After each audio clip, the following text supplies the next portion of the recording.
The main character slept peacefully and did not even suspect the life given to him. Suddenly, the young cultivator woke up and unexpectedly discovered that he was alive. The young master slowly rose from the bed, realizing that he had been reborn. At that moment, the alarm clock rang. E began to run through recent events in his head, because he had practically gained his cherished immortality, but was subsequently mortally wounded. However, God had mercy on him and gave him another chance, which Tian was immensely happy about. The guy also noticed that his magic Dantian stone had completely dried up, but the teenager sincerely believed in his future success. Moments from his past life literally burned into his consciousness. The young man understood that there was no more room for error, and all the offenders will definitely answer for their actions, because it was not just that he was brought back to life. Suddenly, Yi heard some noise on the street and decided to find out what was happening. Looking out the window, Tian saw how Shang showed Zihan attention in every possible way. Rong invited the young lady to a party that would be held on Tenglong Mountain. Wang noticed that he knew how to look after girls. The guy understood that she was not worthy of his love, because he did so much for her in a past life, but it turned out to be in vain. Shang suddenly asked if his feelings with Ye were not mutual. Zihan replied matter-of-factly that she was indifferent to him. After which the embittered girl saw Tian in the window and declared that she forgives him. The teenager replied that there was no need to shout so much, and she should moderate her ardor. Rong's pliable friends could not understand why they needed this ungrateful Yi in the villa, especially since the entrance was only for influential people. Shang, in turn, told Tian that he needed to get himself in order, since he would not be allowed into the party. However, the guy said that he didn't care about it, but he himself remembered the bullying from Rong. The embittered Zihan shouted that Ye had to be there because he would simply disgrace her. The extremely arrogant Shang noted that he should listen to Wang. Tian assumed that in the villa Rong was planning another mockery towards him. Unexpectedly, he suggested that he wear a suit that his cousin did not like. But the teenager said that this was not necessary since they were already late for the party. This literally infuriated Shan. He could not believe that the young man allowed himself to argue with him. Soon Ye got dressed and was looking forward to the events at the Tangle Villa. The evening promised to be fun. After a certain time, they finally arrived at the mountain, where guests were already gathering. Ma was also present at the meeting, and people began to whisper among themselves, discussing his multi-million-dollar fortune. Tian, meanwhile, felt a flow of energy and came to the conclusion that this place was suitable for cultivation. Suddenly, Rong called out to him and asked him to come to him with Mr. Wen. Shan hurried to introduce the young man to such an influential businessman. However, Ma reacted extremely negatively to the presence of the beggar guy and hurried away. The enraged Zihan in turn noted that they should not have taken Tian with them. Wang then rushed after Rong and Wen, not paying any attention to Ye. Shan gave the girl an entry ticket and said that she would not be allowed in without it, adding that he completely forgot about Tian, for whom he did not have a ticket. The teenager calmly wished them a good time and left. Ye himself decided to find a suitable place to cultivate and improve his qi. At the same time, with the help of the divine stone, the airy aura of the earth was supposed to contribute to the teenager's breakthrough. A few minutes later, Tian found a lonely veranda and realized that this location was ideal for him. After which he immediately began cultivating, realizing his true power. Yi had been on the path of cultivation for about 600 years, but now he had to start with the basics of cultivating qi. There were only 8 cultivation realms that every cultivator needed to go through. However, in his past life, Tian was never able to achieve immortality due to the wicked realms. As it turned out, a demon settled in the body of the main character, and he destroyed the heart of Tao. But in the new life of the young master, the meridians were clear and the path to building the foundations was open. Thus, the young cultivator decided to start with 10-sided aura purification, to make it easier for him to absorb the much-needed aura in the future. After a few hours, the guy felt that he had already established the necessary foundations. Negative particles began to leave the young man's body, and his development was simply at an incredible level. Naturally, the teenager was eager to check the result of his fruitful work. In this connection, he looked around and discovered a huge stone. However, having struck it with a strong blow, Ye was still unable to split the stone structure. Tian realized with bitterness that his efforts were not enough, and he needed to train much more. The guy also needed to find a place with a higher concentration of aura in order to continue cultivating. Suddenly he felt a huge flow of energy and turned around sharply. Ye discovered an unknown girl who was literally glowing with a magical aura. However, he later realized that it was actually yin cold energy that originated in the human body. Moreover, this aura could carry various diseases, and one could only sympathize with such people. Young Lady Hong's bodyguard asked if he needed to drive away this boy, since he had taken her place. But Lin said that this young man is not so simple. Shan decided to prove his loyalty to her. After which Yue approached Ye, and in a commanding tone demanded that he stand up. Security guard Hong suddenly invited him to spar, realizing that the teenager was clearly not a beginner in martial arts. The self-confident Tian in turn agreed to the fight, which he stated, Lin urged them to simply exchange experiences and in no case overstep the boundaries of what is permissible. An extremely confident Shan asked her not to worry and watch his quick victory. He approached him absolutely naturally and told him what he should do and not talk idle talk. Soon a fight began between them. Tian, in his past life, regularly put such upstarts in their place. However, the fight as such did not happen, because the young man knocked out Yue with just one blow. The stunned Shan flew to the side, and those present were also in bewilderment. Hong was shocked that he managed to defeat him with just one blow. Yue would have been no less stunned by this outcome, but his main concern was that he had disgraced himself in front of Lin. Shan's friends immediately ran up to him and offered to call an ambulance. However, the guy not only refused, but also did not admit his defeat, which greatly surprised Yi, who was already rushing to finish him off so that Yue would no longer have a chance of success in the battle. But at that moment, a huge flow of energy began to emanate from the young master. A strong wind rose. None of those present could understand what was happening. Soon everything stopped and only leaves torn from the trees swirled in the air. The main character realized that he had entered the middle period of qi cultivation, but eventually an aura leak occurred. Naturally, everyone was asking only one question. What happened to this young man? Shan in turn realized how big the difference in strength between them and the teenager was. Suddenly, they all bowed low to Tian and asked for forgiveness for angering him. Hong Er noticed that the power of Xiaoqian had awakened in him, and he had the right to be called a master. The young cultivator was extremely surprised by what was happening and asked what this Xiaoqian meant. Lin replied that this is the peak of human perfection and to gain such power is a great achievement. However, Ye was well aware that he had a long journey ahead of him to reach his true peak. Hong thought about the fact that usually people who have this power are quite cruel and domineering. Tian thought about everything for a long time and looked at the strangers, which confused them because they did not know what he was planning. After which he finally thanked them for the information and said that he needed to think it over carefully. Everyone breathed a sigh of relief, and Lin decided to give him a small gift. As a result, the girl handed Yi a VIP client card. The young man asked what it was. Honger happily said that this was a platinum card for a party at Tenglong Villa. The guy realized that she was an influential figure in the circles of Shan, who would soon be very surprised when he saw his platinum pass. Tian thanked her and asked her name. The young lady repeated her name and asked what else she could do. He looked at her once again and asked if her aura was cold poison. Lin's face instantly changed, and at first she didn't know what to answer. Shocked, Shan assumed that he was talking about her cold energy. Smiling, Hong asked in response what his name was, because such a master should not be ignored. The teenager replied that his name was Tian. At that moment, a strong wind rose again, after which the guy talked about his ancestor, who suffered from the same illness as her, caused by cold poison. Linger suddenly burst into tears. The young master didn't know how to react to this. Then, extremely alarmed, she asked him if there was a way to cure this disease. He replied that since he was able to identify this illness, it means he could heal her. Hong said that if Ye really helps her, then she will do for him whatever he asks. Shan, stunned by such a statement, tried to object, but the girl quickly made it clear that this did not concern him. The main character, in turn, paid attention to her appearance and realized that she was not his type. He soon agreed to help her, and the young lady invited Ye to dinner. But Tian refused as his classmates were waiting for him. Lin then asked him to leave his phone number so that she could contact him soon. A moment later, a piece of paper floating in the air landed in her hand, on which the teenager's phone number was written.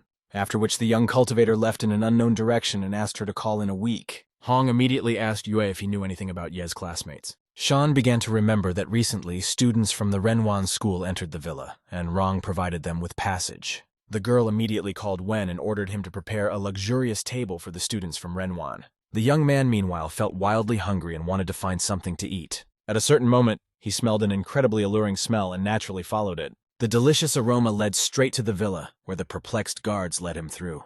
They couldn't understand how someone so poor could have a platinum ticket to the party. Along the way, Yi came across numerous glances from wealthy people, but it was undesirable to get involved in troubles. Seeing Zihan at the table, Tian decided to sit next to her, especially since there was a free seat. Subsequently, the guy sat down at the table, absolutely calmly. Van was extremely surprised by his appearance, but she allowed him to sit next to her so that he would not wander around the villa in splendid isolation. Her friend immediately declared that he was no match for her, and besides, much wealthier guys were showing interest in her. Ye instantly flared up and said that he did not need Wang, and he only agreed to the engagement out of respect for her mother. The perplexed friend whispered to Zihan that half the work was done, and he would finally get rid of her. Tian said with irritation in his voice that he could hear everything. The girls immediately fell silent. At this time, Rong tried his best to please elder brother Yue, who was constantly looking around. Shan offered him a drink, but the gentleman said that this is not what he came here for, adding that he was actually looking for Master Ye, which literally shocked everyone. Tian himself was at that moment calmly having dinner at the table with Zihan and her friend. Meanwhile, the perplexed Rong asked Shan who exactly he was looking for. Yue loudly replied that he wished to drink to the health of young Master Ye. The guests began to wonder who this Tian was. Finally, the main character called out to him and asked him to sit at his table. Everyone was in shock. One of Shang's henchmen immediately urged the young cultivator to behave more politely. However, the embittered Yue slapped him and ordered him to treat Ye more respectfully. Those around were perplexed and simply froze in place. Rong also did not believe in what was happening. Shan at this time approached Tian and once again greeted him. Several unknown people began to bow to the young talent and say that he was a great man. The guy in turn did not understand this behavior, because it was clearly too much. After which Yue made a toast and drank to Ye's health. The young man also knocked over the glass. Then Shan hurried to say goodbye to him and said that they would definitely meet soon. Stunned, Zihan only looked at the delegation and did not know how to react to what had happened. An equally surprised friend asked Wang why she didn't say that Tian was respected by such individuals. The girl, in turn, instantly forwarded this question directly to Yi, who stated that he didn't really know him, since they met a few minutes ago. Rong's friend overheard their conversation and said that he would do everything so that Yue would stop considering Tian his comrade. Shan thought that he should not be afraid of the guy's friendly connections with Shan, especially since he's a student like them. After which he urged the guests not to attach importance to what happened and continue the fun. Rong also ordered his friend to clean himself up so as not to scare people. The offended teenager hurried to the restroom to at least wash himself. Ye understood that Tenglong would remember this event for a long time, and that an extremely interesting show would soon begin. When the young man left the hall, he noticed a rather attractive young lady. He naively believed that this was compensation for the slap in the face given to him by fate itself. Plucking up courage and somehow putting himself in order, the self-confident guy rushed towards the stranger. The insolent young man grabbed the girl by the waist and invited her to have dinner with him. Without thinking twice, she hit him and began to insult him in every possible way, telling him not to touch her with his dirty hands. The distraught teenager suddenly pushed her over the edge and began beating her, stating that she allows herself too much and will be punished for it. Then he simply left, leaving her lying on the floor. The girl, in turn, decided to take revenge. The unknown guest immediately called her father and told him everything. Returning to Rong, the guy began to complain that he had bumped into an extremely unpleasant woman and she had hit him. In the end, he answered her in kind. Shan assured him that they had nothing to fear in the villa, because Ma was on their side and Don was powerless here. Finally, his friend calmed down and thought that they were really in no danger. Rong also stated that no one would dare to oppose them, and if anything happened, Wen would solve the problem. Tian believed that they didn't have long to have fun, and very soon karma would overtake them. After some time, unknown thugs armed with clubs burst into the villa. An enraged Shan said that this was a private party and they should leave this location. But one of the thugs ordered him to get out of the way, threatening him with physical harm. Meanwhile, Rong's friend was captured by two bandits, and he began to ask Shang for help. But he could only begin a verbal altercation with them, demanding that his friend be released immediately. However, the threats had no effect on the situation, and he continued to be detained. Suddenly, one of them began to beat the girl's offender, saying that he would kill him. Rong understood that he should not interfere, as he could lose his reputation. At that moment, the guards rushed in and rushed to the aid of Rong's friend. As a result, a massive brawl broke out and the guests naturally fled. After a certain time, Shang's bodyguards finally defeated the thugs. Zihan was amazed because in just a few minutes they dealt with the bandits, but the young master said that this was just the beginning, and now they would have a hard time. One of the beaten thugs hurried to take out the phone and call his boss. Rong, in turn, began to gloat and tell him to call someone stronger. But when he got through to Mr. Don and said that they were at Tenglong Villa, he also informed that the one who beat his daughter was here. Shan's face changed, realizing what kind of trouble he was in. After all, it turns out that because of his narrow-minded friend, he can pay with his reputation. A few minutes later, Mr. Don showed up at the villa, and everyone immediately froze in place. He looked at everyone with a fierce look and nervously asked who dared to touch his daughter. Rong stated that he was the son of Zheng Yang himself, the leader of the Baoguan faction. One of Don's men immediately grabbed him and said that he did not have long to live. The frightened Shang stammered and said that Wen had organized this party and they should let him go. Li replied that the guy was apparently very scared, since he no longer knew who to hide behind, adding that his father and Ma are just dust to him and he can easily deal with them. Zihan was also scared and assumed that now they would all be in trouble. However, the young cultivator assured that he would not let her be offended, because he had given his word to her mother. The main character understood that he should not interfere until the situation affected Van. At that moment, one of Li's henchmen whispered something in his ear. Don immediately shouted that everyone present will pay for offending his daughter, adding that all the girls, in turn, will atone for their sins in their monastery. After which Li's bandits began to beat everyone and catch the frightened girls. The tearful Zihan begged to let her go because she had nothing to do with this situation. Suddenly, Ye threw his chopsticks and they literally stuck to the floor, thereby blocking the path of the thugs. Then he said that initially he did not want to interfere, but they themselves forced him. Naturally, everyone naively believed that he was finished. Don's people only laughed at him. Lee asked who this young man was pretending to be, because they had a numerical advantage. After which he began to sneer, saying that he became very scared. For the first time in such a long time, Zihan became worried about Tian. Her friend couldn't understand whether Don was really scared of the teenager. Finally, Lee finished this one-man show and once again laughed at the young master. Then he ordered San to teach the main character of the party a good lesson. Z stretched his huge fists and, spreading his smile, replied that he would be happy to take care of this boy. Don noticed that in the past, San was a special forces soldier and was capable of dealing with a crowd alone. The young cultivator understood that this was an excellent opportunity to test his abilities. Suddenly, Z dealt a powerful blow towards the self-confident guy. However, E, in turn, absolutely calmly grabbed his hand and began to hold it. The big man was perplexed that such a skinny teenager was able to stop his blow. Sun stated that he would be much more interested in fighting with an equal than with some weakling. A moment later, he took a knife from his pocket and rushed towards the calm young man. Tian realized that he had overestimated him, and the fun would end before it even began.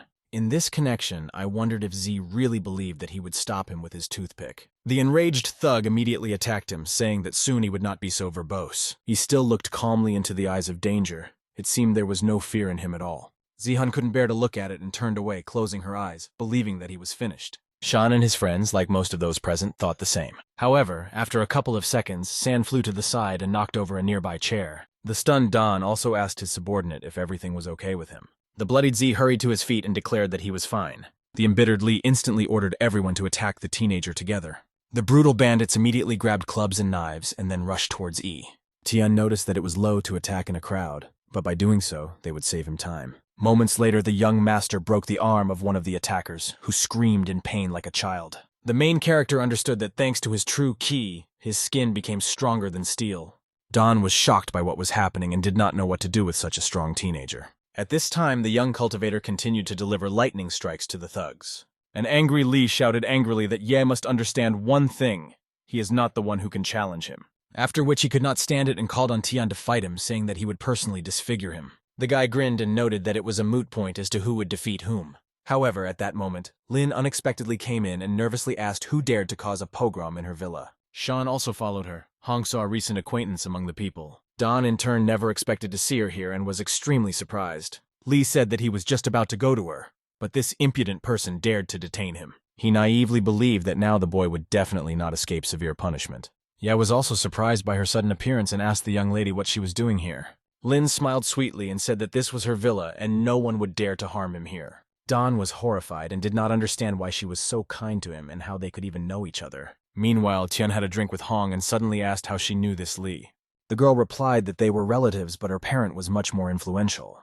Realizing the situation Don found himself in, he immediately asked Lin for forgiveness. The girl accepted his apology rather coldly, as did the guy. Finally, Lee knelt in front of the teenager and once again asked for forgiveness. Naturally, E did not aggravate the situation, especially since no one died after the fight. After which he said in an absolutely indifferent voice that he forgives him. Hong in turn did not ignore this and ordered Don to immediately leave the confines of her villa. Lee's gang, together with their patron, hurried to withdraw. The girl only looked at them displeasedly. Then turning to the young man, she once again asked for forgiveness for the inconvenience caused. Yes smiled and said that everything is fine and they can discuss everything next time, since there are too many unnecessary ears here. The shy young lady agreed with him, her cheeks instantly turning red. After which they finally said goodbye and Yue and Ling left. Tian also hurried to the exit. After all, Zihan was safe, which means his main task was completed. Van found herself thinking that he was constantly disgracing her, but today it was the other way around. The next day, the young master met Zihan again, and she had questions for him. The girl asked who this Hong was and why she was helping him. The main character replied that they only met yesterday, and she most likely helped because of her duty. Van didn't believe him and urged him to tell the truth because she had known him for several days. The young cultivator slowly turned to her and broke into a malicious grin. Perplexed, Zihan asked if he really thought that she couldn't help anyone. Suddenly, E blurted out that from now on they are nobody to each other and she can continue to chase wealth. In response, the young lady said that he was an ungrateful boy who did not understand anything. After which, the teenager silently went to walk the streets of Inzhong. Realizing that the cultivation process was progressing too slowly, and he had no ki left at all. At this moment, his stomach suddenly began to growl, indicating hunger. And until he learned to feed on external energy, it was necessary to have a good meal. Tian immediately began to rummage through his pockets, but found only a few yuan. Yi urgently needed to eat before he died of hunger, but suddenly he remembered Lin, which he promised to heal, and therefore lunch faded into the background and the young man went to the pharmacy for medicine. As a result, Yi bought the necessary medications, but while passing by the alley, he heard some kind of conflict. The teenager discovered that the girl was being pestered by unknown people. He could not ignore it. Suddenly, the young lady became bolder and hit one of them, which only provoked the guys. One of them instantly grabbed her by the neck, saying that she was too cocky, but he liked her that way. Out of despair, the defenseless girl began to call for help in a strangled voice. At this time, Tian approached the bandits and ordered them to leave her alone immediately, adding that if they didn't let her go now, he would have to teach them some manners. The thug, in turn, pushed the girl and said that this did not concern him. Then, all three big men took out knives and called on the guy to show what he was capable of. The girl started screaming for the teenager to run away because he couldn't handle it alone. However, Ye did not even think of doing this, because he was quite confident in his abilities. The thugs rushed to attack, but they did not even suspect who they had contacted. Subsequently, the guy easily scattered the offenders in different directions. The thugs, scared to death, instantly lost their confidence and hastened to hide. The young master approached the stranger and said that everything was fine, but walking alone at night was extremely dangerous. After which, like a true gentleman, the main character gave her his hand and helped her get up. At a certain moment, her face seemed quite familiar to him, but the huge amount of makeup confused him. The girl thanked her savior and asked for his phone number. The young cultivator said that he was an ordinary student, and it would be nice if she helped him with his part-time job. The stranger noticed that she worked in a bar and that they needed helpers there. The teenager thought about it, because this work will take up most of his time, and he needs to prepare coursework. The young lady said that the work would take no more than 2 hours and that it would not interfere with her studies. Ye understood that he also needed to cultivate, and he replied that he would think about her proposal. The girl introduced herself as Li Shu and shyly asked his name. The young man shook her hand and said his name. They smiled sweetly at each other. By that time, evening had come and Tian went to his rented apartment. Ye began to prepare the pill. Thus the infused qi would enter into contact with the cold poison to relieve Lin of the hidden symptoms. After some time, the young man finally prepared the necessary capsule. However, in order for the pill to work for sure, it was also necessary to acquire higher herbs. Suddenly, the guy remembered his deplorable financial condition, which couldn't help but worry him. In connection with this, he began to sort through various options and came across a statement from the Rengen school. How did he learn that Shu is the first beauty of this educational institution? Ye became curious because Li studied at school during the day and worked part-time in a night bar at night. The teenager realized that he would still have to get a job at this bar. Tian fell onto the bed and thought, because sometimes in life you need to look at the situation from a different angle and everything becomes clear. Going to the night bar, the young master thought that it was quite strange that an ordinary student was running such an establishment. The main character came to the conclusion that it was better not to reveal his identity. Going inside, he found a young man behind the bar, and Li herself was sitting at a table. Suddenly, she recognized her savior and immediately invited him to sit down with her. The girl asked him if Yi really decided to work, especially since they have a catastrophic shortage of staff. The young cultivator in turn agreed and asked what his duties were. Shu asked him to follow her so she could talk about his work, and after a few minutes, Tian changed into a waiter and got to work. Suddenly, he overheard 2 bar employees talking about how Boss Li was in trouble. The problem was that the girl crossed the path of the most cruel entrepreneur, Don. Seeing that a newcomer was eavesdropping on their dialogue, they immediately called on him to take care of his direct responsibilities. The teenager immediately went into the hall and began to think about the situation. He could not even imagine that Shu was brewing a conflict with Don. It was extremely curious. Late at night, the shift came to an end and Li came to the guy to hand over his first salary, adding that you could really rely on him. The young man hurried to pick up the envelope with the money, after which absolutely calmly, without uttering a word, the teenager left. Realizing that something strange was happening, he hurried to his home. In the rented apartment, Ye, as expected, began cultivating to complete the last stage of qi cultivation. However, there was too little aura flow in the room, which did not allow productive cultivation. A moment later, the windows opened, and there was a certain surge of outside energy. An aura literally rushed from the street towards Tian, which could not help but surprise the young man. In this way, Ye was able to absorb even the smallest grains of energy and continue cultivating successfully. He turned his attention to the moon, which also emanated a magical aura. After a certain time, the teenager felt overwhelmed with strength. At such a late hour, someone unexpectedly called him. The surprised guy went to the chest of drawers where the phone lay. Tian suddenly discovered that Dong was calling him, for what reason he naturally didn't know. When Ye picked up the phone, Lee asked him for help with extreme concern. The young master asked why he decided to ask him for help, because their last meeting did not go entirely smoothly. Don said that Lin recommended him and he was willing to pay any money. The main character suspected something was wrong, but still agreed to help him. The next day, the young cultivator arrived at the Lee residence, where all the guards greeted him extremely kindly. Soon the businessman himself approached, who was no less polite to him, after which Don invited him to go into the house to discuss the current situation. Having sat down comfortably, he asked what happened and how he could help him. Lee in turn hastened to introduce him to the master of Yingzheng named Yunqing. The teenager immediately greeted Yu, who instantly sensed the power of a cultivator in him. The young man extended his hand to him, but Qing, for some unknown reason, ignored him and continued to drink tea. Don asked Tian to follow him to talk about the issue at hand. Lee said that a certain Ziqiang from Yunzhong was causing him trouble, and just recently, Huan's men brutally beat Don's subordinates. He was extremely surprised by this news and asked how this was possible since his charges are special forces. Lee sadly said that he hired some martial artist who single-handedly killed everyone. At this moment, Tian began to closely examine the mysterious Yunqing. Qing, in turn, also looked at the guy. There was something suspicious about him. After which, Sun brought a suitcase and Lee said that he wanted to enlist the support of 2 fighters. Z immediately opened the case, which was literally filled with money, and there was also a certain plant there. Ye managed to see it and recognized it as ginseng. It was at least 2,000 years old. He understood that with this herb he could heal Hong Er and completely restore his spiritual strength. In this connection, Tian asked to give him at least a small part of this miraculous plant. Unexpectedly, Yunqing said that the room was becoming too noisy. Then he waved his hand. The teenager felt a certain chill and realized what was happening. Ye instantly dodged Qing's air attack and started smiling, which Yu didn't like. Thus, an unknown black mark with a dent remained on the back of the sofa. Tian assumed that Yun had only reached the stage of flexible qi cultivation. Yu himself considered the young man to be an overly arrogant person, and he did not like him. At that moment, 2 unknown individuals entered their room and stated that they could not cope with them, even with outside support. The second stranger added that Don should stop this stupid idea, since he is the strongest fighter in all of Inzong and no one is his rival. The young master noticed his inner strength. He understood that the guy was really strong. The perplexed Lee began to drive them away and say that they did not dare to come here. After which he asked Yu and the young cultivator for forgiveness for getting them into trouble. However, the self-confident Yunqing took a fighting pose and declared that he was not going to work in tandem with this boy, and he could handle it himself. He in turn said that in this case his help would not be needed and he would leave them. But Don asked him to stay because 2 masters are much better than 1. Tian himself understood perfectly well that Yu was weaker than the unknown fighter and decided to observe what was happening.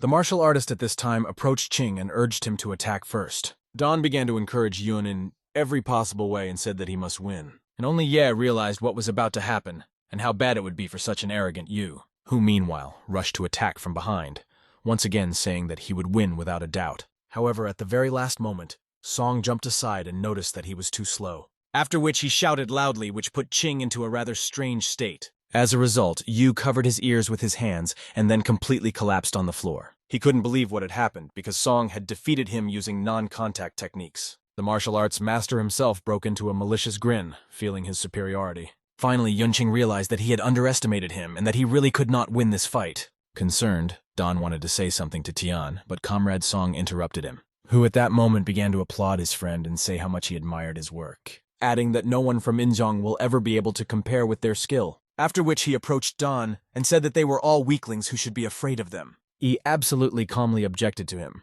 saying that he did not agree with his opinion. The stunned young man asked the teenager what he wanted to say. However, without waiting for an answer, he immediately ordered Song to teach this upstart a lesson. A moment later, the martial artist rushed towards the guy and tried to strike. But at a certain moment, he felt the incredible power of Yi and stopped abruptly. He was terrified and did not understand where such unimaginable energy came from in this boy.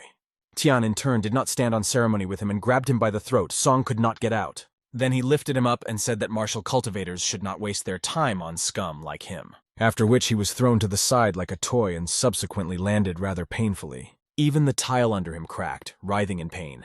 Song said that the guy had made a terrible mistake. The surprised young man replied that it was not in his position to try to threaten. He raised his hand, and with just one wave, as if he pressed a painful point on his leg, the fighter immediately grabbed his knee, feeling wild pain. Then Tian approached him and said that he should think about it, and take the true path before it's too late. After which he turned to his patron and ordered him to immediately leave the house. What they did as a result, clearly no one expected such an incredible outcome. The young man defiantly approached the suitcase and took the treasured ginseng. Having announced that he was accepting this reward from Lee, everyone was simply shocked. The next day, Don's man unexpectedly came to the young master. As it turned out, the guy brought the young cultivator a case with money, which he did not take. The main character, in turn, agreed to accept such a generous reward, after which he sent him out and conveyed his best wishes to Mr. Lee. Ye closed the doors and looked towards the stove, which was preparing a medicinal pill at that moment. The process was soon to be completed, and Tian was eagerly awaiting the result. After a couple of minutes, the tablet was ready. Its bright color and powerful waves indicated that it was of good quality. But the ginseng energy was not enough for a further breakthrough, and it was necessary to build a key formation. And since making capsules is quite an expensive business, a suitcase with money came in handy. In this connection, the guy went to an antique street in southern China. It was an extremely hot day, but the teenager decided to look for something interesting. On the way, he encountered a young man who rushed to his counter. Ye at this time felt the energy of qi and began to look around. Seeing how the seller was organizing his goods, Tian came up to look at the assortment. The flow of the aura began to increase. The teenager noticed jade in good condition, but the most important thing was inside it. Only an experienced cultivator knew that it was based on a shaping method. The merchant noticed how Ye looked at the jade and said that it was worth 100,000. Tian gave him a characteristic look, making it clear that he would not be deceived. After which he put the stone in its place and noticed that no one would buy it for that price, because the main thing is not the age of the jade, but its properties. Then he offered 10,000 yuan for the magic stone, or he would leave. The seller naturally was not eager to agree to an amount 10 times less, but he still stopped the guy, saying that this is Lingshan jade from Yunzhong and he agrees to sell it for 10,000. Satisfied with himself, Ye gave the required amount and took the jade. In 600 years, he learned to bargain. Tian decided to find a suitable place and saw a deserted alley in the courtyards. Having entered it, he was convinced that no one was nearby and wanted to determine the level of jade qi. The young man took out a stone and pressed it between his palms. The reaction followed instantly. He also realized that the formation method was far from ideal, and in order to correct the defects, it was necessary to rework it. By then, it was already evening. The teenager continued to form jade. After some time, he finally managed to complete the transformation process, and from now on he could collect aura without any problems. The stone immediately began to absorb energy. Suddenly his phone rang, and the guy discovered that it was Shu calling him. He picked up the phone, and the girl said that they were in big trouble, asking him to come quickly. After a certain time, the young master arrived at the bar and began to inspect it from the outside. After making sure that the establishment was closed and there were no visitors, the main character became wary. The young cultivator did not hesitate and entered the bar, where a worried Li saw him. Shu said that it was very opportune for him to come, since they had new problems. Ye asked what exactly happened and why she was so worried. The girl replied that those who had recently attacked her reappeared, and she sent her people. At that moment, an unknown guy appeared and asked who she had brought. Without waiting for an answer, Mo began to say that they would certainly punish Li's offenders, after which he hurried to introduce Tian to his friends who were sitting on the sofa. One of them, smiling, asked if Sha really hoped to gain Shu's favor in this way. The young man began to deny it, saying that he just wanted to help the poor girl. Suddenly, 3 unknown guys entered the establishment and began insulting those present from the threshold. Mo objected and urged him to watch his words, threatening physical violence. Extremely surprised, Jiang asked if he really didn't know who he was. Sha finally realized that this is Lian from the Hong family, and his wife is Dong's sister. Zhang recalled that their families agreed not to interfere in the affairs of young people, which means that whoever is stronger is right. And Mo thereby violates these agreements, since he decided to enter into conflict with him, along with Shu. Unexpectedly, one of Sha's friends recognized the guy as Feng Jiang and couldn't understand what he was doing here. There were all sorts of rumors about Mina in the city, and it was better not to mess with him. Suddenly, Zhang pushed Mo away and urged him not to make a mistake, because the consequences could be extremely dire. He then approached Li and said that if she paid him for emotional damages, he would not harm any of them. However, if she still doesn't do this, then he won't calm down, and then it will be bad for everyone. Shu, in turn, said that the bar was her whole life, and she would not give it up so easily. Lian grinned suspiciously and ran his hand over her chin. By inviting her to dance so that everyone is happy, and then the conflict will be settled. The girl turned to her friends and pitifully asked them for help. But Sha urged her to listen to Zhang in order to avoid dire consequences. Suddenly, Lian saw Ya and literally flew into a rage, saying that he should not be here. Then he said that if she gave this man to him, she might not even dance. Mo instantly pushed Tian forward, saying that they agreed to these terms. Ye realized that in fact he was a pathetic coward who was ready to set up even Shu just to stay alive. However, Li refused to give the guy to the thugs and agreed to dance for Lian. But at that moment, Tian grabbed her hand and urged her to move further to the side. To properly teach these scum who imagine themselves to be kings a lesson, the young master asked them if they really liked to mock a defenseless girl. Shu tried to stop him, but the main character was determined. Zhang nervously said that today he would definitely not defeat them, and soon he would beg for mercy. After which, Leon turned to Jiang and asked him to cover him in case something happened. Then he began to say that Fan is a disciple of the third master of their family, and now he has reached incredible heights. The young cultivator in turn asked if we were talking about Sun Zi. After all, if so, then they only recently met. Min immediately flew into a rage. As a result, he instantly attacked Ye, saying that he had no right to say his name out loud. Tian easily withstood Zhang's blow and stated that Sun was not much stronger than him. Everyone present was simply shocked by the incredible strength of the teenager. Fan himself could not understand how he blocked his blow so casually. A moment later, everyone turned towards the exit and saw Master Z. San busily walked inside the bar, his charges naively believing that now E was the end. Min immediately ran up to the teacher and began to talk about how one person had annoyed him. After which Jiang prematurely began to celebrate the victory, anticipating how his master would now destroy the upstart. Zhang also ran up to Z and said that this man had humiliated them, and it was time to finish with him. Thus, San's disciples blocked his view, and he asked who this person was. E, in turn, smiled and greeted his recent acquaintance. Z was in shock. Then he nervously asked his underdeveloped students what they were doing here. At this, Sun greeted Tian back and asked if this bar really belonged to his friend. The perplexed guys began to wonder why the teacher was so polite to this man. Z became furious and began to shout that initially they needed to find out who they were going to conflict with. Shocked, Fang pointed his finger at Ye and asked if he was not an ordinary person. Tian, in turn, noted that San's student is not bad, but he still has some work to do. After which Z urged Ming to ask the Great Master for forgiveness, but the extremely stubborn young man said that he would not do this and was able to defeat him in a duel. Tian noticed that the boy has a lot of pride, and if he wants it that way, then everything can be resolved here and now. Without standing on ceremony with them for long, the young man put an end to this issue. He used incredible technique to finally show off his skills. The frightened Zhang tried to run away when he saw an unimaginable magical whirlwind that was approaching him. However, he failed to do this. After a couple of seconds, Lian was already lying on the ground. Jiang was also stunned by Ye's abilities because he had never seen anything like it. Suddenly, an old man approached him and said that this aerial technology was only available to high-ranking masters. Tian was surprised that it only took him a couple of seconds to identify his skill. In connection with this, he became extremely curious about who this grandfather was, and suddenly he himself approached him. Introducing himself as Chang Bai, the old man handed him a ticket to a private auction that would be held on the antique street and invited him to visit him. Zhang suddenly wondered if his conflict with Ye had finally been resolved. The young master himself noticed that Ying was dressed like an ordinary person and realized that he did not like to stand out. The main character nevertheless decided to take the chance and accepted the ticket, saying that he just needed some things. At that moment, San approached the young cultivator with a glass of wine and noticed that he was generous as always. After which Z handed the wine to Ming and called on him to drink to Mr. Tian's health. The rest followed them, and as a result they celebrated this event in a friendly group. Zhang still couldn't believe that Ye was better than him and even his teacher. It seemed unthinkable to him.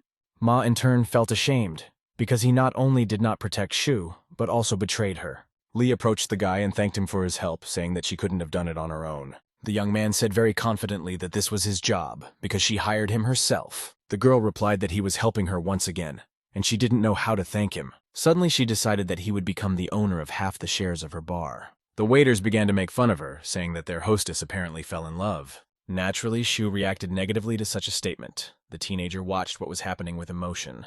Then Ye said that he did not need any shares, but if she needed his help, then he was always ready to meet halfway. Tian also decided to clean up the establishment a little so as not to scare away all the customers. Unexpectedly, Sun ordered Fan to help the master clean up. Min was shocked. At the same time, Yi noted that Z needed to be more vigilant and not throw his name around. After some time, they cleaned up the bar and Tian hurried to say goodbye to everyone. Li looked after him and realized that she was not mistaken about him, because he was truly a good person. However, it was at that moment that Zihan entered the establishment with her friend Hui. Van said that this is a pretty exciting place and there is good music. Hearing the familiar voice, Ye turned around and saw Zihan in front of him.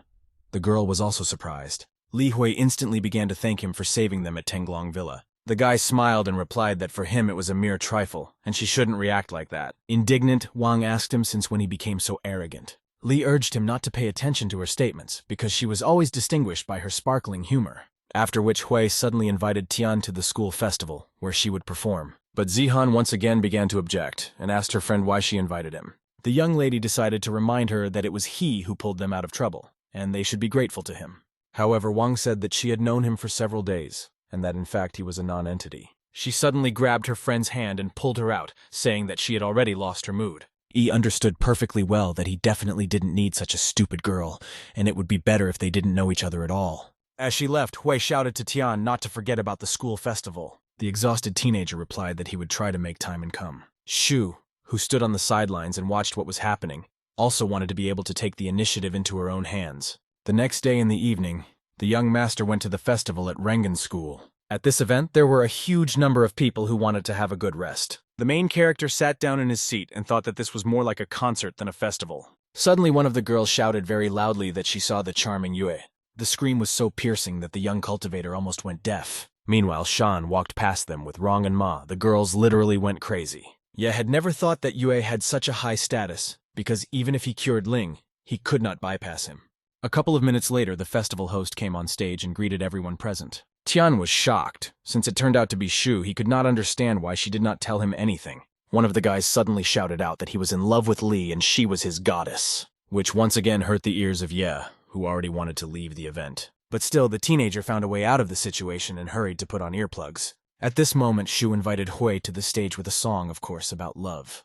Everyone froze in anticipation, and a second later Li came out to them, after which she began to sing. Sha at this time tried in every possible way to make amends to Shu, and offered her water. However, the girl did not want to listen to him, and therefore she refused, saying that she was not thirsty. Finally, Hui finished her amateur performance and said that she dedicates this song to her beloved. Li was furious because she assumed she was going to confess her feelings on stage. And the next moment the young lady did it anyway, saying that she loved Ye. Everyone was shocked by this confession, but few understood who they were talking about. But Tian was wearing earplugs and therefore did not hear this. He calmly stood up and headed towards the exit. When Hui saw her love leaving her, the girl's heart began to beat faster. Ye himself did not understand what was so special about these festivals because it was a waste of time. While the upset Li didn't know where to go on stage, she almost burst into tears.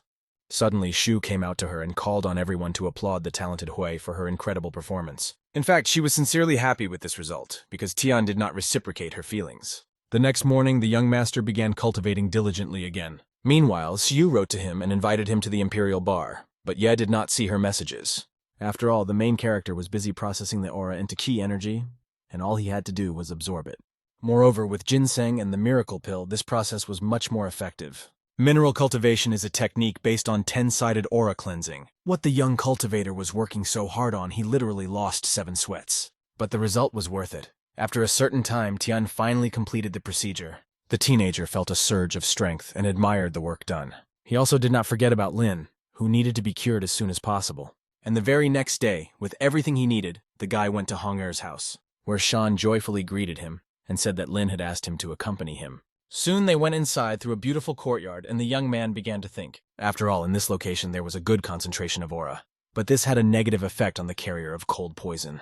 At the entrance to the mansion, an extremely suspicious man came out to them and asked if he really was Yi. Tian responded in surprise that he had come to relieve Miss Hong of her illness. The guy asked to follow him, but was extremely skeptical of the young man. Before reaching the stairs, the head of the family noticed them and asked who Li had brought. It was the famous Wen Chang, who represented the Hong family. The servant said that Miss Lin invited this young master. Ven replied that the master could not be so young and she should not have trusted everyone she met. After which Chan, in an insolent manner, drove the teenager away and told him not to appear here again.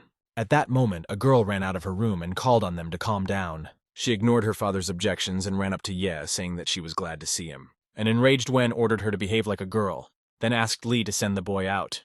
Lin continued to ignore the instructions of the head of the family and continued to be nice to Tian. The teenager took out the medicine and noticed that she would soon get better and the cold poison would recede. However, at this time an unknown young man came down to them and began to object. He said that he would not allow this, and the guy had better leave their house as soon as possible. The perplexed young master asked why they were so negative. The young man busily stated that he had no right to ask him such questions, after which he came close to the main character and looked at him for a long time. Chan hastened to say that he had specifically called the real cultivator Fen. The teenager felt faint energy and dark waves from Xian. Then the extremely self-confident man said that Hong was very sick, and only he could cure her. Soon they went into the living room, and the head of the Chan family tried in every possible way to please the pseudo-healer. Wen served him Dahong tea, which was quite difficult to get in their area. Fen took a couple of sips and spat out the tea, declaring that it was simply disgusting. Lin's father noticed that this was a matter of taste, and immediately moved directly to his daughter's illness. The self-confident Xian said that he could easily rid her body of the cold poison. The girl, in turn, felt uncomfortable being next to him, as if she felt something. Yi also didn't trust him because even he couldn't extract cold poison from the body, which means Fen was up to something. Suddenly, Xian asked to send Tian out, but Lin objected since he was her friend. The guy approached her and asked if she was ready to start treatment. Qian asked in surprise if he really didn't need to prepare properly. Feng ignored his question. Xian asked the young lady to close her eyes and not open them until he said. The girl extremely reluctantly followed his instructions and finally closed her eyes. After which the young doctor began to disperse the dark aura in the room. Suddenly Hong opened her eyes and looked at him, but she felt nothing. Yi understood perfectly well that in fact Fen was not even trying to heal her. Suddenly, Lin threw her head back, and Wen asked Xian what was going on. The pseudo-healer continued to ignore the head of the family and cast some spells. However, nothing happened. The girl looked at him with a puzzled look. Tian realized that he had placed a sealing mark on her, and only villains use this method. The bodyguards instantly rushed towards Fen. Chan repeated his question of what he did with his daughter. Xian put his hand forward and said that they couldn't stop him, and they didn't even have to try. At that moment, they all, together with Ven, flew into the air, never getting close to the insolent one. Ye didn't hesitate and approached Fen, saying that he wouldn't get away with it like that, adding that he cannot escape and now he will see the true power that he never knew about. Xian smiled and said that he could not surprise him, because he simply did not have enough strength. The young master in turn replied that he had treated Lin very meanly and would have to pay for it. But suddenly Chan's father came out to them and urged the young cultivator not to interfere, since their family was able to deal with Fen, adding that other families would laugh at them if they knew how they failed to stand up for themselves. Wen tried to calm his father down, but the main character did not understand how this old man could resist Xian. After which the grandfather began to scold Fen, because they had pinned their hopes on him, and he wants to ruin their reputation. It's also unclear what he did with his granddaughter and is going to kidnap the girl. Xian immediately pushed Lin aside and stated that he did not have to answer the old man. Tian in turn urged his grandfather to be careful with this man. Fen immediately began attacking and neutralized several guards with the help of his dark magic. He then grabbed the old man and lifted him into the air, squeezing his body with his black hand. An angry Ven urged him to stop immediately, because they were extremely kind to him, and he reciprocated with such ignorance. However, the arrogant Xian again repeated that they were no one to even say his name out loud, adding that he had absolutely no time for idle chatter. At this moment, Fen began to concentrate his magic. As a result, a moment later the old man collapsed to the ground. The alarmed Chan immediately rushed to his father to help. The distraught Xian, in turn, did not stop attacking them with dark magic. Wen could not even think that today the Hong clan could cease to exist. But at the most crucial moment, Ye blocked Fen's attempts and came to the defense of their family. He urged everyone to stay away from this scoundrel, and he himself began to confront him. Xian noticed that he was too arrogant and would face an extremely disastrous end. After which, he once again directed his attack at the guy, but the young man managed to block the blow. Fen stated that he would not be able to hold back his magic for long, and would eventually say goodbye to his life. The teenager said that he had the devil's techniques, but he would win this fight. But a true cultivator should not take the path of a demon. Besides, evil always loses. Chan realized with horror that he should have listened to his daughter and trusted this man. And now, the fate of the entire Hong family lies precisely in the hands of Tian, who continued to oppose Xian. Meanwhile, Feng was still unable to break through Ye's protective barrier, but he had no intention of giving up. At a certain moment, their forces met again and an explosion occurred. Concerned, Wen asked the master if everything was okay with him. In the dissipating smoke, Chan saw the young master, who declared that he was fine. The shocked Xian, in turn, lost his strength and asked the main character what he had done to him, adding that if his teacher finds out about what happened, then he will be in trouble, because the meridians were also clogged. Unexpectedly, the young cultivator asked the young man to borrow his shirt. The perplexed guy took off the clothes and handed them to him. Fen repeated his question and wanted to know what else this man was capable of. Ye ignored him and put the shirt on Xian, saying that it suited him. The stunned master did not understand what was happening and demanded an explanation from Yi. But the teenager only poured tea on his head and noted that he was called by that name, because they believed he would take the true path. But instead, he went the wrong way. The enraged but exhausted Fen declared that Tian did not know the meaning of this name. The guy in turn called on him to return to the teacher and say that he would kill everyone like him. Chan, who was watching what was happening, sighed with relief and realized that Ye was a real cultivator. After which Tian approached the old man, who lost consciousness after falling from a height. He placed 2 fingers on his head and began to extract dark magic. Concerned, Ven asked him if his father would live. The teenager answered positively, but he needed to rest. Just a couple of minutes later, the grandfather finally came to his senses, which could not but please the family members. The old man asked if Master Tian really saved him. The young man only smiled sweetly. Soon, Chan helped his father get up, and his grandfather said that the Hong family would remember his kindness, and he also asked to cure Ling Er. He immediately said that he shouldn't get up, but that he would definitely heal his granddaughter, because that's what he came for. Then he approached the girl and said that qi and cold poison were mixed, so it would not be easy. Ven immediately asked him if he needed anything to treat his daughter. Tian took the young lady in his arms and asked Chan to place 4 jugs of water in burning bowls around her. A few minutes later, everything was ready, and Yi began the treatment directly. He also asked only relatives to stay in the room, and those who were very interested in this process should move away. The teenager then put a pill in her mouth, and the reaction was immediate. Dark magic began to emanate from her body, and Ling-Er herself began to sweat profusely. After which, with the help of his abilities, Tian began treatment.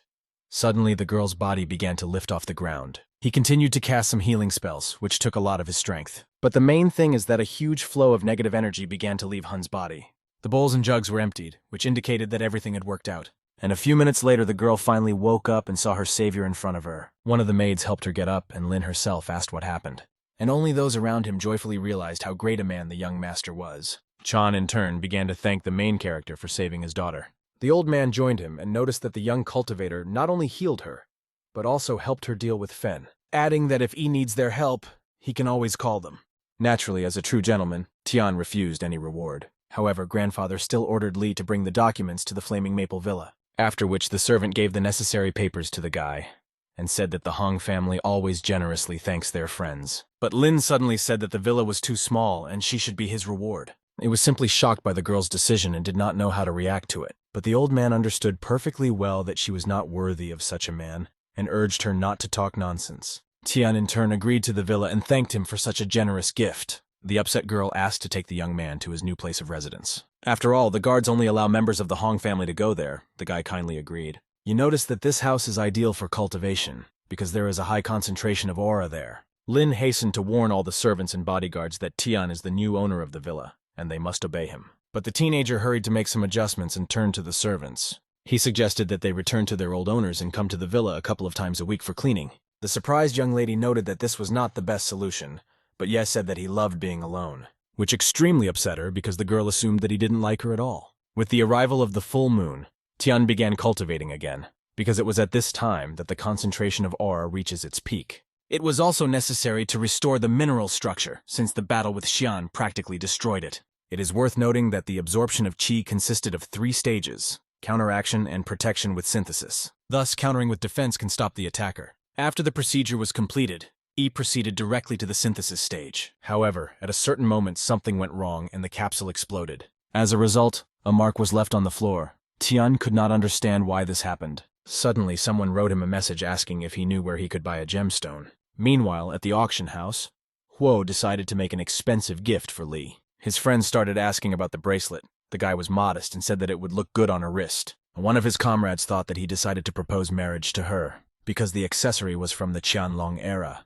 However, Ni stated that it was just a trinket and was clearly not enough for such an event. The indignant Shu said that she did not need any gifts from him, but the self-confident young man said that they would soon get married and she would have to accept his gifts. The girl, in turn, thought only about whether her beloved Yi would come. After some time, a young master arrived at the auction with Ling-Er. They hurried to the event as it was about to start soon. Hong noticed that according to Chiang, the mineral Tian needed should be located here.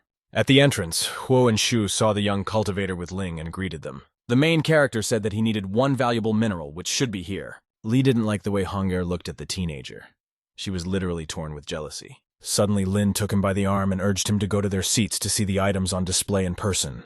Tian, in turn, kindly agreed. Shu just looked at them with a dissatisfied look. She realized with bitterness that Hong was a rich and spoiled girl with whom she could not compare. Huo noticed what was happening and couldn't figure out who this person was. In this connection, Ni immediately ordered his people to find out who came in Lin's company. A few minutes later, the auction finally began and everyone was eagerly awaiting the antiques that had been prepared for them.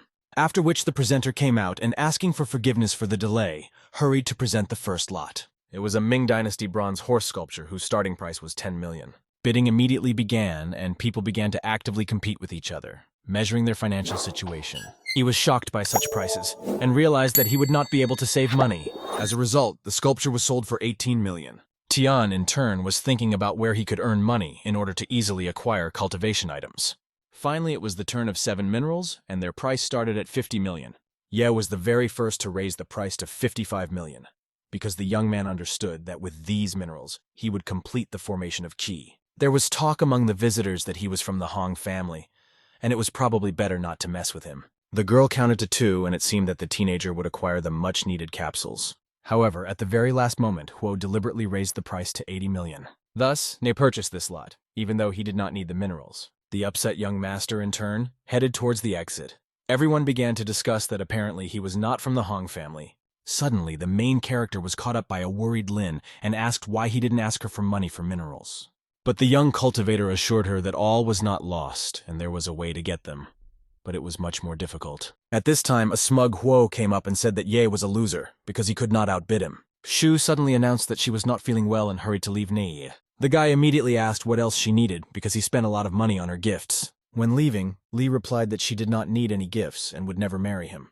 Subsequently, Huo became completely distraught and said that if it weren't for her last name, he would not have paid attention to her at all. At that moment, his servant approached him and said that Yi was a beggar and had no status. In response, Ni ordered that Tian be immediately brought to his VIP room. After some time, the guy saw a teenager on the street and invited him to his owner. He assumed that he wanted to resell these minerals to him and agreed to follow him. As a result, Huo's servant took him to the VIP box and Tian entered the room. Where the smug Ne was, the young man asked what the purpose of their meeting was and whether he really regretted the acquired stones. The arrogant Huo said that this Lin girl had no chance of competing with him at the auction. After which, he disrespectfully slapped him on the shoulder and urged him not to interfere with his future wife, Shu, thus demonstrating his size, but Yi knocked his hand away and said that he thought it would be about minerals. Then he hurried to the exit, but the angry Huo did not let up and stopped him. He took a mineral out of his pocket and said that these stones were worth a maximum of 60 million and because of it he was in the red, adding that now he must compensate for his losses because this is a lot of money. The perplexed Tian replied that he himself bought them for 80 million and this was purely his problem. But Ni said that he was aware of his poverty, and therefore he could simply ask for forgiveness by kneeling down. Ye said that he doesn't want conflict because Zhu will worry. Hyo suddenly laughed and noticed that he was overly arrogant for a poor man. After which he abruptly changed his smile to rage, and grabbed the guy by the clothes and declared that he could kill him right now. Without thinking twice, Tian dealt him a crushing blow, causing Ne to fly to the side. Thus, the mineral that Huo was holding in his hand ended up crushed in the teenager's palm. Then the young man pointedly shook off the stone, which had turned to dust, from his hand. Ne was shocked. Finally, the self-confident entrepreneur realized that it was better not to anger this man. Yi himself warned him that if he quieted his tongue, the same thing would happen to him. After which he left the room, Tian unexpectedly met Shu and Lin in the corridor. Meanwhile, Chiang met his ward and asked whether the young master had received his minerals. But the employee said that Huo bought them out and as a result, Ye was left without stones. Adding that he did not bargain with Ne and went to his VIP room. Extremely dissatisfied, Bai went to Huo to find out why he got involved in this matter in the first place.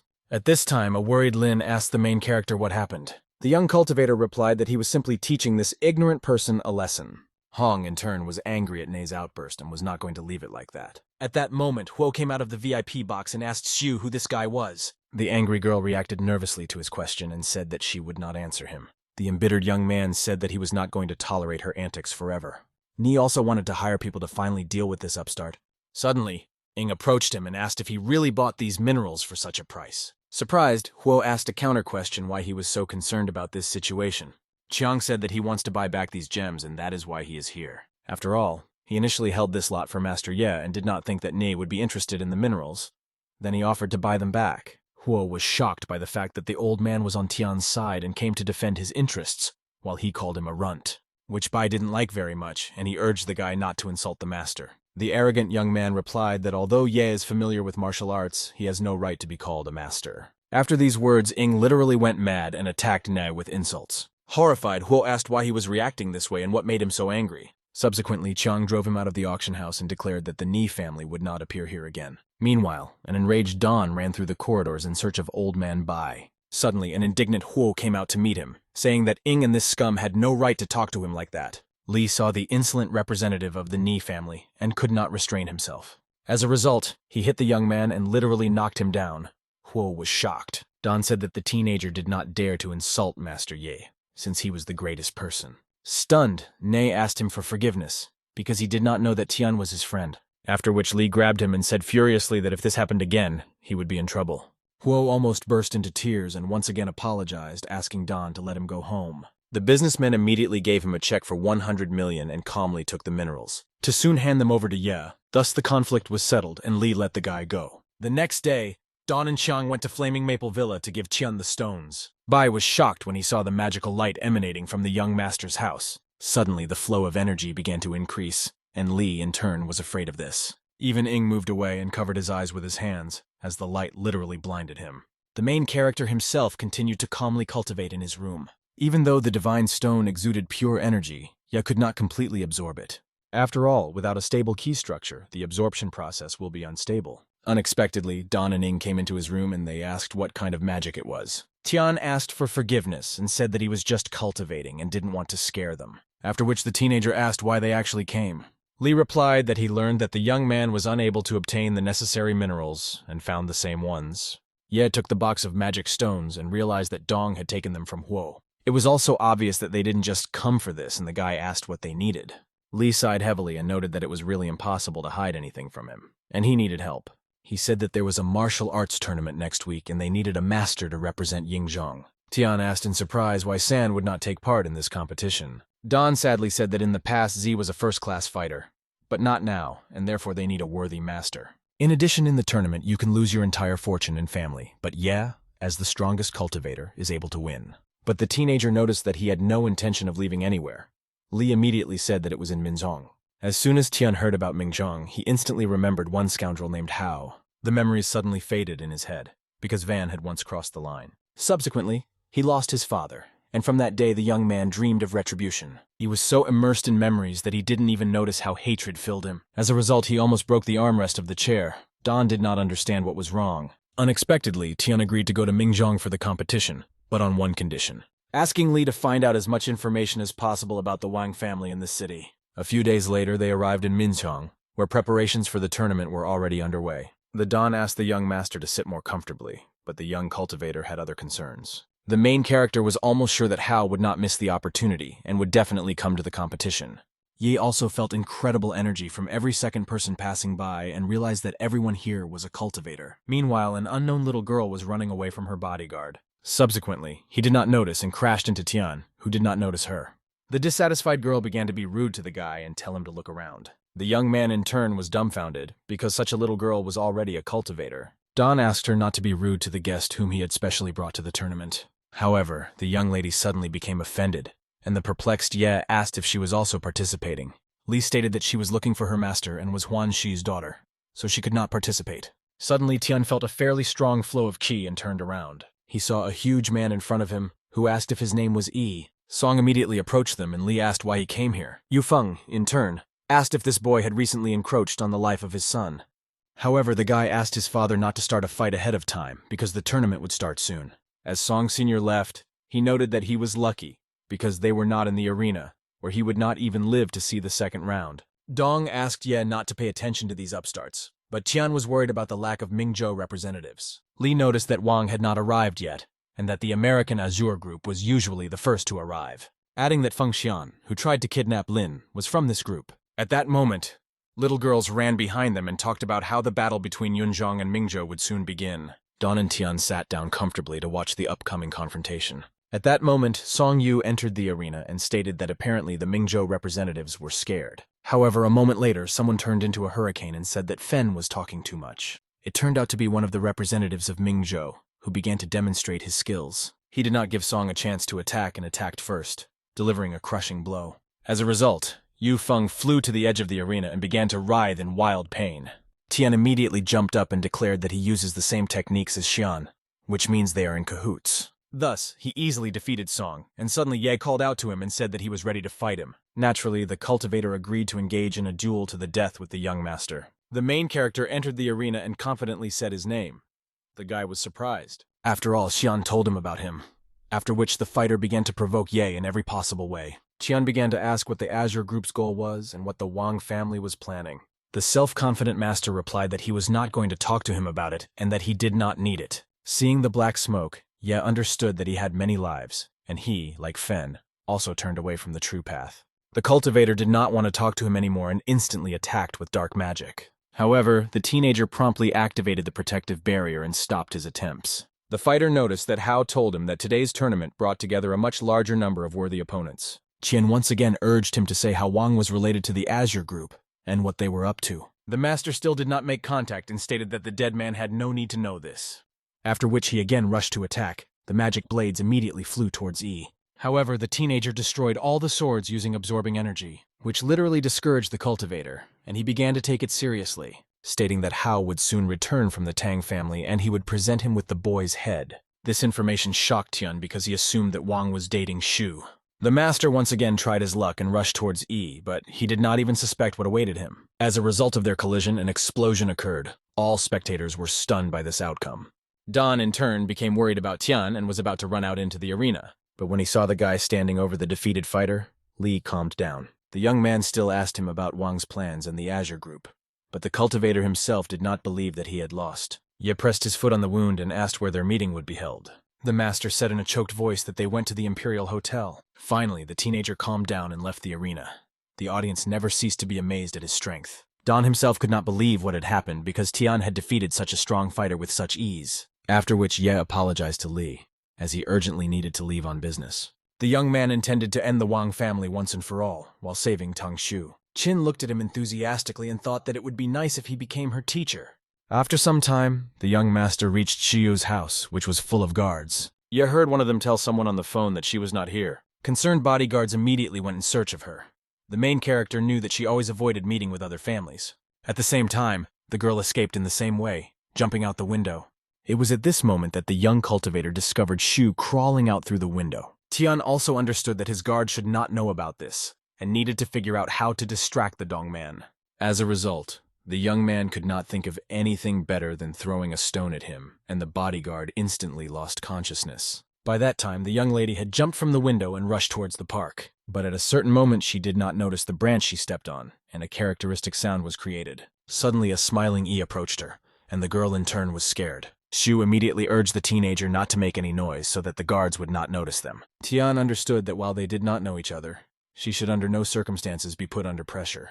One of the bodyguards, as it turned out, nevertheless heard the crunch of a broken branch and sent a couple of people towards the park. Noticing this, the girl literally began to beg E to help her because she did not want to go back. Naturally, he agreed and asked where they would go to hide. Without explaining anything, Shu grabbed his hand with lightning speed and dragged him along. Running away from the bodyguards, she had a strong feeling that she and the young man already knew each other. Tian himself was immensely glad to meet her, because after such a long time, he finally found her. After running several tens of meters, they stopped to catch their breath, after which the sweet lady said her name and thanked the stranger for his help.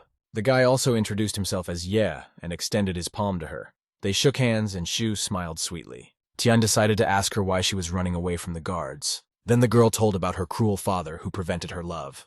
The young man did not know how to tell her that it was better not to mess with Hao and not have any business. Shu looked at the moon and said that she wanted, just like Chain, to carefreely rush forward towards her dream.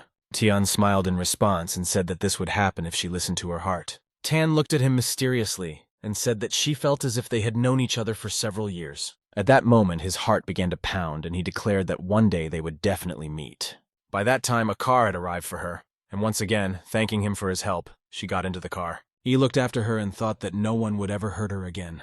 But the problem was that the young cultivator was still in the stage of refining and absorbing ki. This means that he urgently needs to become stronger. Suddenly he remembered how she once spoke about his weakness. In this connection, the main character took out magical minerals to improve himself. The young master understood perfectly well that without this, he would not be able to protect Shu. Immediately Yi began cultivating, and suddenly the stones lined up in a kind of constellation. Yi Tian began to cast certain spells, asking for help from the cold stars. Suddenly, one of the minerals began to emit a stream of energy that pierced the teenager's head. The guy immediately felt a surge of strength in his body, which means the magic stones are working. Thus, Ye finally passed through the spirit transfer stage and completed his cultivation. Thus he had the opportunity to sense someone else's presence. Tian immediately began to listen to all the sounds and discovered something strange. On the tree, the young man noticed someone's presence and called for him to come down immediately. A moment later, the unknown person fell from the tree to the ground and screamed in pain. Ye was surprised to find that it was actually the little girl Qin. The teenager approached her and asked what she was doing here, and whether she was slightly hurt. The indignant Xiang said of course she was in pain, because she fell from such a height. After which the momentary anger passed, and Qin very politely said that she wanted to learn martial art from him. In fact, Tian saw potential in her, and if not for the movement of the spirit, he would not have noticed her. However, Ye understood that he would soon have many enemies and he could not sacrifice others. In connection with this, the teenager refused her, saying that he never takes on students. Then Xiang handed him the box and said that it contained 100 million. But at that moment, Zihan called him. Tian picked up the phone and asked what she wanted. Wang replied matter-of-factly that her mother was inviting him to her birthday. Suddenly, Shang, who was standing next to her, said that tomorrow Ye and Zihan would break off their engagement and they would not see each other again. The young man said that he would gladly accept this as a gift because he had long wanted to send her to hell. But out of respect for her mother, he would come to her birthday. The enraged girl began to insult him and the teenager hung up. After which Chin once again said that he could not be her mentor. An extremely upset girl asked if he would really just leave. Suddenly she got angry and said that he would have to take her as a student. The next day, the young master, as promised, came to the hotel to finally say goodbye to Wang. At the entrance, he was met by Zihan and Rong. The girl said that if it weren't for Shang, he wouldn't have been allowed here at all. Passing by them, the main character replied that he didn't care at all. Indignant, Wang nervously said that he didn't dare talk to her like that. Finally walking into the huge hall, the young cultivator saw Miss Tang and Guan. The woman was really sincerely happy to see Ye and asked him to come to her. Tian hastened to give her a talisman that can protect against all diseases. Chu, in turn, took it out of the bag and thanked the caring guy. The teenager knew that Miss Wang had health problems and the talisman should help her strengthen it. However, Min took the gift from her and asked Yi if he really decided to give her some kind of stone. At this moment, the arrogant Rong pushed Tian away and gave Tang an ornament from him and Zihan. After which he opened the box, which contained a diamond necklace. All the guests highly appreciated this gift. But Chu said that he shouldn't have wasted so much money, and it would be better if he followed the example of Ye. The perplexed daughter noticed that this stunning necklace was from Shan and not from some poor man. The shocked woman urged her not to talk about her husband like that, but Zihan said that he would never become her fiancé. Suddenly, Tian said that he really wanted to end the marriage because he and Wang were too different. Tan was horrified, but Rong in turn noticed that even his parents could not raise him normally, because he came without them. He instantly boiled and ordered to watch his tongue, otherwise he would have a hard time. But Shang did not let up and continued to provoke him, saying that he told the truth. The young man could not stand it, and demanded that Rong go outside with him to resolve the conflict. But at this moment, Chu suddenly felt bad and asked them to stop arguing. Tian took her hand and said that he would take her to the hospital right away since health cannot be joked about. The dissatisfied Zihan said that he was poor and didn't even have a car. Shang reacted instantly and said that his personal driver was on his way here and would take Miss Tang to the hospital. After which Wang took her mother to the exit, and Rong was left with an extremely furious Ye. The guy said that there was nothing human in him, and he was behaving like a scoundrel. Tian with a sharp movement broke the table that stood behind him, thereby interrupting his offensive monologue and said that he was finished. Stunned, Rong began to shout that now he had to pay for the broken table, especially since he had no right to touch it. The enraged teenager had already raised his hand to strike the arrogant scum. But at this time, Chin entered the room and urged the master not to get his hands dirty on this scoundrel, adding that he didn't have to pay for her table either. Ye didn't expect to see Xiang here. Extremely surprised, Shang asked the young lady what she was doing here, and Zihan demanded to know who this girl was. Rong immediately ran up to Chin and said that he would drive this bully out now. Then he turned to his people and ordered them to throw this man out of the hotel. However, Xiang unexpectedly hit Shang and urged him not to pretend to be someone. Shocked, Rong said that he was actually her cousin. The girl hit him again, ordering him not to disgrace the name of her family and to ask for forgiveness from the young master. The perplexed Zihan asked the hotel staff who dared to let the child in here. But Shang urged Wang to apologize to Huan Shi's only daughter, since it was better not to conflict with her. Then he personally began to ask for forgiveness from Chin and literally crawl on his knees. Zihan, in turn, could not understand how she fell for such a cowardly person. Yixiang ran up to the main character and began to say that his student could not find the master. However, the young cultivator once again informed the little girl that he was not her mentor. Wang was simply seething with anger and did not understand why Shang's relative called Ye a teacher. Suddenly, her father came up to her and urged her to apologize to Tian and also introduce her to Miss Chin. The girl began to object, but Guan ordered her to do this so as not to harm his business. After which, Ming began to pretend to be a polite person, and supposedly treats Ye and Xiang with respect. The guy smiled and asked why Mr. Wang was no longer amused by his gift. Zihan also began to play along with her father and asked the young man for a friendly favor. But the teenager reminded her that just recently she considered him an outcast and there could be no talk of any friendship. The angry girl said that she would tell her mother about everything and he would regret it. In response, Ye nervously said that if she and her father tried to upset Aunt Chu, he would give them a good life. Chin in turn urged them to leave before she became completely angry. Guan immediately grabbed his stupid daughter, and they hurried to leave this location. At the same time, Ming ordered Shan to get up from his knees and follow them. Tian also decided to leave and headed towards the exit. Once on the street, he began to think. But suddenly he felt bad, because without the seventh mineral, Chi disappeared quite quickly. Chin, who came out after him, noticed that Fida is like the Taoist spirit star because they complement each other, and without the latter, efforts are in vain. Extremely surprised, Ye asked how the little girl knew this. Xiang said that she had seen his training, and they seemed familiar to her, so she began to look through her grandfather's records. Tian realized that there were some useful cultivation methods left in her family. The girl added that if he agreed to become her master, she would help find a replacement for the seventh mineral. However, the guy said that he needed to think about it carefully. The surprised young lady asked what anyone could be thinking about here. The young master replied that she could deceive him, and therefore this was not a simple question. Qin sighed heavily and said that she thought he was much simpler. After which Xiang showed the young cultivator something similar to a petal. The main character was shocked, because in fact it was the spirit of the beast, which is quite difficult to get. The girl stated that this is a piece of the shell of a stupendous turtle, and they feed on jade and are also able to accumulate chi energy. Ye suggested that this shell could be used instead of the last stone. Qin, in turn, broke into a smile and asked the teacher if he was pleased with such a find. Tian urged her not to call him master and said that he needed this turtle. The girl instantly grabbed his finger with her little finger and joyfully said that together they would definitely catch Stupendimus. He once again repeated that they are not a team, and he is not its teacher. At that moment, a little boy drove up to them in a car and introduced himself as her cousin. Tian looked at him and assumed that he was a distant relative of Shang. But at the same time, the boy seemed quite purposeful. Qin noticed that he was just in time, since they needed to get to the Lake of Anxiety. Ming smiled and said that he would be happy to take them and help them catch Stupendimus. However, Shang said that he just needed to deliver them to the indicated place, and teacher Ye would find the turtle. The boy was surprised that at such a young age Tian was already a master. The guy replied that he was simply spending all his energy on self-improvement and cultivation. On the way to the lake, Ming said that in a couple of years the business would pass into the hands of Qin, and she should not forget about him. The girl urged Yi to gain strength because the lake was still very far away. Shang thought if Xiang is so polite to him, then he is really strong in cultivation. But on the other hand, he was not dealing with such people either. Min tried in every possible way to gather his strength. After a certain time, late night came and they finally reached the Lake of Anxiety. As a friendly team, they got out of the car and pointing to the lake, Qin said that it was there that she found that piece of shell. Since it was huge in size, Tian urged them to split up to ensure success. Thus, the children went in one direction and Yi rushed in the other direction. Ming hurried to find out from Xiang why she even called this man, because he himself could catch the turtle. Qin replied that Tian is her teacher, and if he can really catch Stupendimus, then he needs to get down to business. Shang decided to put a piece of jade in Ye's pocket so that the turtle would attack him later. After all, even if he dies, it will only benefit Min. It seemed like he had the perfect plan.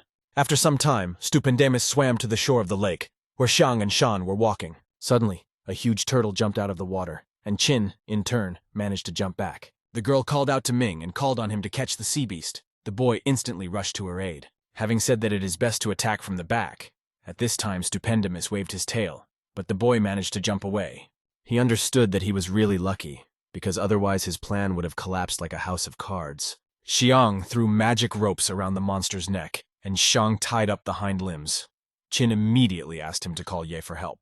The boy, in turn, ran after the young master, anticipating the consequences of catching Stupendimus. After a couple of seconds, he ran to the main character and said that they had caught a turtle. The worried young cultivator asked where Xiang was, and Ming replied that she was holding the beast. Naturally, Tian instantly followed him to help the little girl. Getting closer to the teenager, Shan threw jade into his pocket. Finally, running to the huge turtle, Yi noticed that such strong creatures are very rarely found on Earth. Ming urged Qin to rest, since he and the master could deal with Stupendimus themselves. Soon Shang again rushed his ropes, and Shang shouted to the teacher to attack the monster. Coming closer to the turtle, Tian noticed that it was not exactly a water elemental. However, for some unknown reason, Stupendimus became angry and literally went berserk. The beast in turn hit Yi, thereby throwing him high into the air. Shang immediately directed his attack towards him, saying that he would help him. Tian noticed that the child was aiming straight at him, but he managed to dodge his fiery arrow. When the young man finally landed, Stupendimus released some kind of magical wave at him. He once again dodged and went behind the turtle's back, but it didn't end there, because the sea beast instantly struck him with a powerful blow with its tail. As a result, Tian literally flew his whole body into a tree and the jade fell out of his pocket. Soon Stupendimus calmed down and the guy realized that it was because of him that the monster got angry. The young man picked up a crumbled piece of stone and wondered where he could have gotten it from. He soon realized that in fact, these were all the tricks of an extremely vile kid. In this connection, Yen nervously said that Min would answer for this because he had angered the immortal. Xiang began to pretend that he did not understand what the young master was talking about. Then the main character showed him a piece of jade and asked how he got this stone in his pocket. The boy continued to claim with a surprised face that he didn't know and Yi was mistaken. Suddenly Xiang said that she saw Ming at the auction and he was really going to frame Tian. Xiang began to say something indistinctly and subsequently his hand caught fire. The boy immediately attacked the young cultivator, declaring that Stupendemis should go to him. The teenager easily blocked his attempts and noticed that the kid had a lot of courage. After which he threw a piece of jade at him and said that it was better for him not to cross the road. Thus the stone literally stuck into Ming's clothes and the turtle was already targeting him. A moment later, Stupendemis rushed into battle and Shan tried to tie him up with a magical rope. However, the enraged beast could no longer be restrained. Ye said that now it was the end for him. At that moment, the turtle dealt an extremely painful blow to Min and he backed away. The boy in turn suggested that he would have a better chance of surviving in the water. In this connection, Shan instantly jumped into the lake and tried to swim as far as possible. Naturally, Stupendemis followed him, intending to feast on jade. Embittered Qin could not understand how such a loser could be born into her family. She immediately rushed after him. But Tian urged her to stop, because he was going to demonstrate his abilities to her. After which the guy cast a certain spell and a huge blade appeared above his head. The girl, in turn, was shocked by such incredible strength of the teacher, who meanwhile dealt a crushing blow with his sword straight into the lake. A couple of seconds later, the defeated Stupendemis floated to the surface, and the exhausted Shan lay on his shell. Finally, Ming admitted defeat and said now Tian can do whatever he wants with him. He jumped onto the shell of a dead turtle and noticed that even killing him was not enough. Although this would have been an ideal solution, it resulted in the young man having his body pierced with magical lightning. But still, he decided to leave him alive, inflicting only a few wounds so that he would definitely not escape. Urging Xiang to deal with the Shang family, Qin stated that the teacher was extremely generous. The girl showed a magic pill and said that with this she could become his best student. At this time, the wounded Min began to ask her for mercy, reminding her how he always helped her as a child. However, the rather cruel young lady said that the young master did everything right. After which she offered two options for the development of events. Either she tells everything to her father. Suddenly Shan interrupted her and immediately chose the second one. Qin noted that in this case, from now on he does not belong to any of the families and can die peacefully. The main character supported her and finally agreed to become her mentor. Xiang was sincerely happy with this decision and began to joyfully shout that she was now a student of Ye himself. The girl instantly grabbed his hand and urged him to hurry up to choose the time for classes. Suddenly, the young cultivator remembered Shu and wondered how she was doing now. The next day, Tian brought Qin to his flaming maple villa. As soon as they got out of the car, a worried Ling'er ran up to them and asked where he was.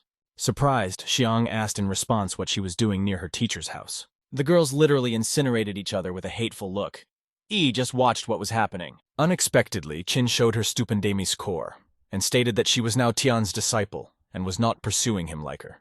The guy hurried to take the core from her, and noted that they would discuss their training after he finished with cultivation. Stunned, Hong asked if he really took this vile girl as a student. He replied that she did not give him any way and showered him with gifts, so he had no choice.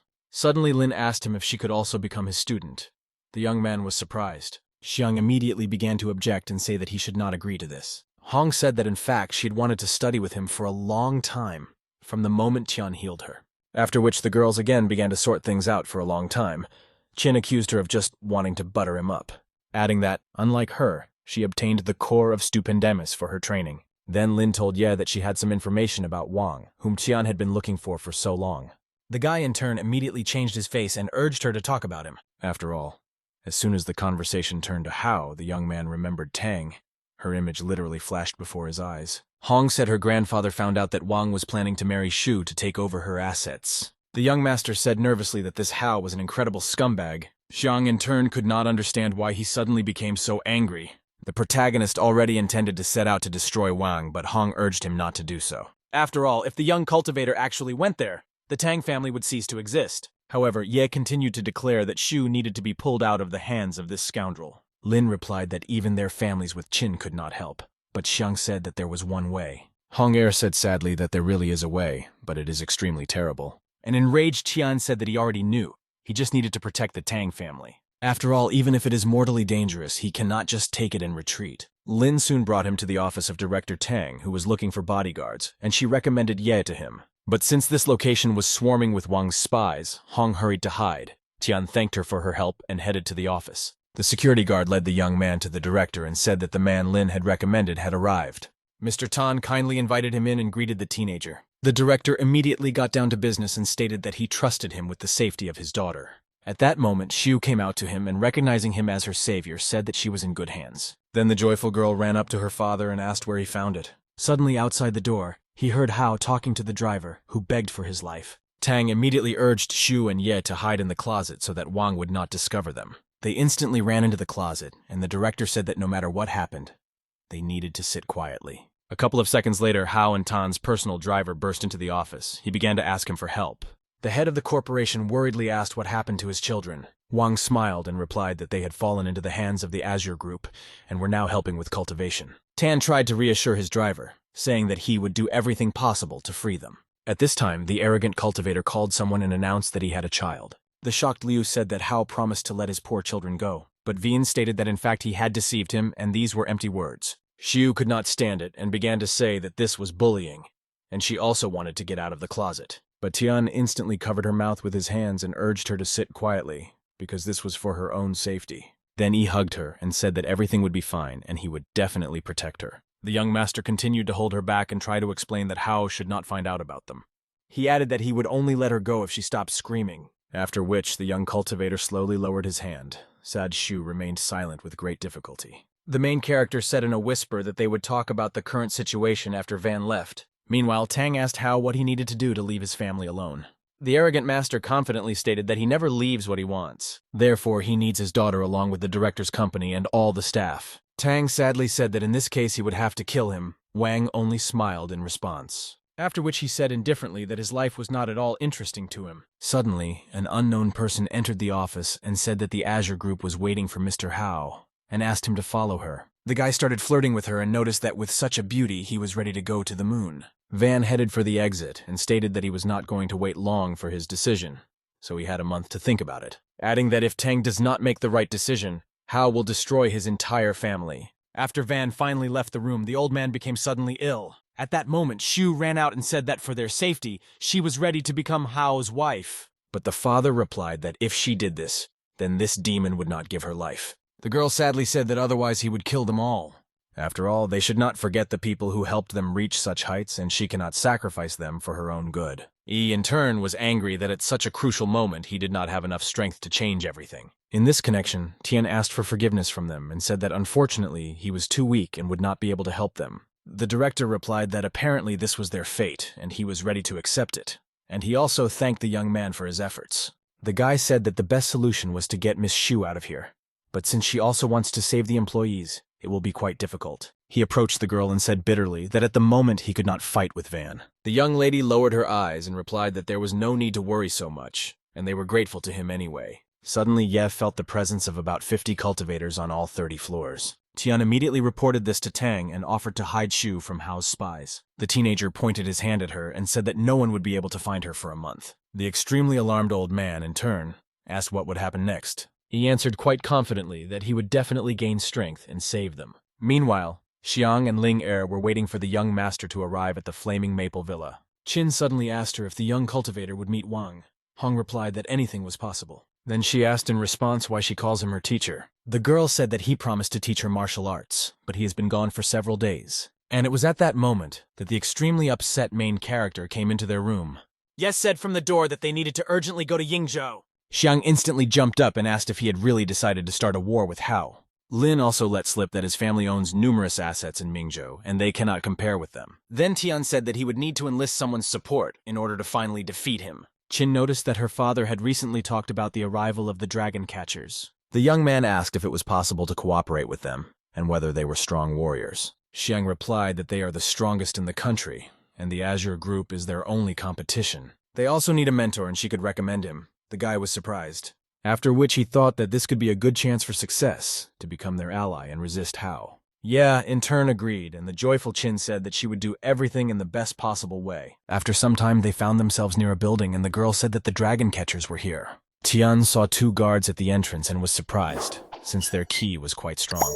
Xiang instantly grabbed his hand and dragged him to his father to tell him that she had found the master. One of the bodyguards joyfully greeted the girl and said that the boss was worried about her. Qin immediately ordered him to immediately take the guy to the dragon catchers. Soon they entered the room and headed down a long corridor. Yi discovered that behind the wall there were a considerable number of those same cultivators. Approaching the door, Tian's heart began to beat wildly for some unknown reason. he suddenly discovered a bright mark and began to carefully examine it. Suddenly it dawned on him that these were 6 starburst lights. Yi wondered who these catchers were. But as soon as Tian tried to go inside, the symbol began to fall apart. As a result, a huge number of magic swords flew at the teenager. The young master instantly realized that these were not the most benevolent people. In this regard, the young cultivator immediately used his abilities. The main character also drew attention to the chaotic formation, which indicated the strength of the enemy. Ye promptly activated a protective barrier, which easily absorbed the attack, after which an unknown girl came out and said that Shan was not mistaken about this person. An old man came out after her and said that they did not want to offend Tian in any way. The perplexed guy asked if they really decided to test him. At this moment, the young lady introduced herself as Zhang and said that she was the elder of the dragon catchers, adding that she rarely meets such capable cultivators, and also apologized for the peculiar test. He shook her hand and warned her because next time they might end up with an expert. Dai said that their group is the strongest in the country, and therefore they have a lot of enemies. And the master directed her to select only the best. Zhang immediately invited Tian to lead their elite unit. Realizing that he did not have much choice, the teenager decided to agree, because he himself could not yet become stronger. However, Ye insisted on several conditions for cooperation, which surprised those present. Ahead of him, Dai asked if that was what he came for, to confront Hao, who had united with the Azure group. Tian smiled and replied that it is always pleasant to deal with smart people. After which Zhang gave him an emblem and stated that with it he would be able to control the Tiger Dragon team. The young man glanced at the division's cultivators and realized that their strength was enough to fight Wang. The elder also noted that they would obey him unquestioningly. Yi, in turn, said that this was very good and he was ready to get to work. Turning the emblem in his hands, Tian asked when they were setting off. However, at this time an unknown person entered the room and said that Dai was mistaken about this boy. After all, he is not worthy to be the group's mentor. Surprised, Ye asked if this was really another test. Zhang replied to the young master that it was the former Tiger Dragon leader Gong Yang who had joined the Blood Dragons. The young cultivator noticed that he was quite strong, but he had an extremely bad character. A stunned Khan replied that he had no right to criticize him, adding that it is better for the guy to leave this place because no one is happy with him here. Dai suddenly became angry and ordered him to get out of here immediately and not bother Ye. But Gon urged her to remain silent because she took the place of the elder in a rather unusual way. Ian still wouldn't let up and continued to provoke everyone in every possible way, saying that she fell for his cute face. Then the extremely arrogant Han put his hand on Tianyu's shoulder and said that to become a mentor, you need experience. The teenager immediately hit him with his hand and said that he was not going to talk to him. Gon took this as a challenge and began to flex his fists. Zhang still unsuccessfully ordered him to leave the room. Yi, in turn, noted that he coped well with the first test and would not remain idle. As a result, he threw 2 vases at Yang, but Dai managed to block the attack, stating that the master should not forget where he is, namely in Shang's house. The infuriated Tian ordered Khan to go outside and sort things out like a man so as not to disturb the master. Once in the courtyard, Zhang urged him to be careful, since duels between hunters often end in death. The guy smiled and said that in this case there is no need to restrain yourself. Gon immediately rushed to attack him, but Ye noticed that he was too slow. Subsequently, the young man easily avoided the blow of the perplexed Ian. Khan urged him not to evade attacks, but to fight him in a fair fight. Gon then hurried to his feet for the next blow, but he didn't know who he was dealing with. By releasing a magic sphere at Tian, he intended to at least injure the cultivator. However, the teenager took advantage of his abilities in a timely manner. As a result, he absolutely calmly neutralized Khan's attempts and launched a counterattack. Thus, having bound him with magical chains, Gon was unable to move. Ye informed Zhang that he no longer intended to undergo their ridiculous tests. Only if there are no more people willing to test his strength. Naturally, there were no such people. Dai instantly congratulated the young master for mentoring the Tiger Dragons. The members of the group themselves bowed low to the young cultivator and greeted him. The main character approached Dai and asked if her promise was valid. The girl in turn answered positively, because everything was already clear. Then Ye gave a new task for his charges to protect the Tang family at all costs. Then he asked the elder to help him make amends to the Shang family because he created a mess here. Then, leaving Tian, he said that in a couple of days he would be waiting for them at his flaming maple villa. Zhang realized that he was actually an incredibly strong fighter, and it was stupid to test him. Soon the guy returned to his home, where he told Xiang and Ling Er that he was leaving for Yingzhong for a whole month. The girls were in shock, adding that from now on he is the commander of the Tiger Dragon group and will need a lot of time and effort. Qin literally grabbed him and said that she had fulfilled part of their agreement, and he could not do this to her. Hong also grabbed his hand and once again asked him to become her teacher. Yi couldn't avoid it forever, and finally agreed to teach them self-defense. The joyful girls began to dance with each other because their cherished dream had come true. But a moment later they remembered that they had quarreled among themselves and went in different directions. After some time, Tian went to his office, and looking at the magic stone, he thought that he had already died once. In fact, the young man wanted to found his own section and call it Lingtian. Suddenly, Xiang and Hong came to him in disguise and said that they were honored to be his students. He said that they must learn a couple of rules: not to touch someone who has not harmed them, and the one who offended them must pay in full. At that moment, he took a piece of paper and threw it at the candle, thereby cutting it off. The rather obedient students replied that they would definitely glorify his section. The teenager called them to stand nearby and said that from now on they are part of his clan called Lingtian. Qin and Ling Er immediately handed him 2 cups of sake and asked him to celebrate the occasion. One by one, Tian knocked over the cups and hurried to congratulate them on joining his sect, after which he repeated again that he was leaving for a month, and they were obliged to wait for his return. As the young master agreed with Dai, in a couple of days she arrived at the Flaming Maple Villa. Getting out of the car, Zhang greeted the newly appointed commander of the Tiger Dragon group. The young cultivator, in turn, hurried to hand over the magical leaves to the students. Ye said that if the Tang family is in danger, they should tear up these leaves and he will come right away. The main character got into Dai's car and thought that it would be nice if Qin and Hong completed some of his business. But as soon as Tian left, Xiang declared that during his absence she was in favor of the eldest.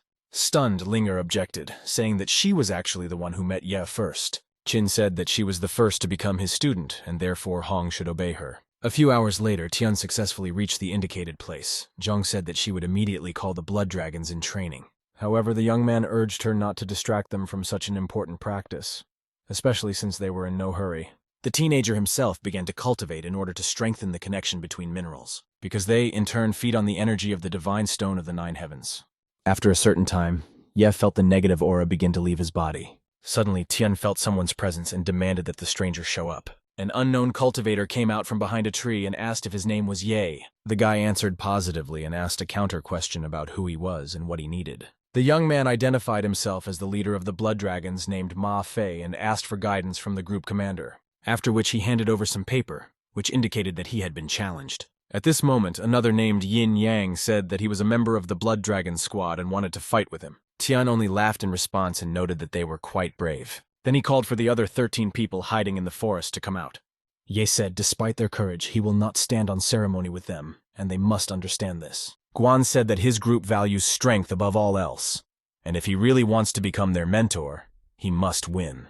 Tian responded by saying that he would be happy to see their abilities. The squad members were at a loss because no one could withstand so many fighters.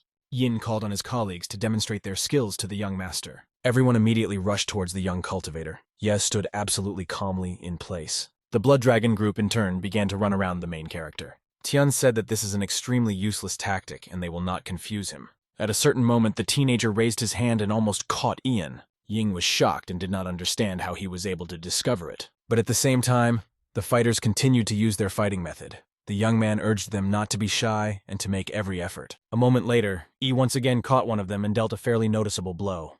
However, after he was attacked from above by the head of the sect, Ma Fei, he naively believed that he would defeat Tian.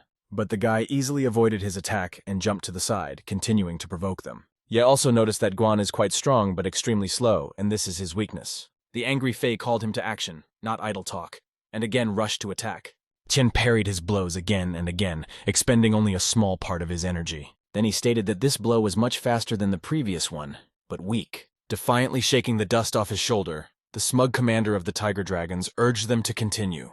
But this was enough for the masters to understand how powerful he really was, and Ma said that they wanted to become his students. Ye praised the sect members and assured them that he could make them much stronger. Tian suggested that it would be best to start with their weaknesses, which meant trying energy-clearing tactics. However, one of them asked in surprise and extreme displeasure whether that was all. Then the upset young man set off in an unknown direction, which greatly surprised Yi. In this connection, the teenager asked Guan if this boy was from their squad. Ma Fei replied that Yue Shangyun is the younger brother of the strongest in the Hua Kingdom, Shang He. Tian was surprised because he had never heard this name and knew nothing about it. Soon, Ye gathered everyone and announced that he had created an individual improvement plan for everyone and would change their skills. Some of the group members did not even know that this was possible and began to actively discuss it among themselves. But Yue objected to the commander, saying that even his brother was not capable of doing this. The perplexed young master asked in response whether he was really so sure of this. However, Sean continued to pretend to be a smart guy and asked the main character if he knew what the consequences could be.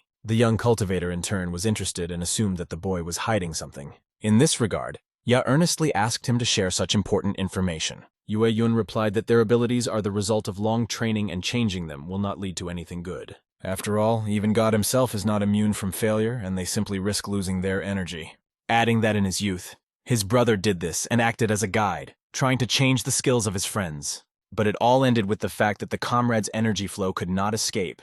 This led to the accumulation of the aura inside the body, and he died. The squad members were horrified by the story, because they could not even think about such consequences. Yun continued to say that after this incident, his brother forbade changing skills, and Ye was no one to break this rule. Tian agreed that this process was extremely dangerous, but the matter was completely different. Shang snapped again, saying that he had no right to doubt his brother's abilities. Unexpectedly, Ma Fei supported the boy and noticed that this was indeed practically impossible and dangerous. The rest of the soldiers also expressed solidarity with Yun and called on the commander to listen to him. Yue once again asked the master not to waste time on this venture for the sake of their common good. But Ye insisted, because if they don't change their abilities, they won't be able to improve. The angry boy nervously asked him if Tian realized that this was a threat to their lives. Finally, the guy realized that until they themselves know the truth, they will not understand anything.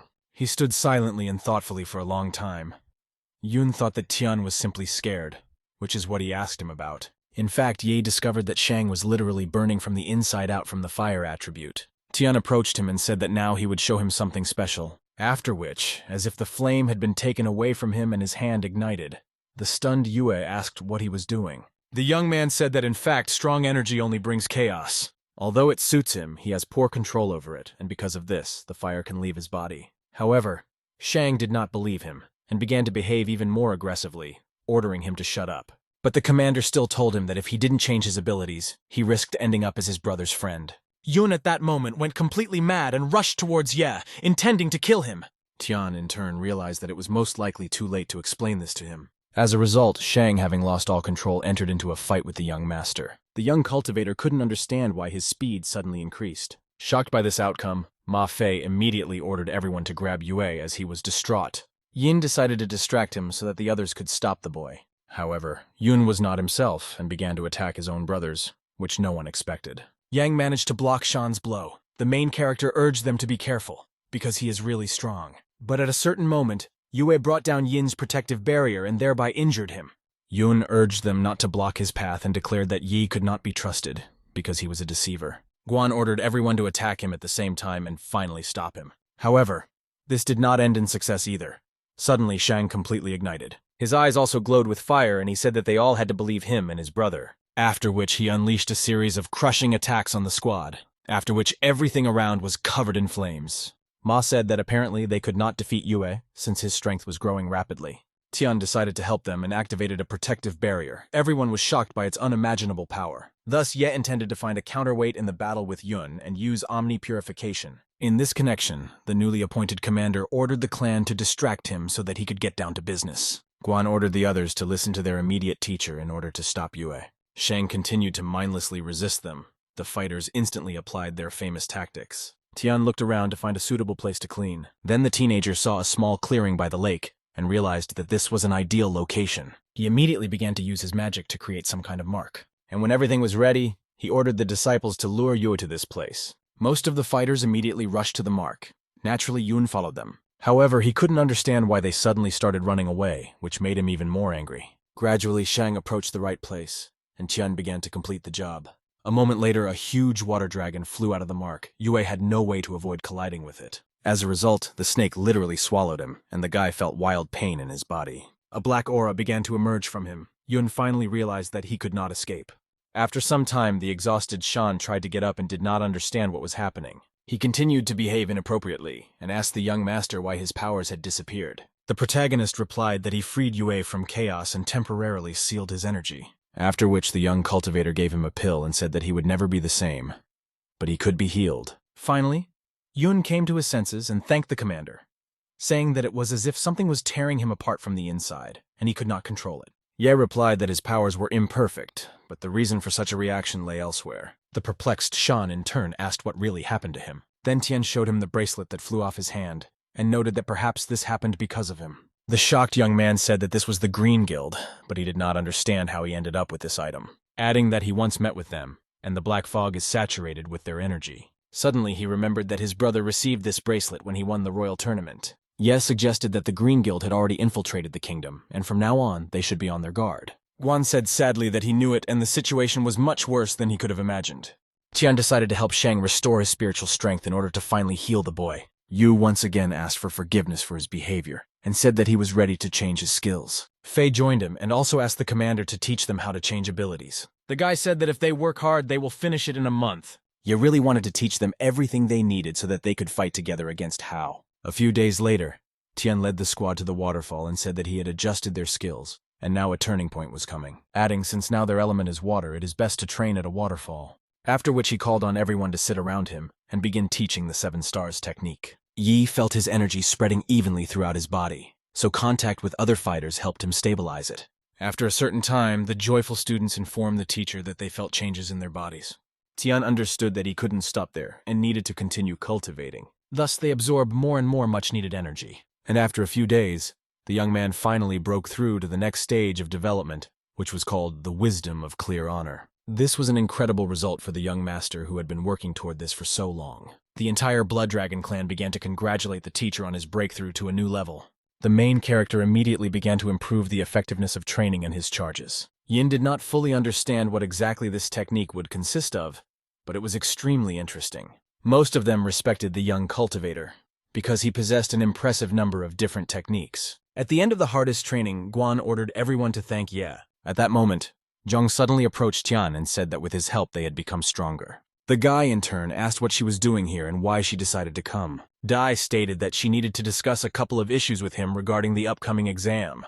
The extremely surprised young man asked what exactly she wanted to talk about. The girl said that well-coordinated teamwork is important for the dragon catchers, and that's why they organize group battles. After which Zhang gave him the necessary documents, and Ye finally understood why they all attacked him together.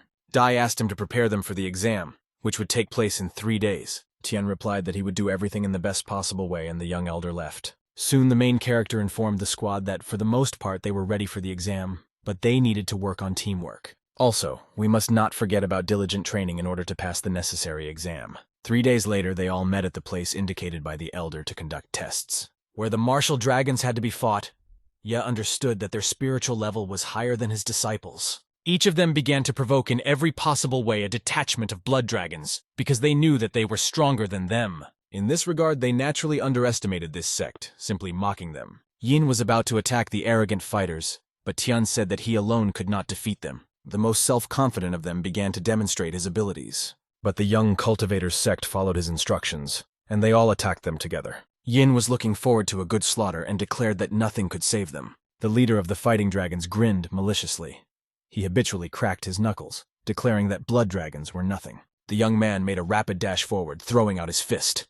A powerful stream of wind rushed towards his rivals. Ma Fei Guang just smiled and blocked the blow with his elbow. A huge ball with a fiery hue grew between him and the enemy. A strong surge of energy and a blindingly bright glow forced the leader of the battle dragons to retreat back. Yue Shang Yun laughed and exclaimed that the guy was completely helpless. He could not do anything with them. The man glared angrily. He never forgave such insults to anyone. The leader shouted that the blood dragons asked for it. Quickly throwing both fists forward, he summoned a large fire dragon. The beast opened its mouth predatorily, revealing sharp fangs. Ye Tian immediately calculated the battle dragon's strategy. He shouted to Fei Guang that the earthly spirit must be destroyed first. The young man exclaimed that they could handle it themselves.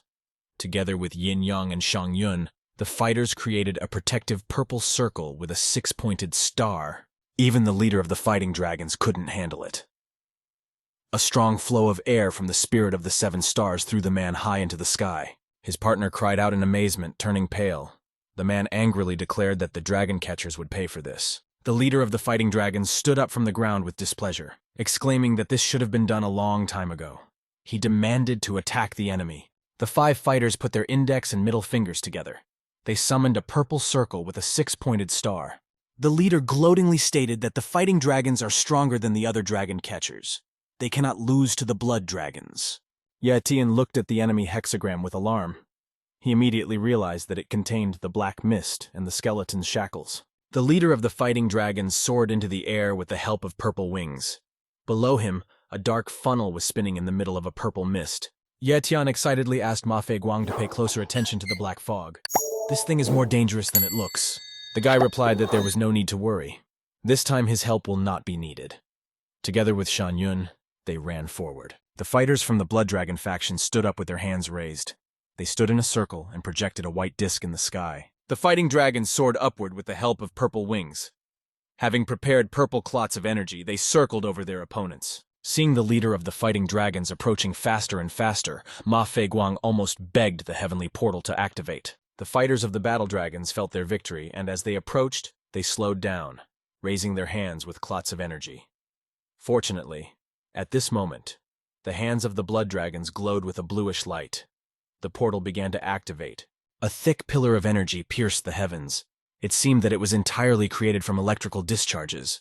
Outbreaks occurred in different places. A minute later, all that was left of the fighting dragons were scraps that slowly descended to the ground. The blood dragons joyfully celebrated their victory. Ye Tian clapped his group. They did a great job. The young man was a little worried that the Green Guild was becoming more and more influential. The elder of the Dragon Catcher group, Zhang Dai, approached the young man. She said that she received information about the Tang family. Ye Tian shuddered, realizing that the Tang family was in danger.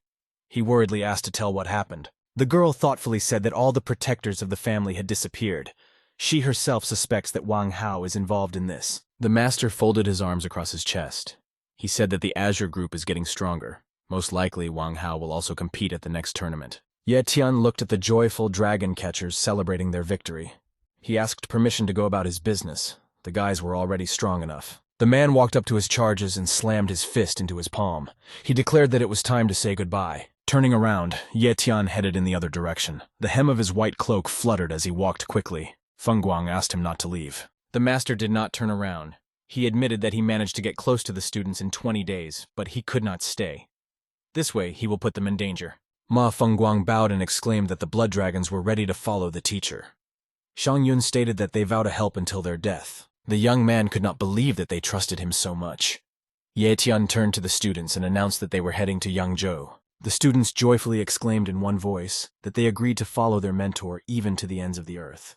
Zhang Dai looked thoughtfully at the dragon catchers. She had to admit that Ye Wutian was truly a master. He was able to gain respect in a short time. The young man returned to Tang Shu Air's office, whose entire facade was made of glass. There was a huge red vase at the entrance. A little closer to the door there were flower pots with strange green plants. The young man frowned. This reminded him of something. Inside there was a framed picture hanging on the wall.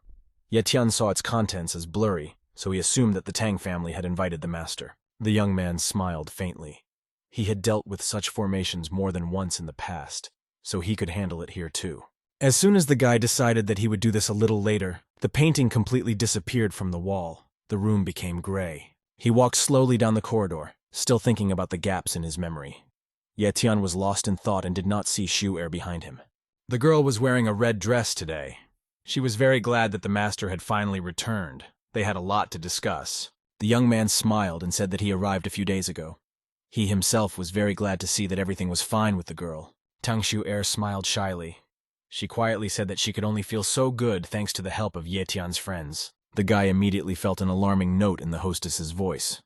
The young man demanded to know what happened. He would help sort out the problems. Shu Er could no longer hold back and roared.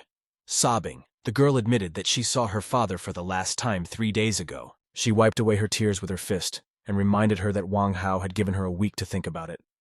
The father disappeared that same day along with the guards. Gently touching his interlocutor's face with his finger, Ye Tian said that tears do not make Shu Er more beautiful. She should not cry so much. The beauty saw a blue glow above the guy's nail. Continuing to sob, the girl asked with interest what it was. The man looked closely into Tang Shu Er's eyes. He said there was no time for explanations. She must trust the master. The girl looked at her interlocutor with perplexed eyes. Ye Tian asked to trust him to save his father. Tang Shu Er wiped away a tear with a handkerchief with purple and red spots. She sincerely thanked the master for his help. Suddenly, Ye Tian was surprised to notice that the beauty's eyes had closed and she had lost consciousness. The young man barely had time to catch her. The white handkerchief slowly fell to the floor. From under it, a column of black particles slowly rose into the air. The guy couldn't figure out what it was. Seeing that they were standing on the red hexagram, Ye Tian began to guess. It was very similar to the soul purification formation. The young man frowned. Now he realized that everything was even worse than it seemed. The spell affected the entire Tang family.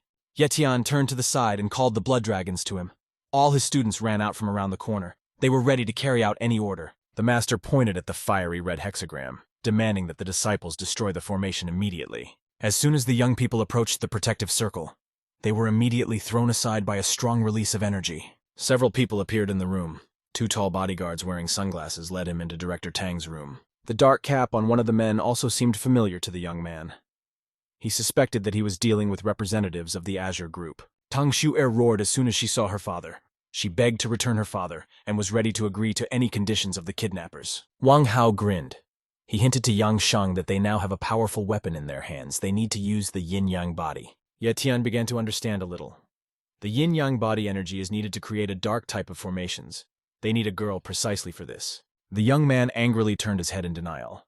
He could not allow Shu-er to be taken over for villainous purposes. The master hid the girl behind his back and gloomily declared that the only way to take her away was through his corpse. Wang Hao grinned disdainfully. He was surprised that someone was trying to take the loot right from under his nose. Yang Shang slowly approached the guy, holding a purple hologram of a skull in his hand. He asked Ye Tian how he preferred to die.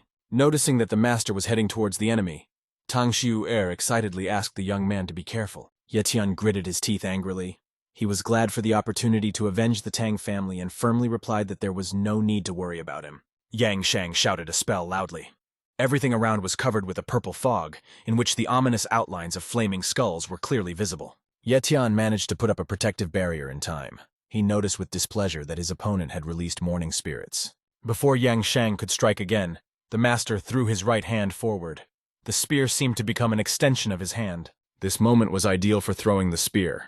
The man was just making the next passes, calling on the monsters for help. The impact was so stunning that the dark cap flew high into the air, and the purple mist instantly dissipated. Yang Shang lay motionless on the ground, face down with his arm extended to the side.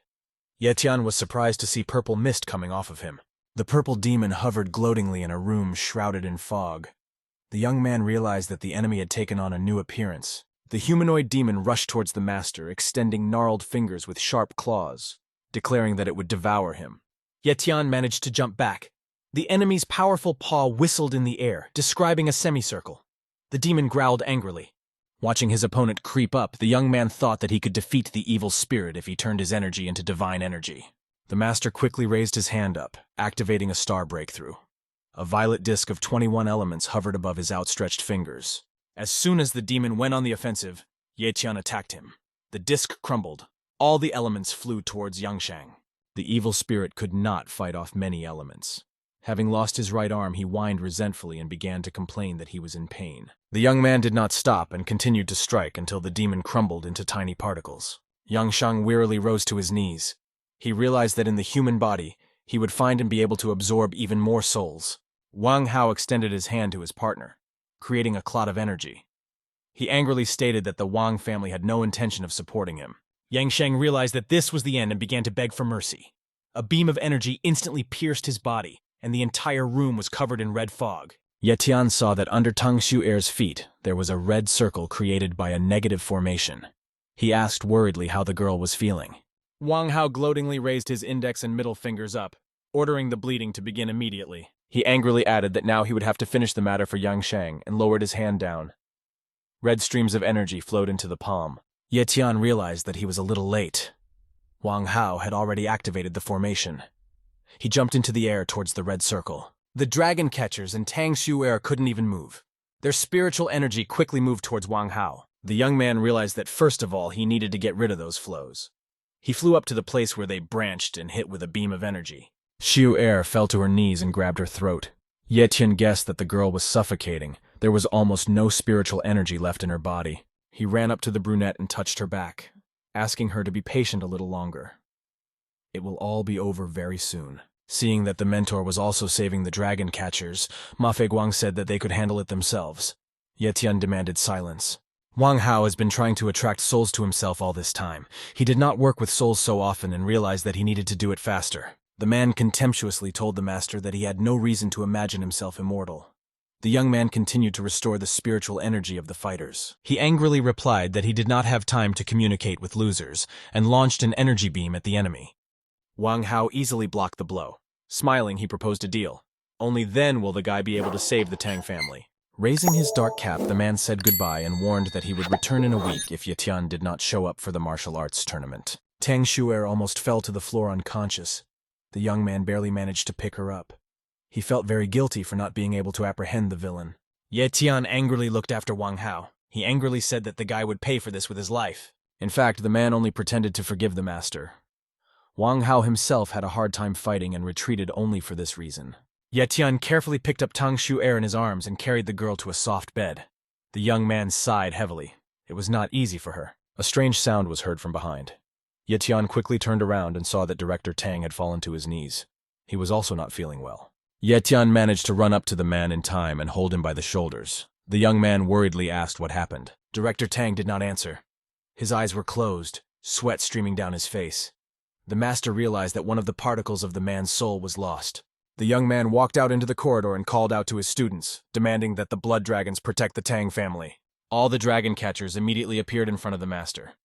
Ma Fei Guang answered loudly for everyone that he understood the master's order.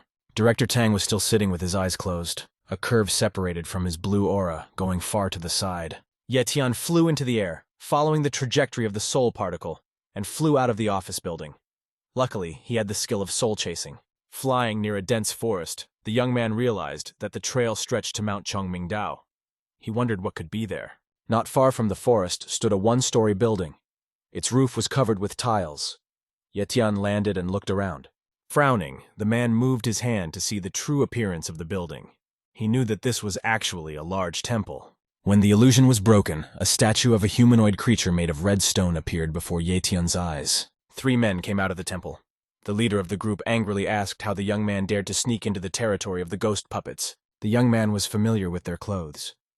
He knew that these people used the soul as a source of spiritual energy. Having heard no answer, the leader angrily exclaimed that he did not like to be ignored, and grabbed a long bone staff with fangs on the top. Ye Tian contemptuously stated that he had better get out of the way himself while he still had the opportunity to save his worthless life. The man made a quick lunge and threw his staff at the guy, saying that the stranger had chosen his own path. The young man barely had time to deviate to the side.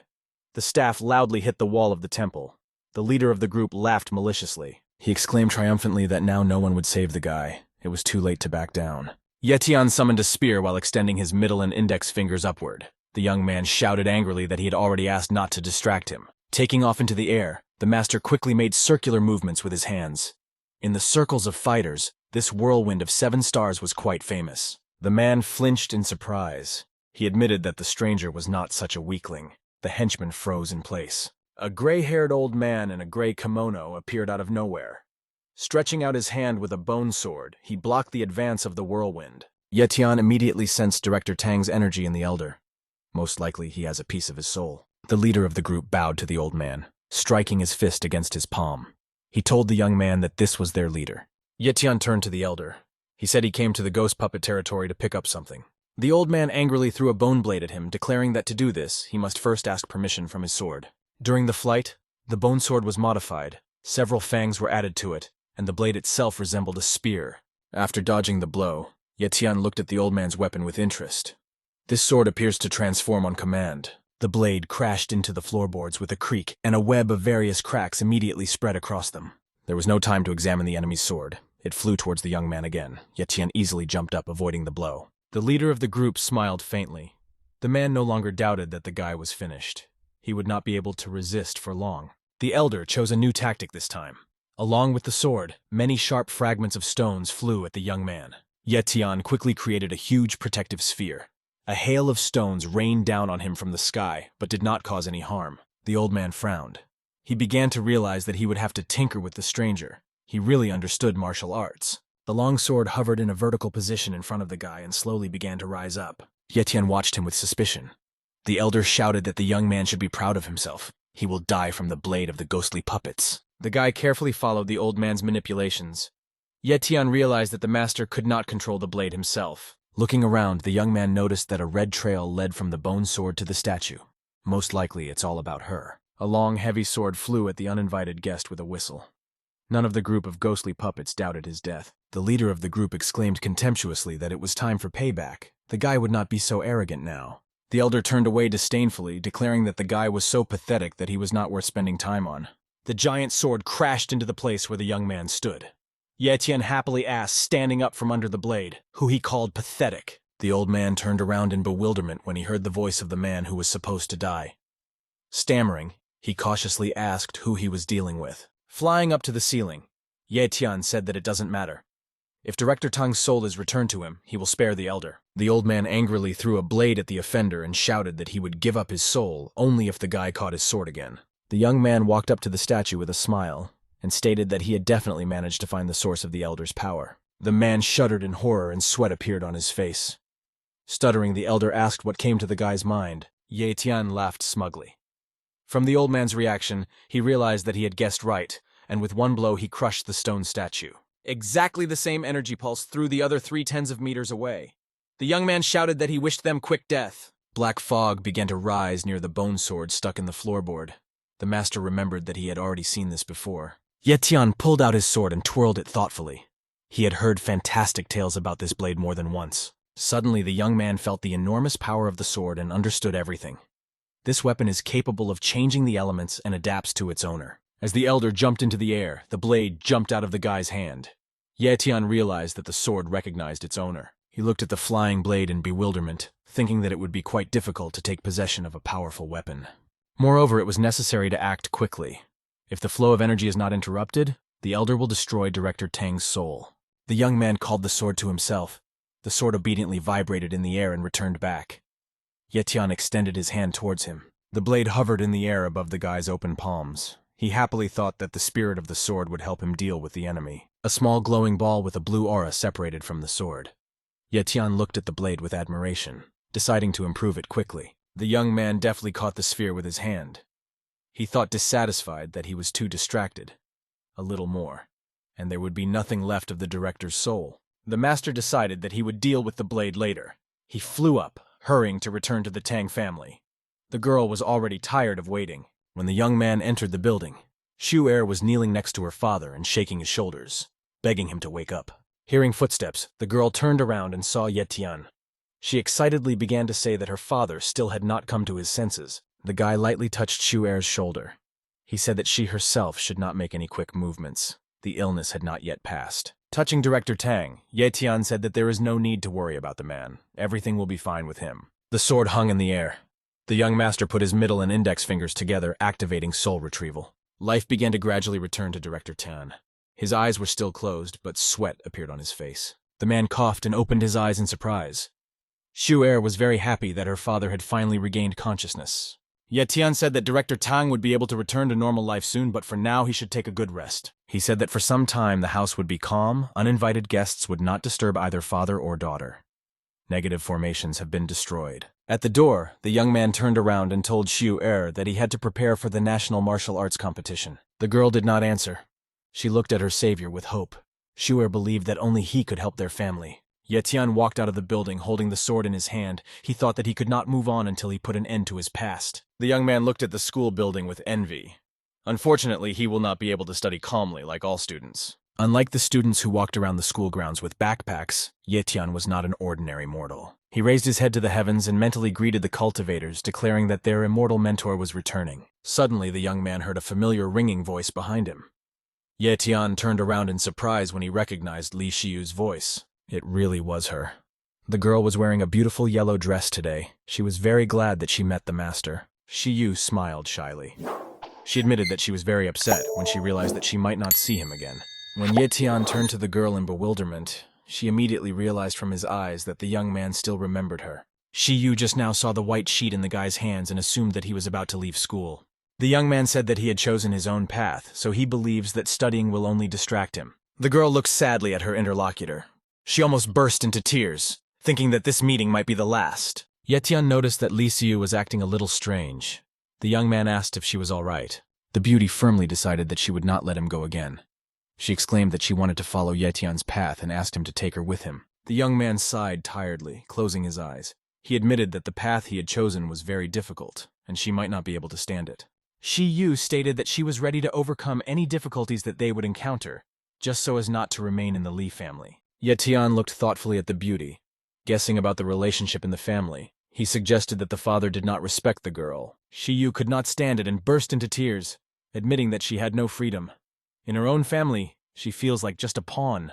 Wiping her tears with her fist, the girl exclaimed that she was already tired of this. She wants to make her own decisions.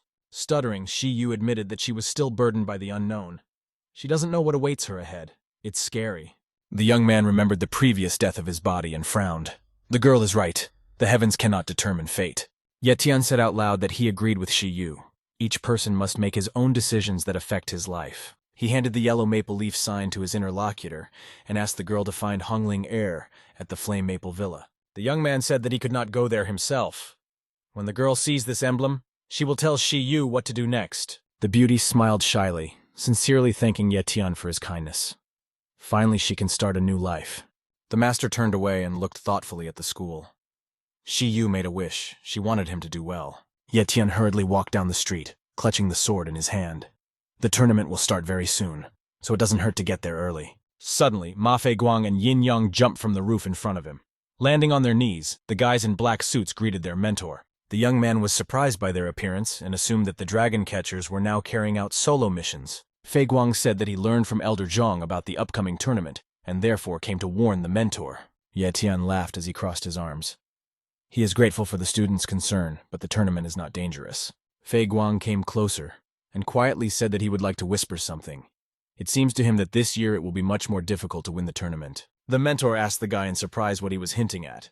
He winked conspiratorially and came even closer. It turned out that, under the guise of a tournament, the 7 strongest sections nominated the best fighters who would compete for primacy in the world of cultivators. Ye Tian scratched his chin with a smile.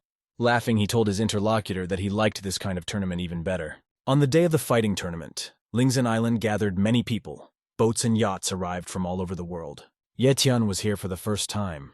He was surprised to note the high concentration of spiritual energy on the island. Not far from him, 2 guys were discussing a possible champion. Lin Yan Nan from the Seven Flowers Alliance is a very strong opponent. The young man said that this man was the best in the Azure group. The dragon catchers would have to accept their defeat. A gray-haired old man caught up with them and declared that this was not all. Losers of the tournament will be expelled from the immortal world. The guys turned to the elder in surprise. Ye Tian walked towards the entrance of the main building. From the conversation, he understood that the Azure Group, to which Wang Hao was involved, wants to take over the entire world of cultivators. Having found the administrator, the young man demanded to be given a room. The tall man bowed cordially to the guest. Dragon catchers were respected here. At the door to the room, Ye Tian turned to the conductor and said that he needed to rest. The man nodded understandingly and left. The master immediately began cultivation. Sitting on the floor, he summoned a yellow core with a blue glow. A fishbone sword hung in the air above him. The young man decided that enough time had passed. He pressed the palms of his hands together, trying to unite the sword and his spiritual essence. The sword immediately flew up to the ceiling. Having stumbled upon an obstacle, he began to rush chaotically around the room in search of a way out. Hearing the clang of the blade, Ye Tian sighed sadly. His cultivation level is still insufficient for this. The bone sword hung in space. The young master was sorry that the divine stone could not cope with the energy of the blade. The young man left the room, clutching the sword in his hand. He couldn't understand why nothing worked. Ye Tian decided that this method was not suitable. Suddenly, a girl with purple hair landed on the floor in front of him. The man was outraged that his request was ignored. The tear-stained girl's blue t-shirt bore the yin and yang emblem. Sobbing, Dui-san asked not to hit her and put her hand forward. A tall man wearing the same clothes raised his fist. He shouted angrily that the girl had no right to order him. Ye Tian managed to intervene in time. His neutralizing shield held back the guy's powerful blow. The man's face was blinded by a bright flash. He turned angrily to the defense attorney, declaring that no one had the right to meddle in the Bagua section without special permission. The young man proudly said his name.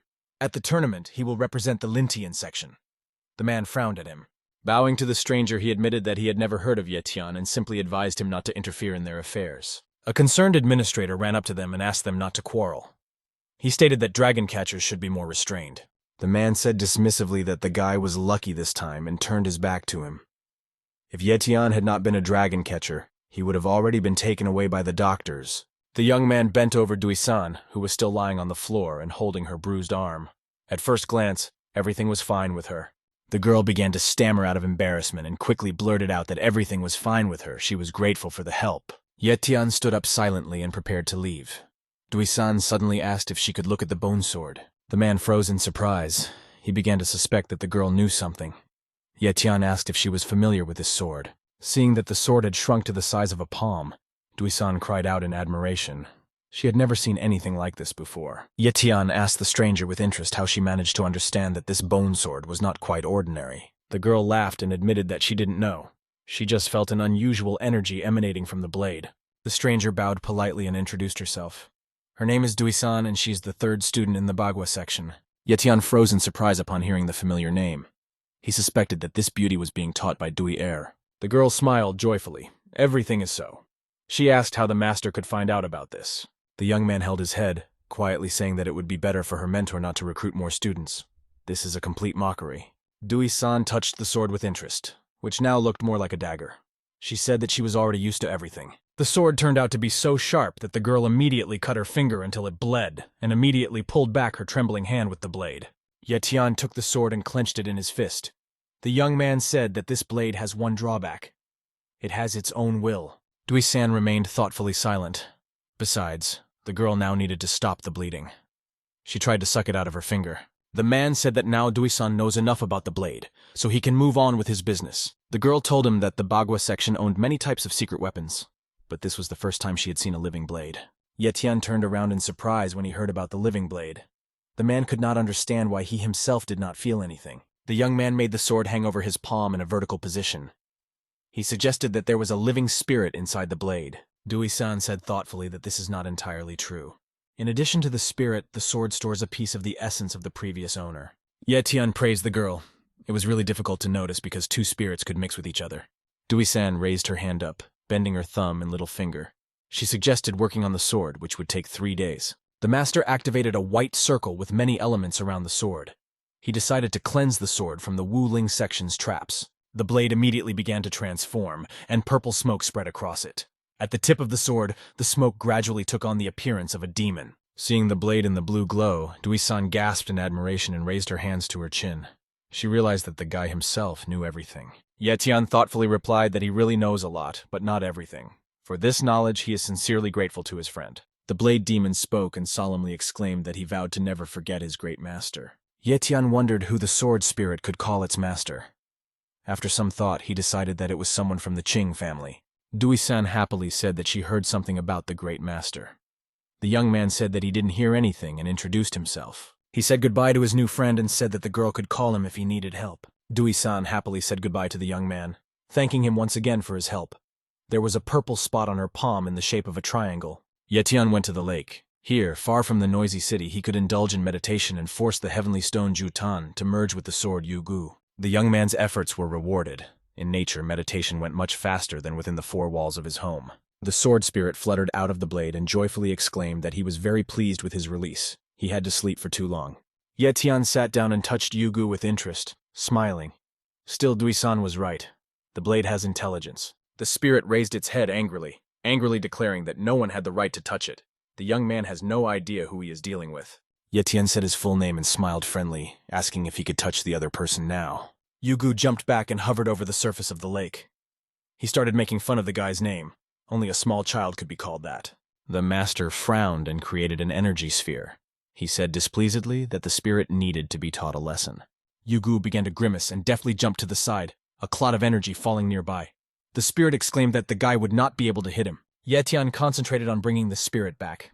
He angrily told Yugu that he didn't let him run far. The spirit of the blade realized that something was uncontrollably pulling him back and shouted angrily that it was not entirely fair to use such methods. The young man replied that he had only 2 options. Yugu must either submit or die. Enemies should not use it for their own purposes. The sword spirit tried to resist. He laughed artificially, feeling that he was getting a little closer to his owner. As soon as Yugu was nearby, Ye-tian grabbed him, deciding that it was time to start training and rein in the impudent guy a little. The master looked closely at the blade spirit, trying to understand what was special about it. He asked if Yugu could create other sword spirits. He laughed and proudly declared that he could do a lot of things. If the young man wants, he can even now show his abilities. Without waiting for an answer, the blade spirit enlarged its sword to the size of a large spear and hovered in the air. He cheerfully asked the guy to follow him. Ye-tian had no intention of running after the sword and simply jumped on it. The young man himself became interested in what the spirit was up to. Yugu immediately warned his passenger that the trip would be difficult. He should be well prepared for it. The travelers flew through the portal and found themselves on the lawn. Ye-tian looked around and realized that they had passed through time. Boasting of its strength, The sword lifted the nearest rock and proudly called out to the young man, asking for his opinion. The master had no time for this. He pulled Jutan out of his pocket. The spirit offendedly asked why he was not praised and became interested in the heavenly stone. Blue streams of energy spilled out from the yellow stone suspended in the air. Yugu said admiringly that he had great strength. When the streams reached the sword, the spirit cried out for joy. Now he himself felt the spiritual energy. Yugu was very pleased with this trip. His mood immediately lifted. The spirit suggested that the yellow emblem on the sword was the owner's personal mark. Yetian was also glad that everything worked out. He managed to improve the characteristics of the sword, and the cultivation capsule is always in his pocket. The young man smiled faintly. He scratched his chin, looking intently at the sword. Yugu understood his look and promised not to run away anywhere. At the appointed time, Yetian leisurely walked along the red carpet leading to the main building through several arches. Seeing people passing by, the sword spirit said admiringly that many came here to fight, but it would not be better to find it. The young man gloomily ordered him to be silent. The time of the sword had not yet come. Yugu hid back behind the guy, offended. Dui-san was also here. She immediately recognized her savior and screamed with delight, greeting the man. The tournament manager struck the gong, calling the crowd to silence. He explained the rules of the tournament. The opponents will be determined by lot. The man solemnly announced the results of the first draw. The first round is opened by Ganlin and Aolong. Dui-san exclaimed in delight that her mentor was also at the tournament. Yetian did not even turn around and frowned at the arena. Ganlin turned out to be a tall guy with glasses. The young man remembered that Dui-san had spoken about secret weapons. Perhaps this man is that very weapon. A bald fighter with 2 axes entered the arena against him. Ganling calmly looked at his opponent, clenching his fists. Aolong immediately rushed to attack, swinging his axes threateningly. Most of those present recognized the impact of the roaring tiger. Ganling just laughed and put up a disc-shaped protective barrier in front of him, flying into the air to meet his opponent. Yetian nodded understandingly and smiled faintly. He immediately realized that the guy was using a mirror of illusions. Aolong couldn't believe his eyes when a blindingly bright white disc crashed into his axe and created sparks. The blow was so strong that the fighter was thrown back. Lying on his back, Aolong angrily asked what was going on. Ganlin straightened up and calmly replied, hiding his hands behind his back, that nothing special was happening. He was just taking his victory. The next participant was Wu Xing, a man with a small broom in his hands. He had to fight Yetian. The youth pulled out his bone sword, remembering that Jin Wu's section did not control spiritual energy very well. Wu Xing looked at his opponent disdainfully. Yetian did not seem like a worthy competitor to him. Flying into the air, the man released a fireball in the form of a dragon's head and exclaimed that he would teach a good lesson. Yetian prepared for the fight. Yugu licked his lips happily. That sphere must definitely be delicious. Wu Xing smiled triumphantly, mentally celebrating his victory. He told the enemy that the sword would instantly turn to ashes. The fire dragon was approaching faster and faster. As he approached the young man, he opened his mouth as wide as possible. Yetian calmly waited for him. Bringing the dragon closer, the master made a circle with his sword and cut the dragon in half and released a protective disc at his opponent. The blow was so strong and unexpected that Wu Xing's weapon broke in half. He indignantly asked what kind of monster this was. The man realized that he had been defeated and ran away from the arena, begging to be saved from certain death. The manager solemnly announced the victory of Yetian from the Qinglong section and announced the names of the next opponents. Yu Shang's name was too familiar. It turned out that the master from his section also decided to participate in the martial arts tournament. Yugu looked out from behind the owner and impatiently asked what was going on. He wanted to fight with someone else. Yetian thoughtfully replied that the spirit couldn't even imagine how much he wanted to see the champion of the last tournament. A tall brunette entered the arena with a sword. The spectators immediately recognized the champion and quietly discussed the future defeat of the Yanling section. The sword spirit, hiding behind its owner, timidly said that the master was very strong. Yetian decided that this was Yue Shang's brother, whom he was proud of. Qixi entered the arena with a long sword. A teardrop-shaped light shield was attached to his left hand. In the front row of the spectators stood a man in a brown suit. He told his companions that the Qinglong section had recently been replenished with strong fighters. Qixi smiled at his opponent as he waved his sword. He assumed that their forces were approximately equal. The battle would not be easy. A fire was burning behind Yu Shang. Without saying a word, he quickly swung his sword in a semicircle.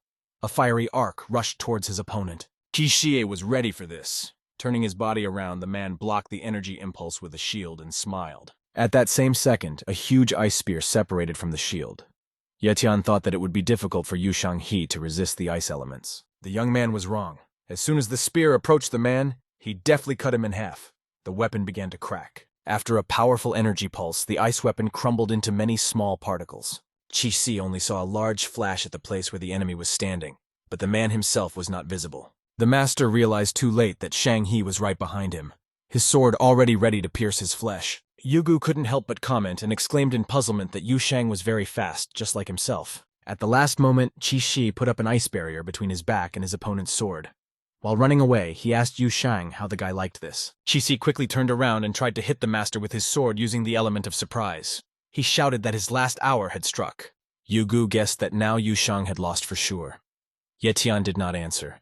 He thought that the hastily created ice did not have much strength. Master Shang. He also knew about this, and casually smashed the ice crystals with the edge of his palm, concentrating the blow in 2 fingers. At the same time, he helped himself with his sword, using it as a sapper's shovel and eliminating large pieces of ice cover. As Qi turned to face the man, he lunged and pierced the tip of his sword through his opponent's chest, declaring victory. The tournament manager declared Yu Shang's victory. His opponent no longer heard this. His sword and shield flew off in different directions. A crimson stain spread on his chest. The audience joyfully chanted the name of the outgoing champion. Qi forced himself to open his eyes and muttered that he had had enough. He was incredibly angry with himself for losing and puffed out his cheeks angrily. Qi was ready to incinerate his opponent with his eyes. Ye Tian noticed that the master was acting strangely and raised his sword. Yugu said worriedly that he didn't want to do this. The young man suspected that Qi was acting suspiciously and threw the sword. The sword spirit did not expect this and cried out in confusion. Everything was explained very simply. The defeated master was not going to accept his defeat and spat out a green energy clot at the winner. Ye Tian knew that he would not have time to warn Yu Shang with his scream, so at the same time he threw his sword at the sphere, which exploded behind the champion. The men's eyes met for the first time in the entire tournament. Shang He looked at the guy who saved his life. Out of the corner of his eye, the champion noticed that the sphere still posed a danger. An energy drop separated from her towards the man. Yu Shang quickly moved his sword in a semicircle. A clot of energy met the protective barrier and exploded into tiny particles. Having pierced the hostile sphere, the sword flew further and stuck into a stone column. Yugu yelled angrily that this was not what he was made for. Ye Tian demanded that the blade spirit come back. Having performed a somersault in the air, the sword obediently fell into the owner's hand. Yu Shang bowed politely and introduced himself to his savior. He wanted to know which section the stranger belonged to. Ye Tian greeted the great champion with respect. The young man said that he was very glad to see them and identified himself. Shang He studied his interlocutor carefully. He admitted that he saw the guy's abilities and suggested a friendly duel. 2 spectators looked with envy at the guy who was communicating with the champion. They too would like to learn from a better mentor. Ye Tian happily agreed to practice a little, and only suggested changing the location so as not to attract much attention. Walking forward, the young man smiled to himself.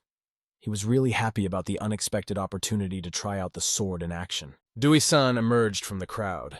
Smiling widely, the girl said that she would like to go with them and watch the fight. The rivals chose a convenient place near the forest and took up positions on the treetops. Shang He invited the young man to attack first. Ye Tian jumped onto the sword.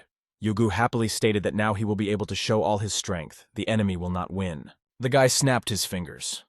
2 more bone swords appeared next to him. They hovered vertically in the air with their tips down. At the owner's signal, both blades flew at the enemy. Yu Shang stood motionless in the air, waiting for the moment. A moment before the collision, the master activated a purple protective barrier in the form of a circle with yin and yang symbols. The swords flew straight at him. Yu Shang calmly looked at the enemy's blades. He knew that the protective circle would cope with such an attack. Suddenly, the master felt that the energy of the sword was hidden in the blades, and put out his hand, blocking the blow. Yugu was openly unhappy with his failure. Frowning, the sword spirit angrily said in his defense that he was unlucky. Dui-san ran to her friend. She had been watching them all this time and realized that Yugu's spirit was barely hanging on in the air. The girl shouted that the young man should be more careful.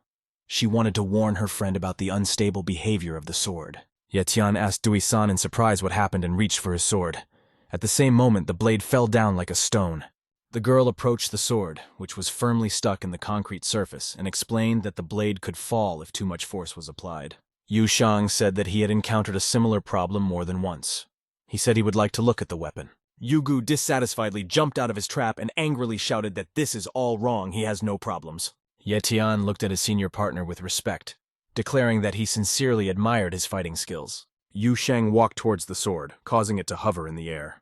Yugu yelled angrily that no one had the right to touch him. The champion took the blade by the hilt. The spirit tried to escape, but the grip was too strong.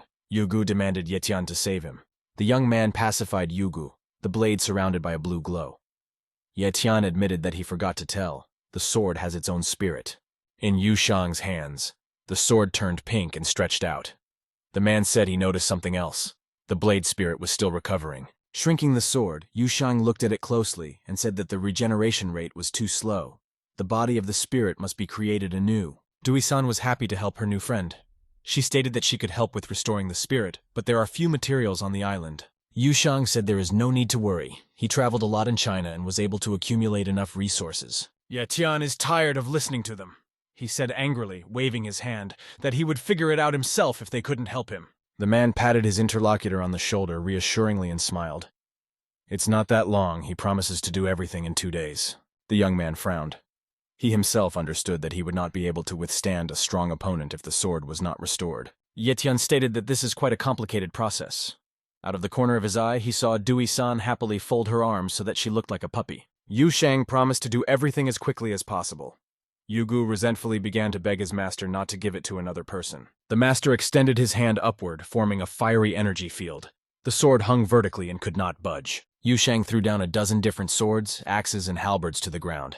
He said it would be suitable for recycling. Taking out a small fishbone sword, the master sat down next to the sword spirit. Yugu asked worriedly what he intended to do. Yu Shang let go of the sword. Yetian's blade instantly began to attract the champion's weapon towards him with the help of spiritual energy. Yugu asked suspiciously what was going on. Within a minute, his mood lifted. The spirit admitted that he liked it. Dui-san laughed embarrassedly, pressing her fingers to her lips. She never thought that the sword spirit would like this procedure. Yu Shang held several swords in his hand, reducing them several times. He was surprised that the sword could absorb so much energy. The girl took a closer look at the spirit of the blade and suggested letting it absorb even more energy at once. The man agreed. The sword had great potential. Yu Shang raised his entire arsenal into the air and said that he would try all the weapons at once. All axes, swords, sledgehammers, and halberds began to be attracted by the sword. Dui-san had to cover his eyes with his hand from the bright light. The more elements of the weapon the blade attracted to itself, the brighter it became. Yetian himself was amazed by the energy of his sword. Yugu only responded once to thank the owner for such a delicious meal. He had already forgotten when he ate so well. A fire dragon writhed around the sword, strengthening its spiritual energy. In addition, in the fire, the blade became even stronger. When the killing weapons were gone, Yugu looked out again and happily exclaimed that he had not eaten so much for a long time. The sword hovered vertically in the air. It was transformed and became chocolate color with gold accents. Yu Shang suggested testing it in action. Yetian took the blade in his hands with interest.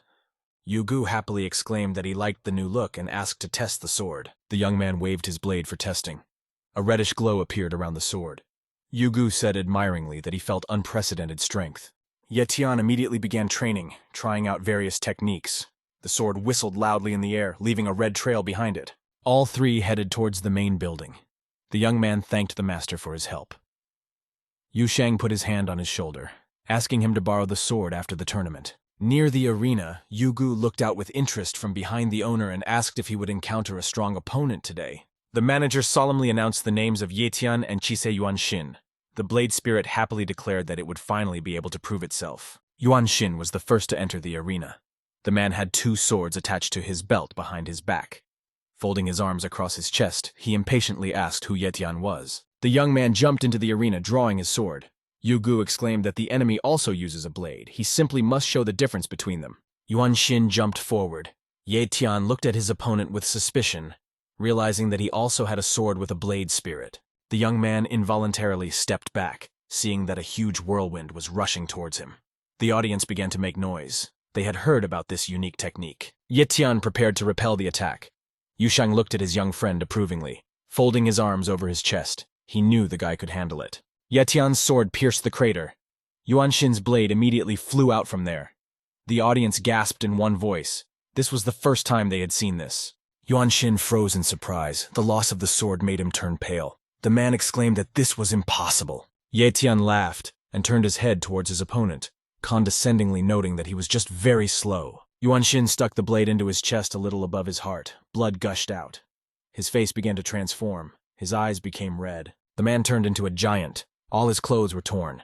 The tracksuit turned into shorts. The spectators stuttered and shouted that a monster had appeared in the arena. Those who were in the front rows backed away in fear. Dui-san asked her friend to be more careful with that guy. Yu Shang frowned. He hoped that Ye Tian could win. An enraged Yuan Shin jumped high into the air and dove at his opponent. The young man calmly waited for the right moment. When Ye Tian hit his opponent, he roared in pain and shouted that it was very mean, but it would not save him. The young man was surprised to notice that Yuan Shin had become even larger. He suspected that the man had absorbed the spirit of the sword to do this. Gritting his teeth in anger, Yuan Shin struck fiercely. Ye Tian barely had time to dodge them while jumping around the arena. He sensibly reasoned that he could not attack the enemy head-on. Now it is better to retreat and wait for a more convenient moment. The young man knew that the power of the spirit could be released through the joint efforts of the master and the spirit of the blade. His sword was framed with a bluish glow. Quickly extending his hand with the blade upward, Ye Tian summoned lightning. An electrical discharge shot upward from the tip of the sword. The huge 5-meter-long sword was like a natural extension of Yuan Shin's hand. The young man rushed forward and stopped the giant's onslaught with his blade. The release of energy was so powerful that Yuan Shin flew high into the air and turned back into an ordinary man. The audience applauded the young man with all his might. Hearing of his victory from the master, Ye Tian left the arena with his hands in his pockets. Yu Gu immediately poked his head out from behind and boastfully declared that he was good in battle, although the guy had a different opinion about him. Ye Tian dissatisfiedly brushed him off his shoulder, admitting that he was wrong. The sword truly turned out to be an excellent weapon. Dui-san also ran up to congratulate the young man on his victory and joyfully exclaimed that he turned out to be very strong. Ye Tian shrugged it off, saying that he didn't do anything special.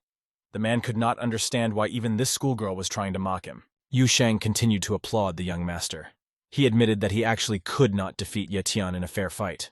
The young man waved his hands displeasedly, asking him to stop making fun. He was defeated, losing to the 7th League. Yu Shang asked the guy to be careful with his opponents. He heard that the 7th and Youth Leagues had recently merged. Ye Tian looked at his interlocutor in confusion. It was not clear to the young man what the connection was between this event and the tournament. Yuan Shin was carried on a stretcher. Yu Shang thoughtfully said that the Shin Guild wanted to win the last competition, but failed. The man patted Ye Tian on the shoulder in a friendly manner, explaining that the young man had angered these evil guys. They would not just let it go. The young master thanked his interlocutor for the advice, promising that he would be careful. Ye Tian bowed as a sign of respect. In fact, Wang Hao had taken over his thoughts. The young man thought with regret that he did not expect to meet the enemy so quickly. Yu Shang folded his arms across his chest as he watched the guy leave. Ye Tian reminded him of himself a few years ago. The young man walked along the dense trees, unaware that an observer in black clothes was hiding on the crown of one of them. The man was sent by Wang Hao and carefully monitored the young man. Ye Tian seemed like a normal guy in appearance, but the observer was not sure about this. Without giving away his presence in any way, the stranger secretly followed the young man through the trees until they reached multi-story buildings. When Ye Tian opened the apartment door, the hooded young man was already standing in front of him and only clarified his name. The young man instantly put his sword to the insolent man's nose and indignantly asked who he was. The man backed away. Frowning, the stranger looked more closely at the owner of the apartment. Ye Tian was faster than he expected. Slowly moving the blade of the sword away from his face, the young man stated that he had actually come here to help the young man. Ye Tian angrily shouted that he didn't need help. He warned that the guy had better leave if he wanted to stay alive. The uninvited guest smiled mysteriously, reminding the young man that he was interested in a man named Wang Hao. Ye Tian was so surprised that he lowered his sword. The stranger took advantage of his confusion and promised that tomorrow they would meet again. The guest left the apartment through the open window too quickly. Ye Tian did not have time to say a word. Yu Gu stated that this guy needs to be caught. Suddenly a thought appeared in the young man's head. He exclaimed that something about the situation seemed very strange. The sword spirit asked irritably what the problem was. If they stand and talk, that guy will calmly leave. Ye Tian remembered that in fact not a single person knew about his true purpose. He didn't tell anyone about Wang Hao. Yu Gu was still eager to fight, and a bluish glow appeared on the sword. The spirit of the blade begged to catch up with the guest. He wanted to teach the man a lesson. The young man jumped onto the sword. He agreed that he could get more information from the strange stranger. Ye Tian pointed Yu Gu to the open window and demanded to catch up with the night guest. Now he himself was burning with curiosity. The blade spirit didn't need to be told twice. He happily flew out of the window with his passenger, leaving a bluish trail in the air. A few minutes later, Yu Gu caught up with the stranger in the forest. That fighter also did not intend to stay here for long and fled from pursuit. The night visitor turned around and grinned. The man was glad that Ye Tian still decided to play with him a little. Immediately after his words, the stranger disappeared, leaving a purple trail behind him. The young man could not understand where he had disappeared. A loud voice sounded from above. The man suggested that Ye Tian try to find him first, and then they would talk. Drawing his sword, the young man looked around carefully, but could not even hear the strange stranger's breathing.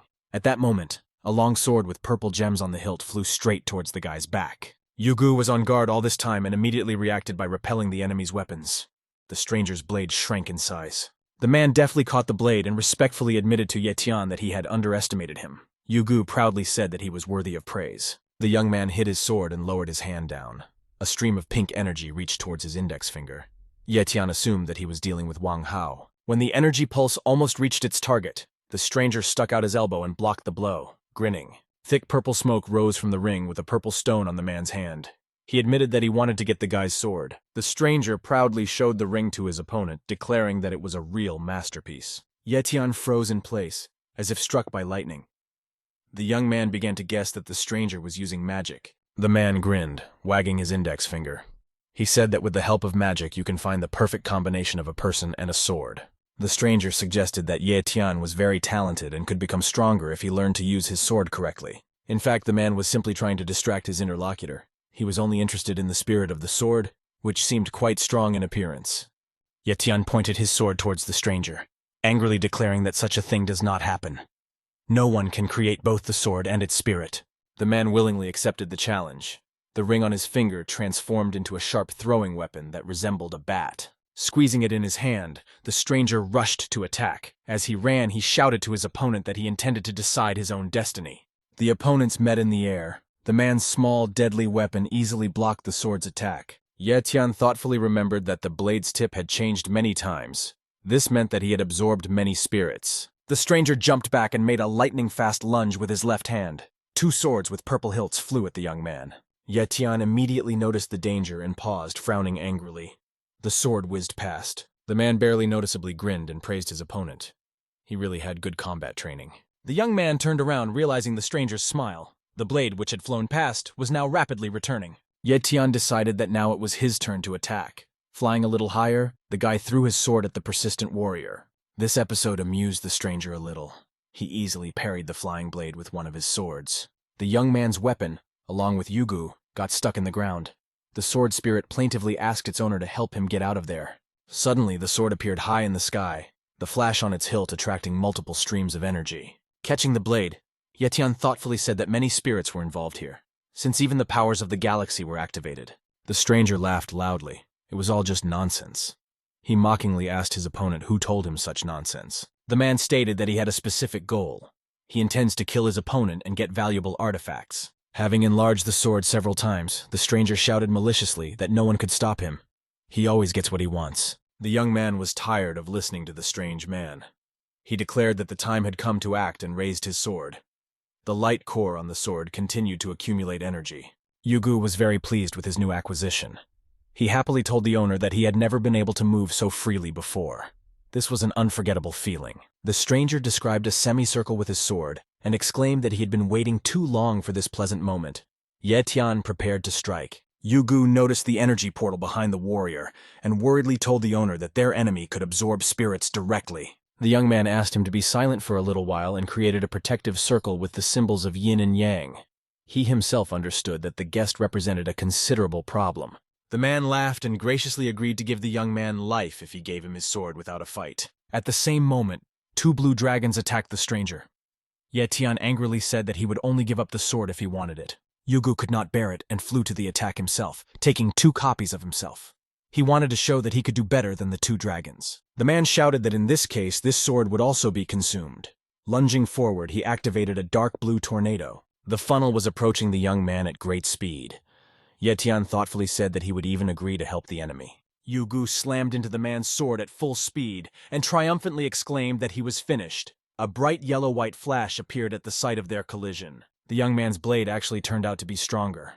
After a strong blow to the stranger's sword, a crack appeared from the tip. Ye Tian jumped forward, intending to finish off the enemy. He said that was the last swing of that flawed blade. The man froze, feeling the cold steel of the sword on his throat. The young man pressed him lightly, declaring that the fighter was now caught. Ye Tian moved the blade a few centimeters. The stranger frowned at the deadly blade, not understanding how this could happen. The young man himself had something to think about. First of all, It was necessary to eliminate the shortcomings of the sword as quickly as possible.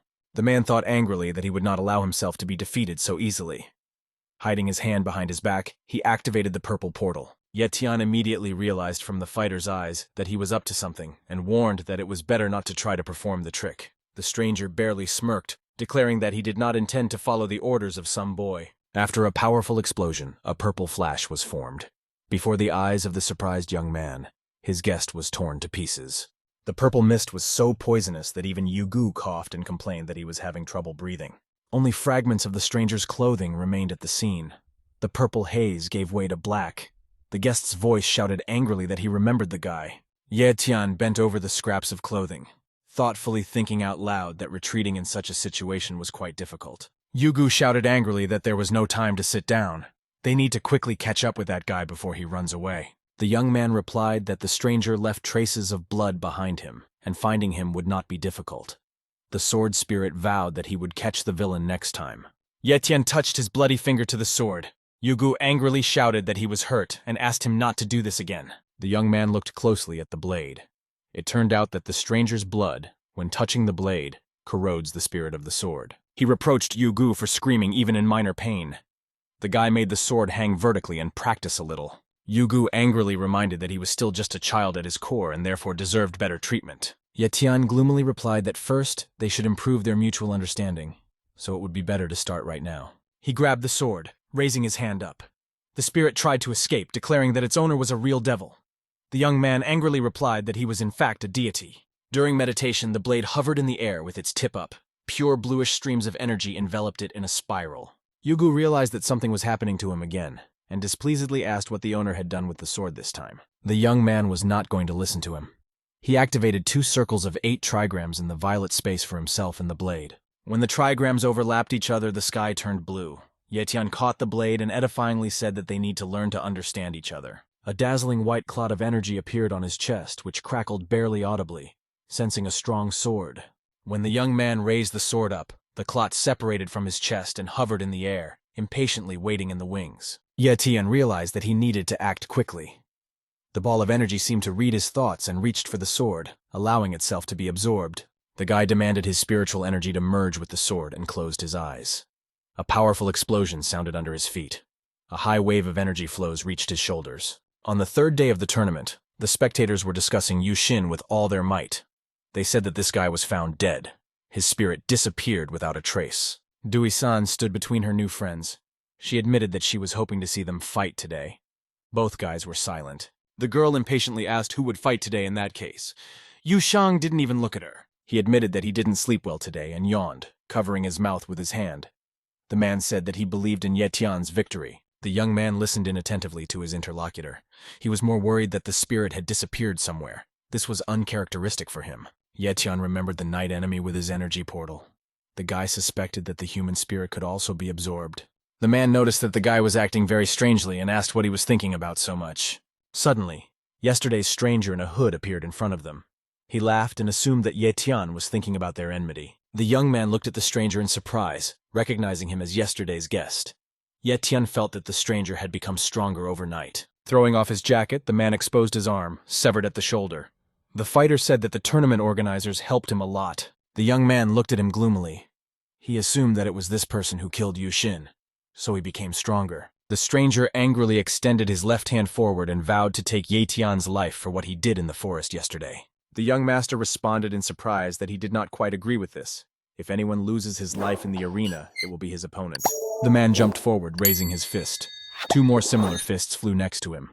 The stranger praised his opponent. He has a great spirit. Ye Tian threw a sword at the fighter, suggesting that they first figure out the techniques. Yugu himself was glad to take revenge on yesterday's guest. The man changed his stance a little, dodging the sword, and gloatingly declared that it was time to change the owner of the blade. Yugu created several copies of himself, reminding him that he could not even fight his shadow.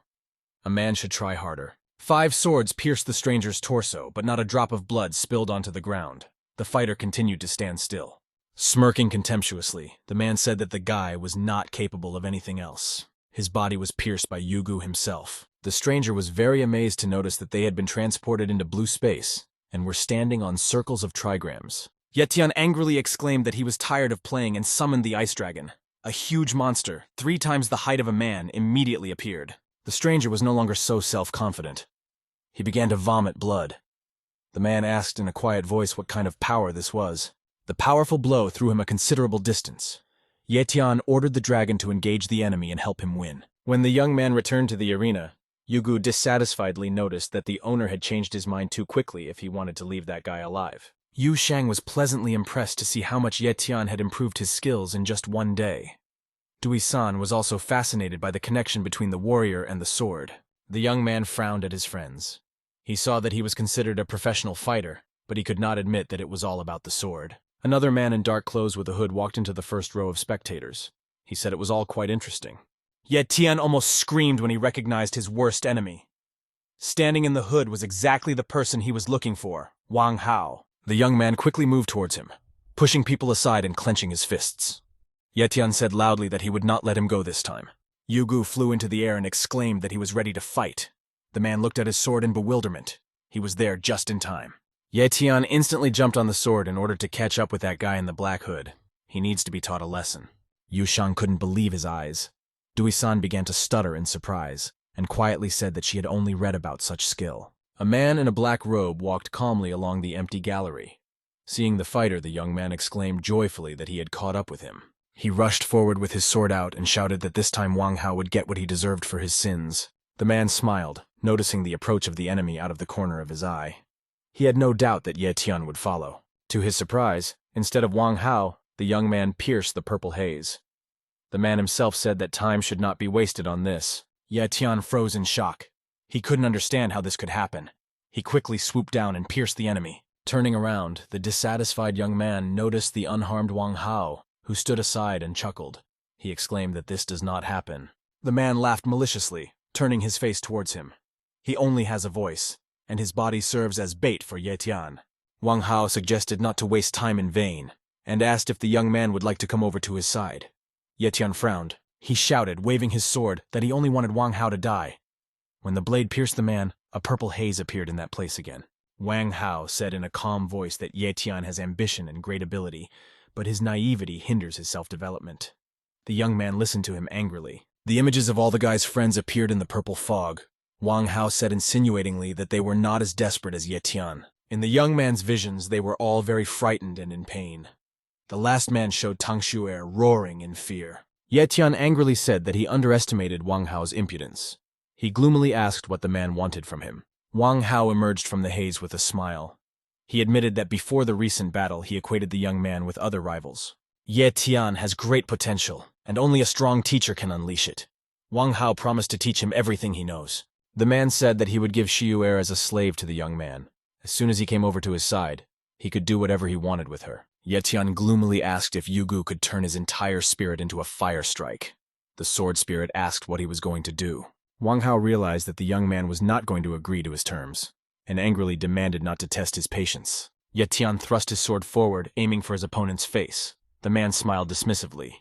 He realized that it was useless to persuade the guy. The young man summoned a fire dragon. A large golden monster appeared next to him, bloodthirstily baring its fangs. The monster plunged into the purple fog, which immediately turned black. Wang Hao said wearily that everything would end soon. A strong explosion was heard at the place where the man was standing. Ye Tian said victoriously that he burned the enemy to ashes. The golden monster slowly dissipated into the air. The young man turned in the other direction, exclaiming that he had 1,000 more ways to kill. An enraged Wang Hao returned home with clenched fists and changed into a white suit.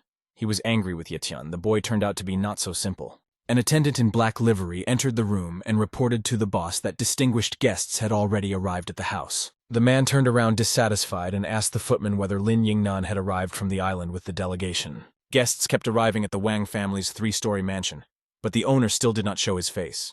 They were assured that Wang Hao would come soon. Lim Yongnam was waiting impatiently for the man in an easy chair with red upholstery, his arms folded across his chest and one leg crossed over the other. Finally, a beaming Wang Hao appeared on the screen, holding a glass of red wine. The soldiers came closer with interest. Wang Hao smiled and said that he would like to discuss the reward first. He knows that everyone would like to help the Wang family. The man in the suit looked older than the rest of the guests. He made his way closer to the screen and said that he was interested in listening to the proposal. Wang Hao solemnly announced that he was offering a reward of $500 million and a talisman for Ye Tian's head. Lim Yong said dissatisfiedly that this was too generous a reward. If he were Wang Hao, he would prefer to do everything personally. He answered in surprise that this is the advantage of wealth. Thanks to the reward, he can avoid staining his hands with the guy's blood. Lim Yong said that he considers Wang Hao to be an independent person. He shrugged, deciding that it was none of his business anyway. Yu Sheng and Duisan finally caught up with Ye Tian. The man asked the young master where he had gone so suddenly. The young man turned to his friends, explaining that he was in a hurry because Wang Hao was about to fight. The fragments left from the fire dragon were still flying in the air. Yu Sheng assumed that the battle would be similar to the previous one. Frowning, Ye Tian corrected the man. This time the enemy wants to take over the entire martial arts world. They need to be especially vigilant. Duisan showed them a small orange piece of metal and asked if it looked like a sword that could cultivate up to level 6 or intermediate. The young man looked at his friend in surprise and asked how she could even compare the 6th level with the average. The girl smiled. She meant exactly what she said. It makes it easier to remember the different levels and characteristics. Ye Tian admitted that using numbers is indeed easier to remember data than using complex names. Yu Sheng thoughtfully recalled that Wang Hao had subjugated most of the sects, with no more than 12 elders acting on their own. The man took out a small golden hexagram and stared at it, declaring that Wang Hao was a threat to all of China. Ye Tian patted his elder friend on the shoulder and said that they had better get more sects on their side rather than worry about the future. Duisan promised that she would talk to the leader of the Bagua sect and try to convince him to help with the rest of the participants. Yu Sheng stated that he has some influence on the Dragon sect, so you can safely count on their help. Ye Tian thanked his friends for their help. Gripping his sword tighter, the young man gloomily thought that the time had come to act. The fighters slowly walked down the steps, discussing Ye Tian. One of the guys said that in any case there are many of them, but there is only one enemy. Seeing 3 friends walking towards them, the man in the suit exclaimed in surprise that this was the same Ye Tian. His partner grinned maliciously and recalled the old saying about being on time is better than being early. Ye Tian had no intention of responding to their jokes and simply silently clutched the sword in his hand. Yu Gu was always ready to fight the enemy. 2 heavy axes immediately flew at him. The young man foresaw this outcome of events and easily avoided them. Yu Gu exclaimed indignantly that the owner could have fought them off himself. It was not necessary to use a sword. The bounty hunters quickly surrounded the 3 friends. One of them suggested that the guy surrender in an amicable way. There was nowhere to run. Ye Tian told Yu Sheng that he did not expect to meet Wang Ji's fighters so quickly, and asked him to look after Duisan. Lin Yannan turned away disdainfully. He had no intention of fighting with the child. Mr. Wang valued his head too highly. The fighter yawned lazily, declaring that such a number of people would be enough to cope with the boy, and he himself would have a better rest. Ye Tian looked thoughtfully at the man who turned away. Here only he posed a danger. The rest were no higher than 4th rank. The young man firmly told Yu Sheng that he would deal with the ill-wishers himself, and asked him to take the girl to a safe place. The man worriedly said that he did not doubt his strength, but still he should not take too many risks. Ye Tian created a protective field and loudly exclaimed that the fighters had come for his head, so it was time to have some fun. The bald warrior with an axe was the first to jump towards the enemy, smiling maliciously. He himself didn't understand why the boy's head was valued so highly. Not even a minute passed before the brave man was given over to the fire dragon. Ye Tian gloomily stated that he was ready to fight the next hunter. The opponents froze in place. The man in the black suit said that there was no need to be afraid. They just needed to attack all together. Several axes and swords flew into the young man's back. Ye Tian turned his head towards them and said in disappointment that he expected more. He lazily fought off the attack, drawing an arc with his sword, and displeasedly declared that the fighters were as annoying as small mosquitoes. In fact, the young man understood that his opponents had put in a lot of effort. He even had to create a protective barrier. In addition, the fight took a lot of spiritual energy, so it's time to move on to trump cards. The young master jumped onto his sword and flew up. There was a deafening explosion below. Everything was shrouded in a thick black cloud of smoke. Ye Tian couldn't see anything. He peered into the cloud in surprise, still not believing that his enemies were dealt with so quickly. The fighters, one after another, flew out of the thick cloud with terrible screams and groans. Some of them vomited blood. The student apologized for being late. Ye Tian was not mistaken. It was indeed his disciple Hongling Er. The girl said that they would do the rest themselves. Shang Qingqing smiled. A man with an axe jumped at the girls from the side, shouting that he would kill them. But the students did not even turn in his direction. Qingqing seemed to accidentally hit him with her elbow while making an arc with her sword. The enemy flew back screaming. The blow to the solar plexus was so strong that the pain forced him to close his eyes and a blood clot escaped from his mouth. Ling Er didn't waste any time either. Running up to her opponents, the girl described a circle with her blade and knocked out 2 fighters at once. Yu Gu asked the owner with interest who these beauties were and why they decided to help. Ye Tian smiled and said that these were his students. Having finished with their goals, the girls put their swords away and moved closer. The young man asked how they ended up here. Qin Qing said displeasedly, closing her eyes, that it was not entirely fair for him to participate in such a competition himself. Ye Tian pretended to appreciate the girl's joke. In fact, he couldn't understand what interesting she saw in the mass brawl. Ling Er suggested that the mentor take some time off. She and the little girl would sort it out themselves. Qin Qin screamed indignantly. She did not like this treatment. Seeing how deftly the students dealt with their enemies, Ye Tian smiled. During their separation, they became much stronger. The young man hoped that Qin Qin would leave at least one person alive for interrogation. He moved decisively towards the main goal. Yu Shang immediately understood the guy's plan and ran after him, drawing his sword. The man said that he would be glad to help his friend. Ye Tian created a power circle with yin and yang symbolism, asking the female students to share spiritual energy with him. The young man raised his hand up, activating the 5 Yue mountain power. 5 mountain peaks rose into the air along with the sword. Yu Gu saw that the sword was framed with a golden spiral, and asked in surprise why he had never seen such a technique before. Ye Tian mysteriously said that the sun and moon shine very brightly, but the 5 peaks are unique in their uniqueness. The young man brought his meditation to its peak and loudly cast a spell. Now he looked like an ancient shaman and simply looked in front of him. A huge pillar of fire pierced the thick black clouds. In the place where the shockwave passed, the sky brightened. Ye Tian's opponents noticed the danger from the sky too late and screamed in horror.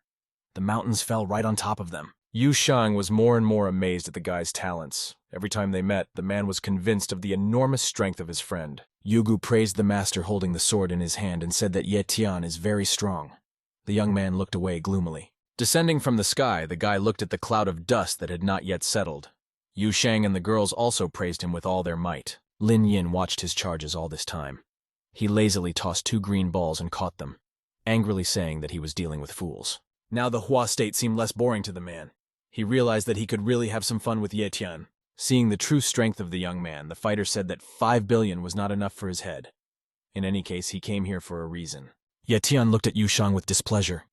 He didn't expect that they would come to his aid so quickly. He needed to finish quickly. The students smiled at the master. Qin Qin said that they would immediately come to help if needed. Ling Er's green eyes lit up with a mischievous sparkle. She admitted that she and Qin Qing had not played enough yet. Ye Tian gloomily stated that there is nothing like a game here. Wang Hao is a very strong opponent, they better go back. Yu Shang said quietly that now is the time to accept the support of friends. You should not refuse help in difficult times. Qin Qin recalled how they dealt with all the hunters. Ling Er added that they all belonged to the Lin Tian sect. The young man was tired of arguing with them. He turned away from the girls and asked his friend to look after them. He could not get out of his head that strange man who immediately left the rest of the hunters. At this time, Lin Yin stopped in front of a pack of wolves in the dense forest, continuing to toss the balls carefree. The man suddenly extended his hand upward, and the dark balls flew high, emitting many shades of purple radiance. The rays that hit the wolves made them petrify forever. The animals now looked like elaborate statues. Lin Yin sensed the presence of fighters from the 5 Elements sect, and said with a smile that they could come out. 5 people came out to him. Violet rays and strong wind emanating from the magic balls destroyed the stone wolves. Their fragments scattered throughout the forest. The gloomy sky turned purple. Lin Nan loudly exclaimed that soon the entire Hua state would belong only to him. A new day has arrived for the fighting tournament. The audience was animatedly discussing the fact that the dragon catchers had only entered 1 person into the group competition. The manager loudly struck the gong, calling everyone to silence. He solemnly announced the start of the competition in the state of Hua. Ye Tian entered the arena against 5 fighters from the 5 Elements sect.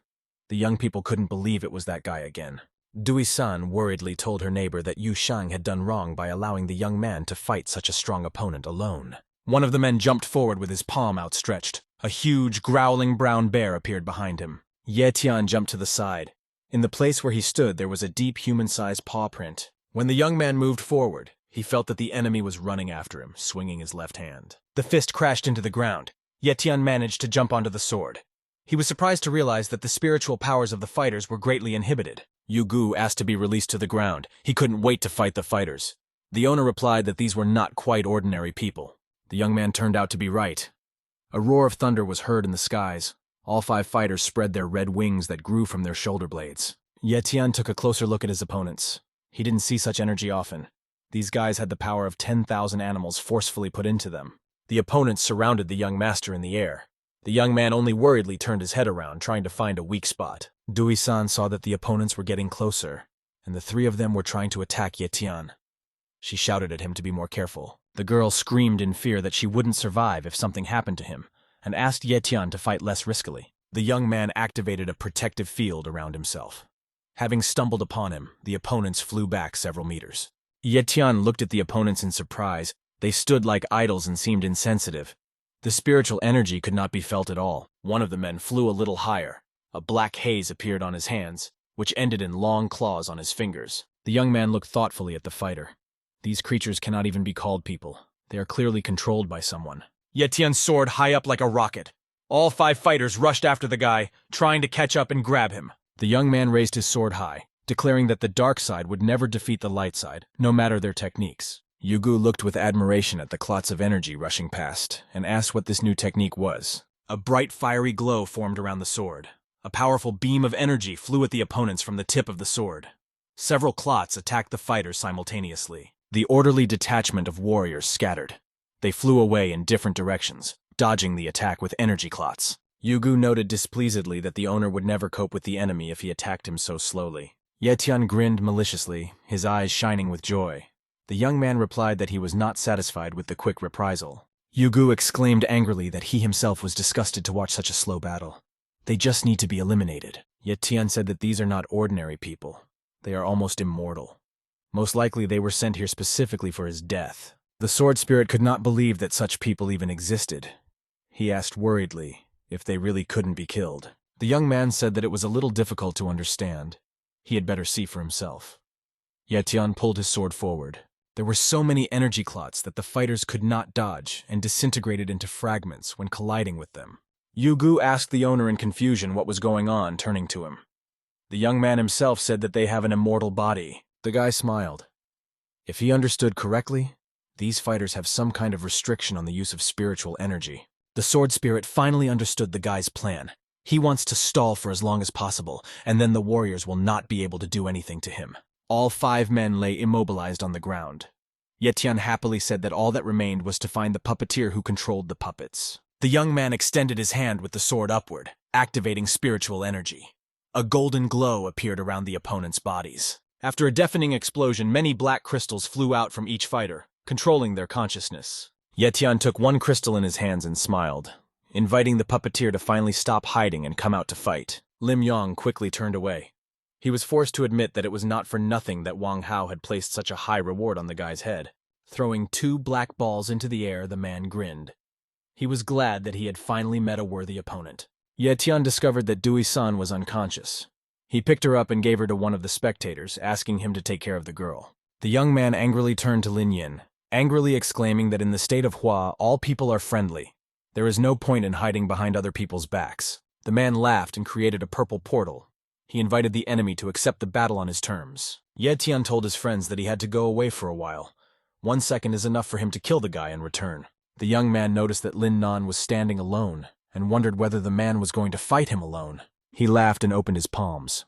Thousands of purple particles flew into the air. Lin Nan stated that these were all his puppets. Spectators screamed in horror as they fled the strange purple powder. Someone shouted that it was very poisonous. 2 men from the 5 Elements sect helped a couple more fighters to their feet. The warrior proudly declared that they do not abandon their own. Describing an arc with his sword, Ye-tian dispelled the dangerous cloud and explained that everything was fine with the guys. They had simply used up spiritual energy. Dui-san could barely control herself due to the effects of the powder and fell to her knees, calling out to the young man for help in a weak voice. Lin Nan smiled maliciously. The fact that Ye-tian was familiar with the new puppet was to his advantage. The man raised his hand up. All the spectators noticed that from his fingers 5 purple streams led to the fighters. The hunters made noise with displeasure. It turned out that Lin Nan had bewitched the members of the 5 Elements sect. One of them said that he wanted to become Hua's chief cultivator. Lin Nan grinned sarcastically and admitted that he was born in another country, so he didn't care about Hua. Turning to Ye-tian, the man ordered his dolls to attack the enemy. The young man immediately put up a protective barrier. Lin Nan exclaimed that Ye-tian managed to find a weak point, but this wasted his strength, and the young man would not last long. Dui-san ran ahead of the other dolls with a dagger in her hand. The young master quickly described an arc in the air and cut it off from the puppeteer. Finding herself in Yetian's arms, the girl hid her eyes guiltily and quietly asked for forgiveness for attacking him. The rest of the puppets quickly approached the young man. He was already preparing to let go of his girlfriend and dodge the blow. A dazzlingly bright pillar of light with a blue aura cut through the heavens. The explosion threw the opponents aside. The 3 dragon hunters smiled. They apologized for being a little late for the fun, but were still glad to see the master unharmed. The young people created a protective circle with a 5-pointed star in the middle. 2 more places were taken by 2 girls. One of the beauties smiled and said that they were from the Cloud sect. The brunette added that she was glad to be on their team. Yetian dove into the purple portal at the speed of the wind, followed by a bluish trail. The young man demanded that Lin Nan stop hiding. A funnel with shades of pink and purple appeared in front of him. The man said gloatingly that this is his world. Yetian is in his power. The guy shouted angrily that he didn't care. He quickly drew his sword, declaring that he would kill his opponent. At that same second, about a dozen of Lin Nan's doubles appeared. 3 of them unanimously asked the young man to guess which of them was real. The man flew around Yetian and said with a smile that he completely controls this space. The guy will not be able to do anything. The young man stood silently with a sword in his hand. Lin Nan said that everyone in the Hua state is just as cowardly as him. When the man flew over Yetian once again, he quickly raised his sword to pierce the fighter's torso. Dodging the blow, the real Lin Nan stated in surprise that it was impossible to see through the illusion. The young man was just lucky. Yetian admitted that he really did not exist in this hostile space, and raised his sword with his eyes closed. The guy explained that Lin Nan could not create a perfect space because the body could not merge with it. The man admitted in bewilderment that he took the lives of everyone who found out about it. He had no idea how an ordinary guy understood his magic so quickly. Suddenly, the fighter's gaze glanced at Yetian's golden blade. Lin Nan angrily shouted that it was all about the guy's sword. The young man raised his hand with the blade up and immediately began to climb up. Lin Nan watched his opponent in amazement. The energy emanating from the blade shot upward in a pillar of fire and formed a sun with many rays. Lin Nan realized with horror that something was draining all the spiritual energy from him, and he himself was becoming weaker. Holding the sword vertically, Yetian explained that all spiritual energy is formed from world power. Thus, the country of islands arose from the state of Hua. The Hua state has existed for thousands of years, so the magic of the country of islands cannot be compared with the secrets of ancient civilization. The young man said that Lin Nan had received spiritual power from the people of the Hua state, so now it was time to return it back. The fighter answered in fear that the population of the country of islands is part of the state of Hua. It is not good to treat your brothers like that. Yetian laughed. Lin Nan was much bolder before. A pillar of fire hit the man. He only managed to threaten that Wang Hao would take revenge on the young man. Seeing the blinding flash inside the purple portal, Yu Shang said approvingly that he did not doubt the young master for a minute. Hong Ling smiled, placing her hands on her hips, and proudly stated that this is how it should be. Her mentor does not lose to anyone. Qin Qing also couldn't help but comment. The girl laughed, raising her index finger, and said that Yetian was the best cultivator in the Hua state. The young man jumped out of the purple portal into the arena. The dragon hunters impatiently began asking the master how the duel went. Instead of answering, Yetian raised the sword up and ran 2 fingers along the blade, eloquently removing the still fresh blood from it. The man showed the students his bloody hand, saying that he made the scoundrel pay for innocent people. Yetian looked thoughtfully at the fading purple portal. Wang Hao couldn't get out of the young man's mind. He couldn't wait to take revenge for the Tang family. The elder of the 5 Elements sect bowed to the young master. They will always remember their salvation. The man said that above all, their sect values integrity and loyalty. They would like to see the young man as their master. All the disciples of the 5 Elements sect bowed, striking their palms against their fists. They said they were ready to follow the mentor. Yetian waved his hand, smiling politely. He said that he couldn't become a master now. He needed to figure something out. Dui-san was still unconscious. Yu Sheng worriedly sat down next to the girl, lifting her by the shoulders, and said that it was time for her to wake up too.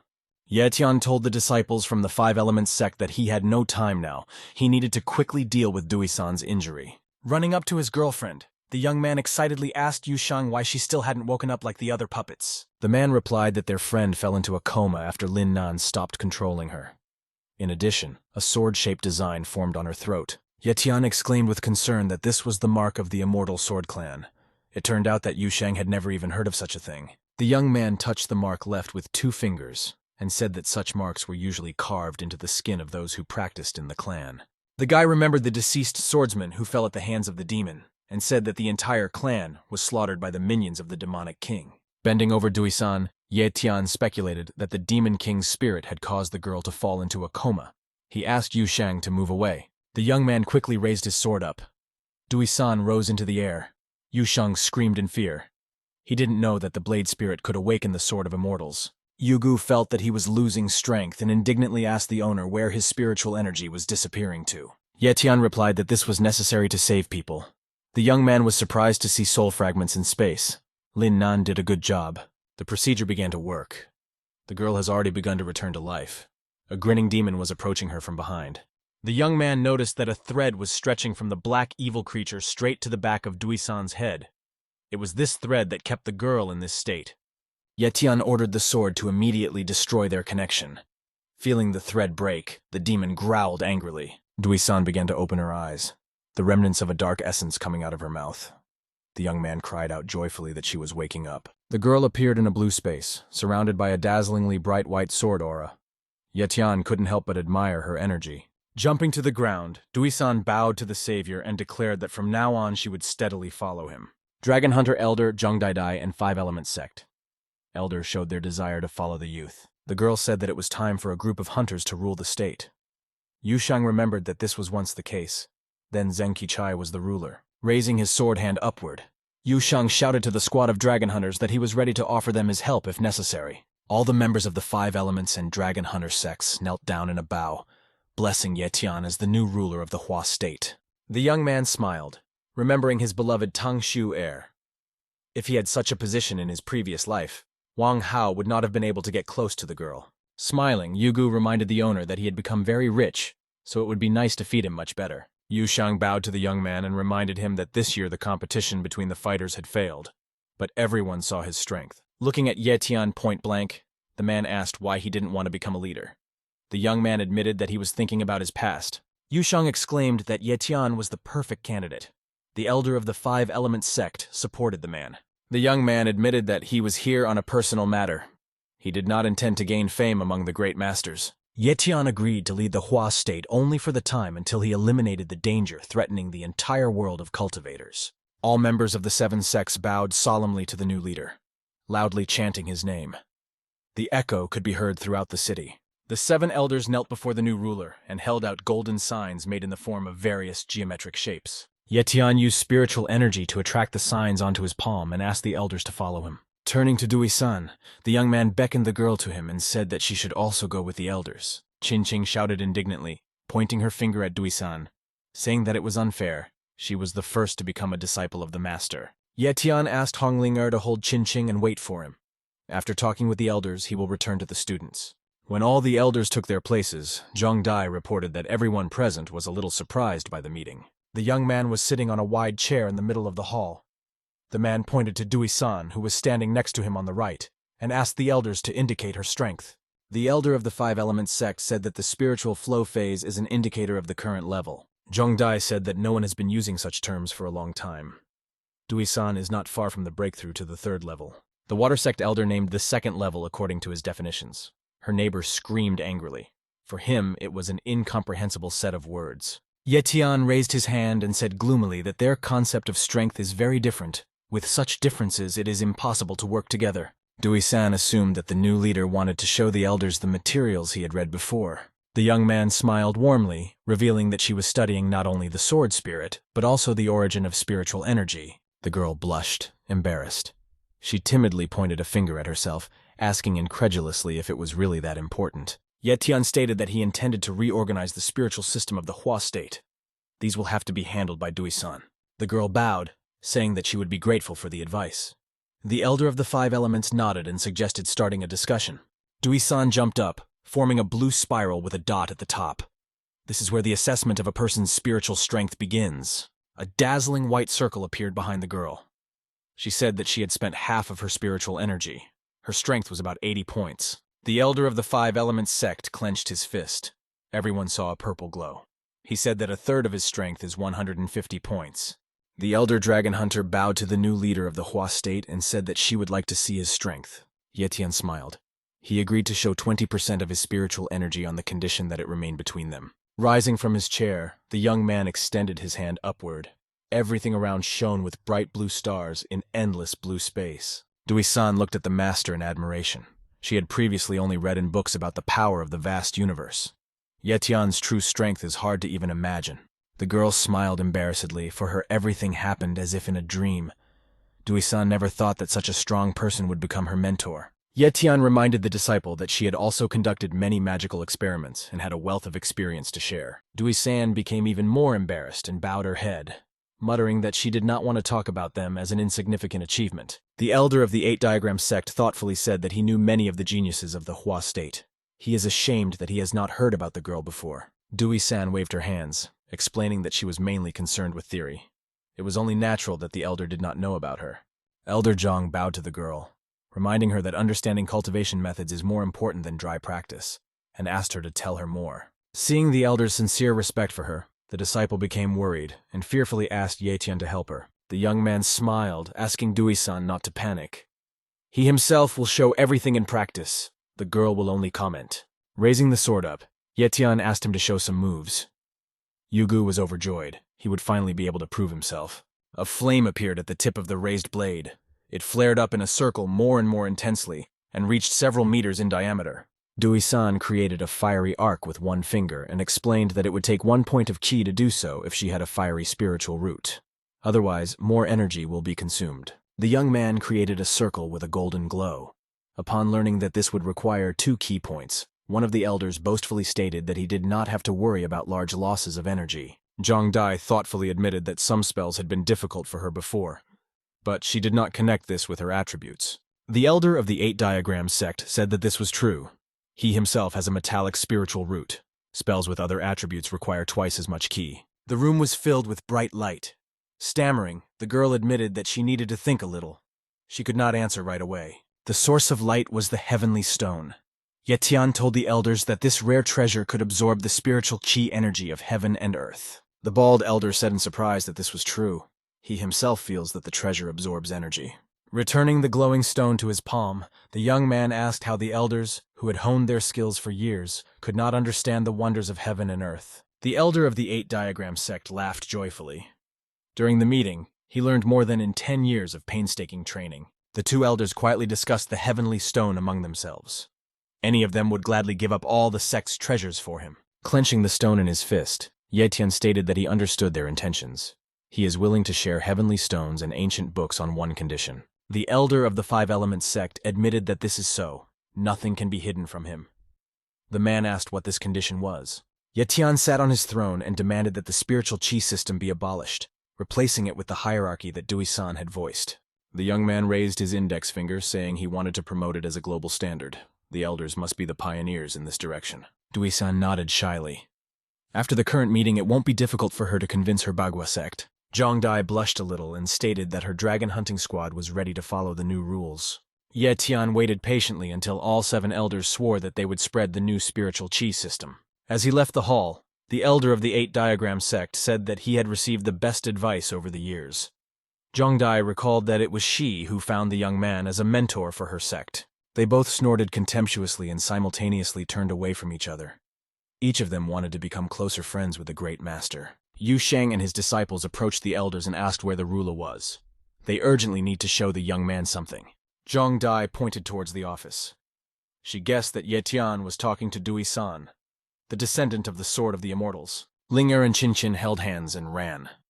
They could not allow their rival to win the master's favor. Elder Zhang asked Yu Sheng why so many girls are chasing the guy. He is also handsome.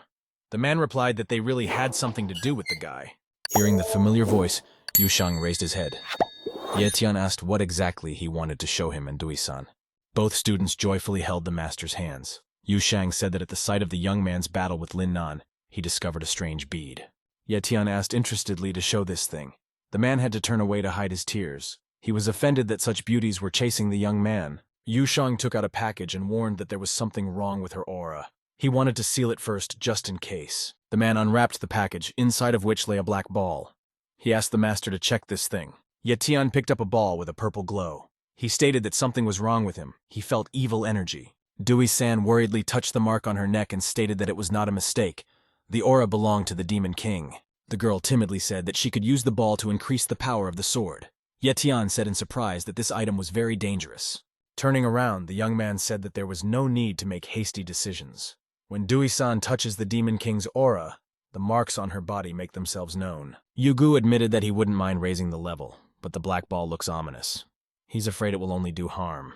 Chin advised leaving it if the process is so painful. Yu Shang reminded the girl that she had promised to advance the standards of spiritual qi. Ye Tian added that he himself had a plan to improve the sword, so she shouldn't risk her health. Dui-san bowed and reminded her that Ye Tian had saved her life at one time. In addition, she has an important task ahead of her. Almost crying, the girl admitted that the leader of the state had done so much for her that she would never be able to repay the young man. Ye Tian took his interlocutor's hand and said that he trusted her with his sword.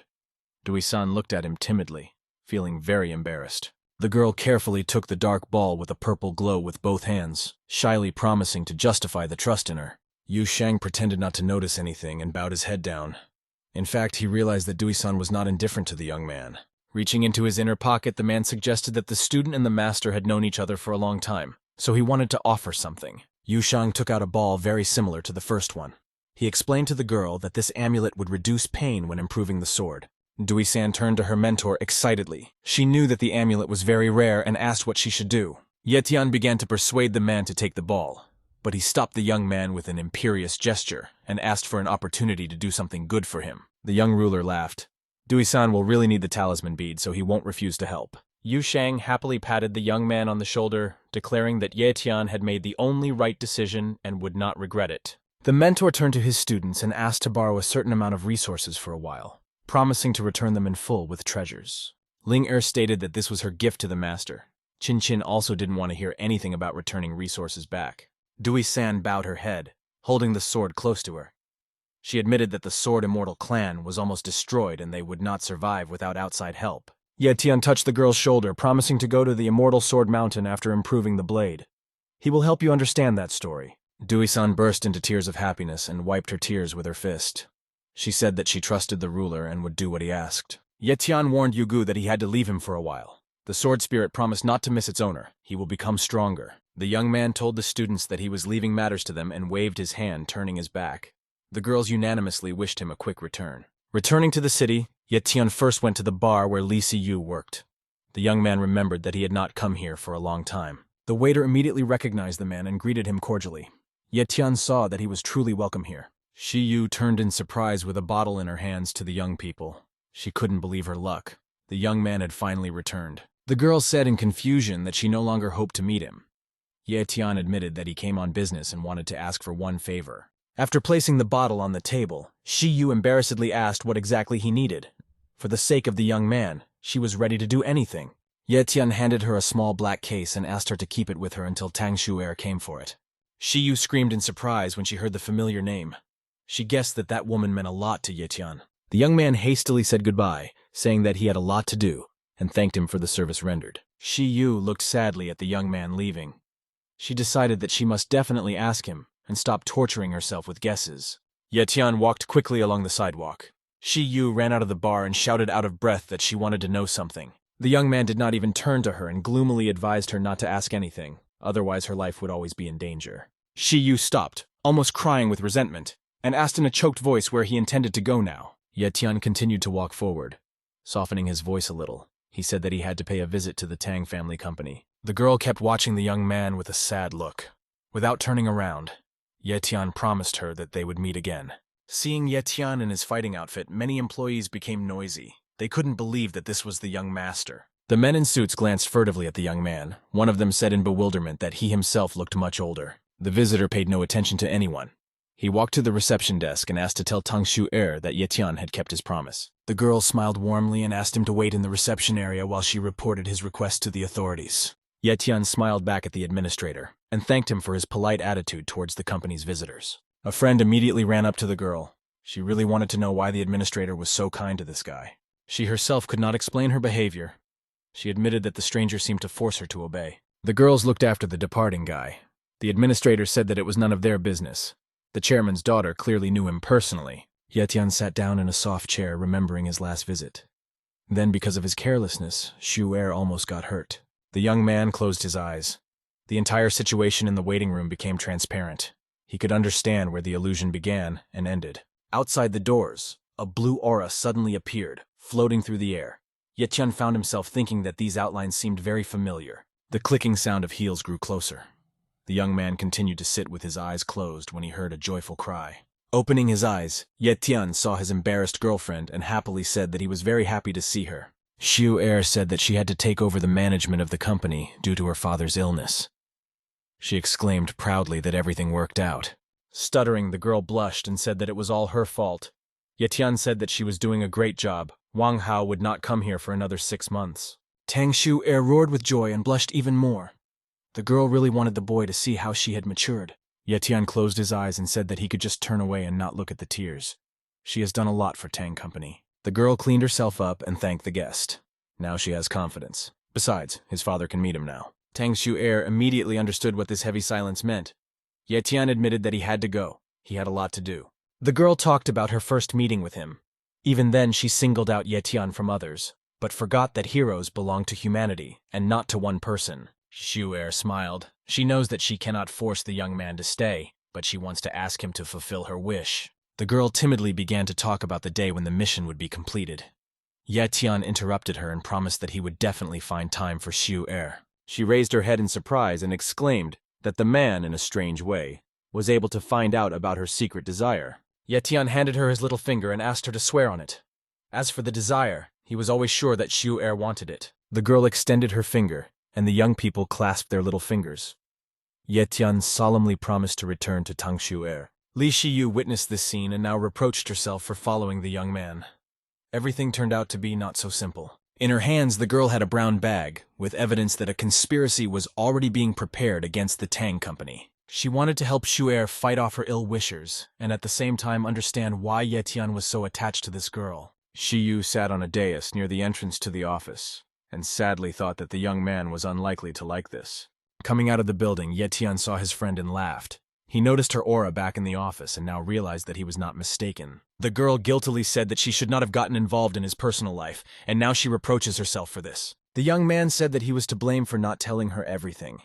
Ye Tian stated that he would feel safer if the girls were together. Shiyu closed her eyes, quietly saying that this always happens. The young man somehow finds out about everything himself. Ye Tian handed her a gold sign in the form of a hexagonal star and explained that he would come to the rescue if it was broken. The girl looked at the yellow sign with interest and promised that she would reliably guard Xiu Er.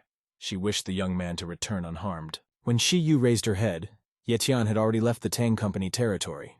She could only sigh and wish the young man good luck. The young man was walking through the evening park, looking at the plants. He remembered that he often came here as a child. Someone's muffled scream was heard to the right. Ye Tian turned around, still thinking about how things had changed over the years. The young man could not stay away. In addition, he felt bad spiritual energy nearby. In the depths of the park, 3 young men were beating the 4th, gloatingly reminding him of his arrogance. Chen Yun coughed and stated that he was still cocky. One of the opponents kicked the victim in the face, angrily exclaiming that they shouldn't talk like that. They communicate with famous people. Chen Yun stated that he didn't care. The man stepped on his face and declared that Ye Tian himself was their boss. The boy said that his best friend's name is exactly the same. They're just making themselves look bad. Ye Tian couldn't believe it. Even he did not see himself as a leader, and some insolent people were already oppressing the townspeople in his name. The young man angrily created a shot cloud of energy, representing a white core with 3 blue swirling streams. The hooligans screamed and flew away under the influence of the blast wave. The master angrily said that his name should not have been used. The victim was still lying on the ground, trying to get up.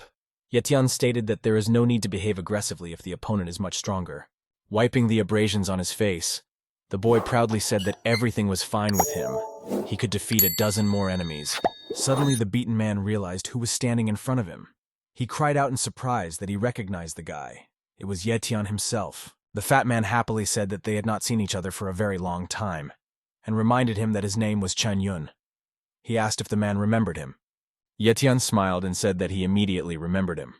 Everyone at school still called the guy Fat Chen. He laughed and assumed that the young man had returned to show respect to his grandfather.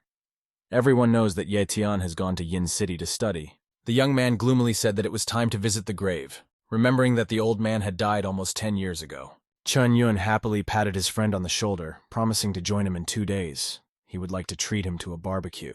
Ye Tian remembered how his grandfather spent almost all his time studying books. The boy received little attention as a child, The young man smiled. He still remembered the blue cover of one of the books. She urged adherents to study the formula of the ancient elixir. That day, grandfather also studied the ancient tome. The boy became very hungry and asked the old man when they would eat. The man said that he was very busy and could not cook. He invited Ye Tian to buy himself some cakes. The boy clenched his fists angrily, declaring that even the stove was much more important to his grandfather than his own grandson. Chen Yun admitted that he was already tired of eating those cakes.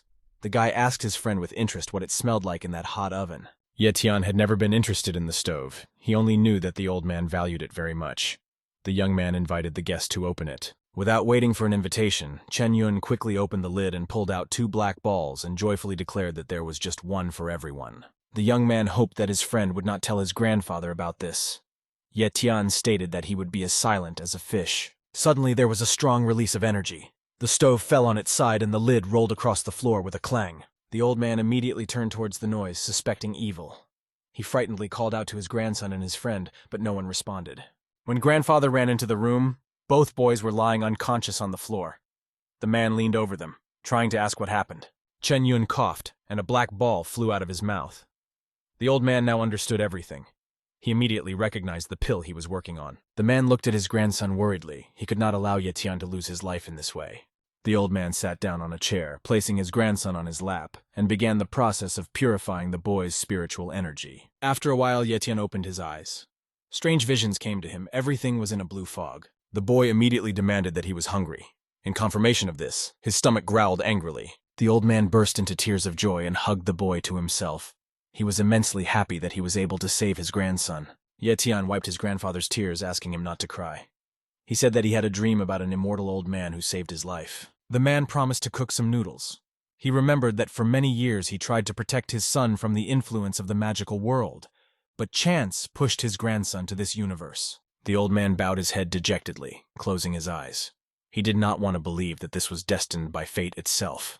And now Chen Yun was holding in his hand a bag with exactly the same cakes that they enjoyed in childhood, and declared that he could eat them himself. The young man had no time for this.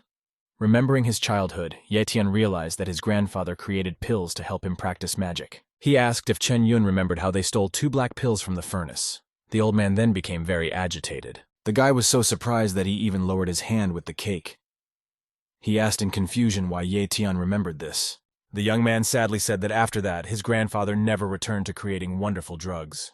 Chen Yun thoughtfully remembered that the old man asked him to keep his notes on the preparation of pills for him. Ye Tian cried out in shock. The secret had been very close for many years. He excitedly asked the young man where those notes were now. Chen Yun answered in bewilderment that everything was at his home. The old man did not ask about them, and he himself almost forgot about it. Ye Tian quickly walked forward, saying that they needed to find those records. Chen Yun looked at his old friend in surprise, holding a bag of cakes in his hands. When the young people returned to Chen Yun's house, it was already quite late. The windows no longer lit on any of the 3 floors. Since the notes were supposed to be in some kind of box, the friends turned the contents of all the boxes out onto the floor, but found nothing. Activating his magical vision, Ye Tian remembered that all this happened shortly before his grandfather's death. It was as if he had a presentiment of his death. Chen Yun scratched the back of his head in puzzlement. He was sure the notes were kept here somewhere, but he couldn't remember where. Bending down, Ye Tian took out a small brown box and assumed that all the recipes were inside it. Chen Yun exclaimed in admiration that this was the same box. He gave a thumbs up, pleased with his friend's guess. The box was sealed with the image of a pentagonal star, with multicolored stones attached to its rays. Chen Yun asked to look at her. Those elements symbolized the 4 well-known elements. The old man attached gold to the 5th element. Ye Tian couldn't believe his eyes. He exclaimed in surprise that this was the same seal of the 5 elements. Chen Yun impatiently stated that he was not interested in what kind of seal it was. He asked me to quickly open the box. Ye Tian was in no hurry to do this because he guessed the secret. If the seal is not broken, the entire contents of the box will be lost forever. When the young man put his palm to the seal, a quiet whistle was heard. The elements of gold and earth were illuminated with a bright yellow glow. Chen Yun angrily asked what he was muttering and snatched the box from his friend's hands. He said that he would open it himself. The fat man poked at one of the elements at random. It turned out to be fire. There was a cracking sound and his finger almost caught fire. Ye Tian couldn't believe his eyes. His friend broke the seal. The young man assumed that Chen Yun was practicing magic. He whistled displeasedly, causing the fire to go out, and admitted that he was always annoyed by the ability to set things on fire. The seal elements began to spin in a circle. and a yellow core appeared inside. Chen Yun exclaimed happily that the box was open. Ye Tian gloomily remembered that pill. A small piece of it was enough to give the little boy magical powers. Chen Yun opened the box impatiently. Inside was a black notebook in which all processes should be described. The young man leafed through the diary, but the pages were blank. He began to leaf through it feverishly, but did not find a single entry. Chen Yun angrily threw the notebook aside, saying that he was very tired. They wasted too much time, and it was all in vain. Ye Tian bent down and picked up his grandfather's notes.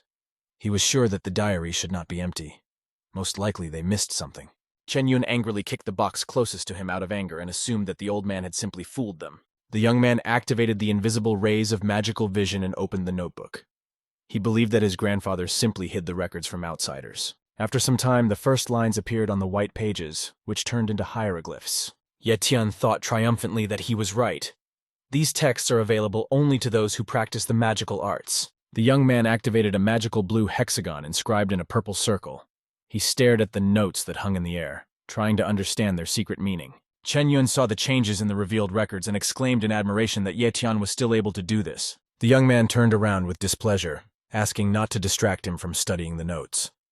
When he reads it, he will tell you everything. Chen Yun frowned, folding his arms over his chest. He reproachfully stated that the guy could have at least thanked his best friend. Ye Tian did not listen to him. He had just learned that to gain power, he needed to create spiritual pills and seal them inside a container. The young man suddenly slammed the notebook shut, exclaiming that he finally understood everything. It turned out that he had been using the wrong method all this time. Chen Yun looked at his friend in surprise. He didn't understand at all how Ye Tian could realize his mistake so quickly. The man continued to speak in riddles, and instead of explaining, he tapped his friend on the shoulder, asking him to borrow his stove. The young people left the room. Chen Yun stated that Ye Tian was acting strangely and should finally explain what was going on here. The guy's stove was not as big as Ye Tian's grandfather's. The young man lit a blue flame and immediately realized that due to various factors, the pills could have their own differences. The owner asked in bewilderment why he needed the stove. They had recently eaten.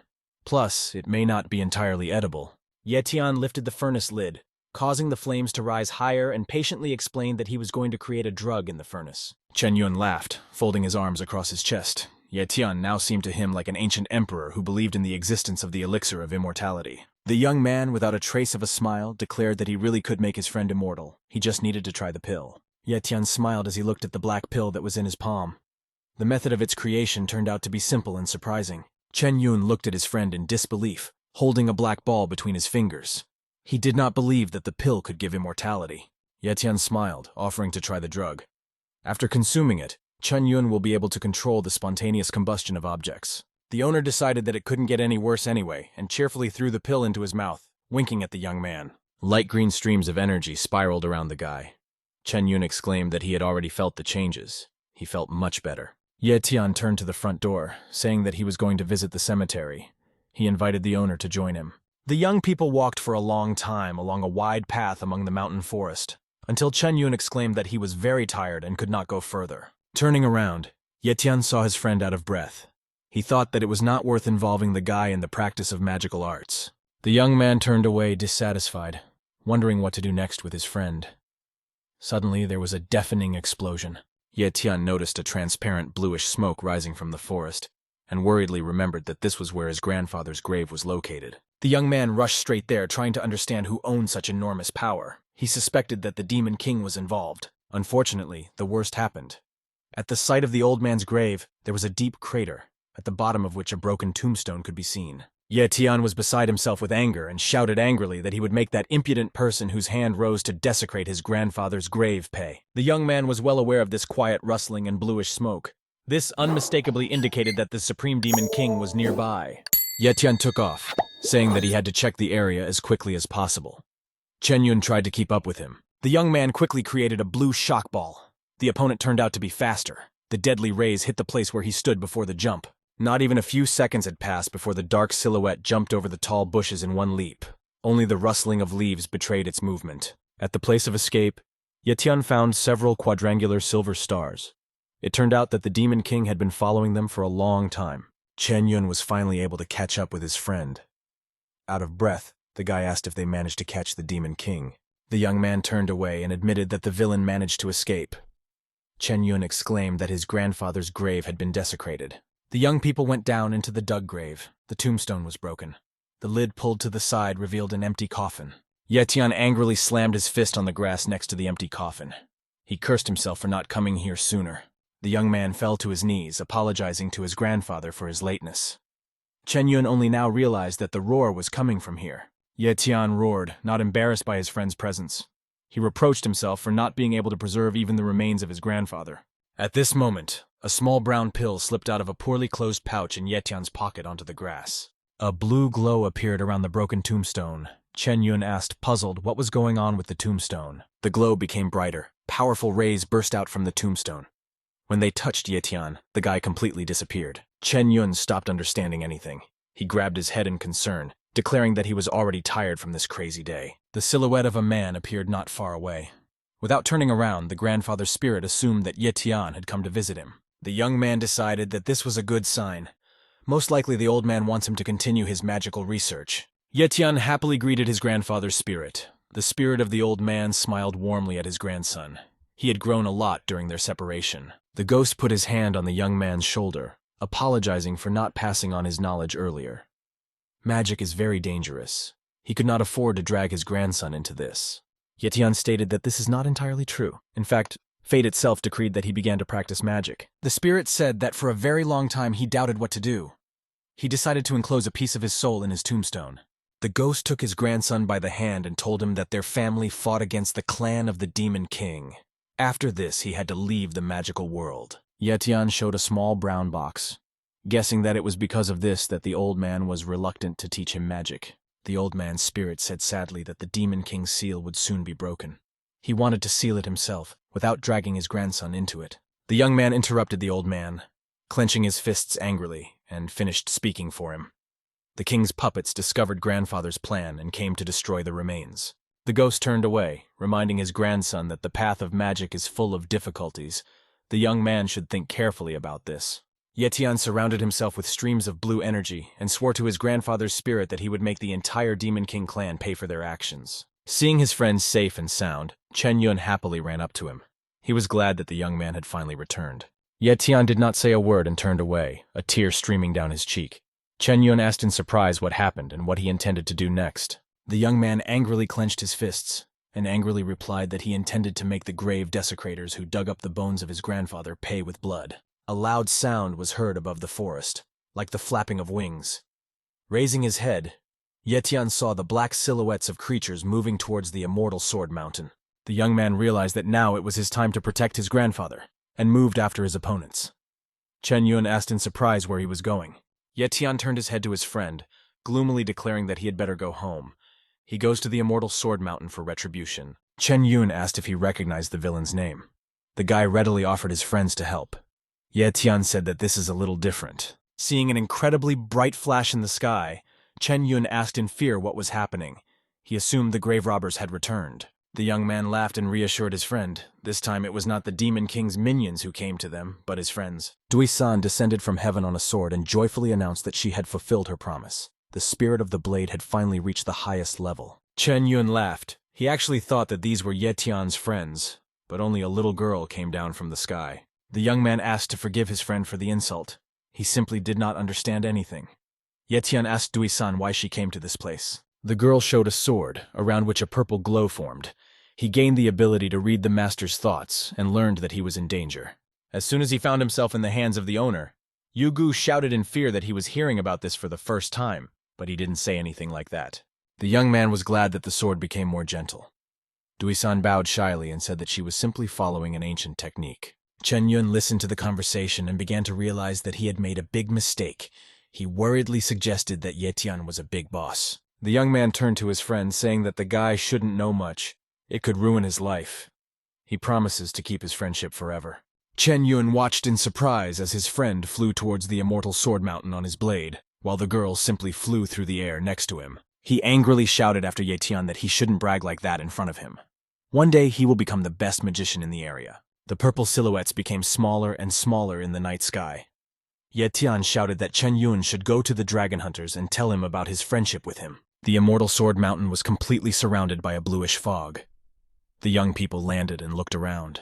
Yetian noticed the girl's anxiety and calmed her down by placing his hand on her shoulder. He recalled that this is Dui-san's home place. She quickly apologized for having to make stops due to her fault, and said that she was ready to continue on her way. The young man looked at the statues of divine guardian beasts and asked Dui-san not to rush. These animals look a little different than before. Yetian raised his hand upward, activating his divine vision.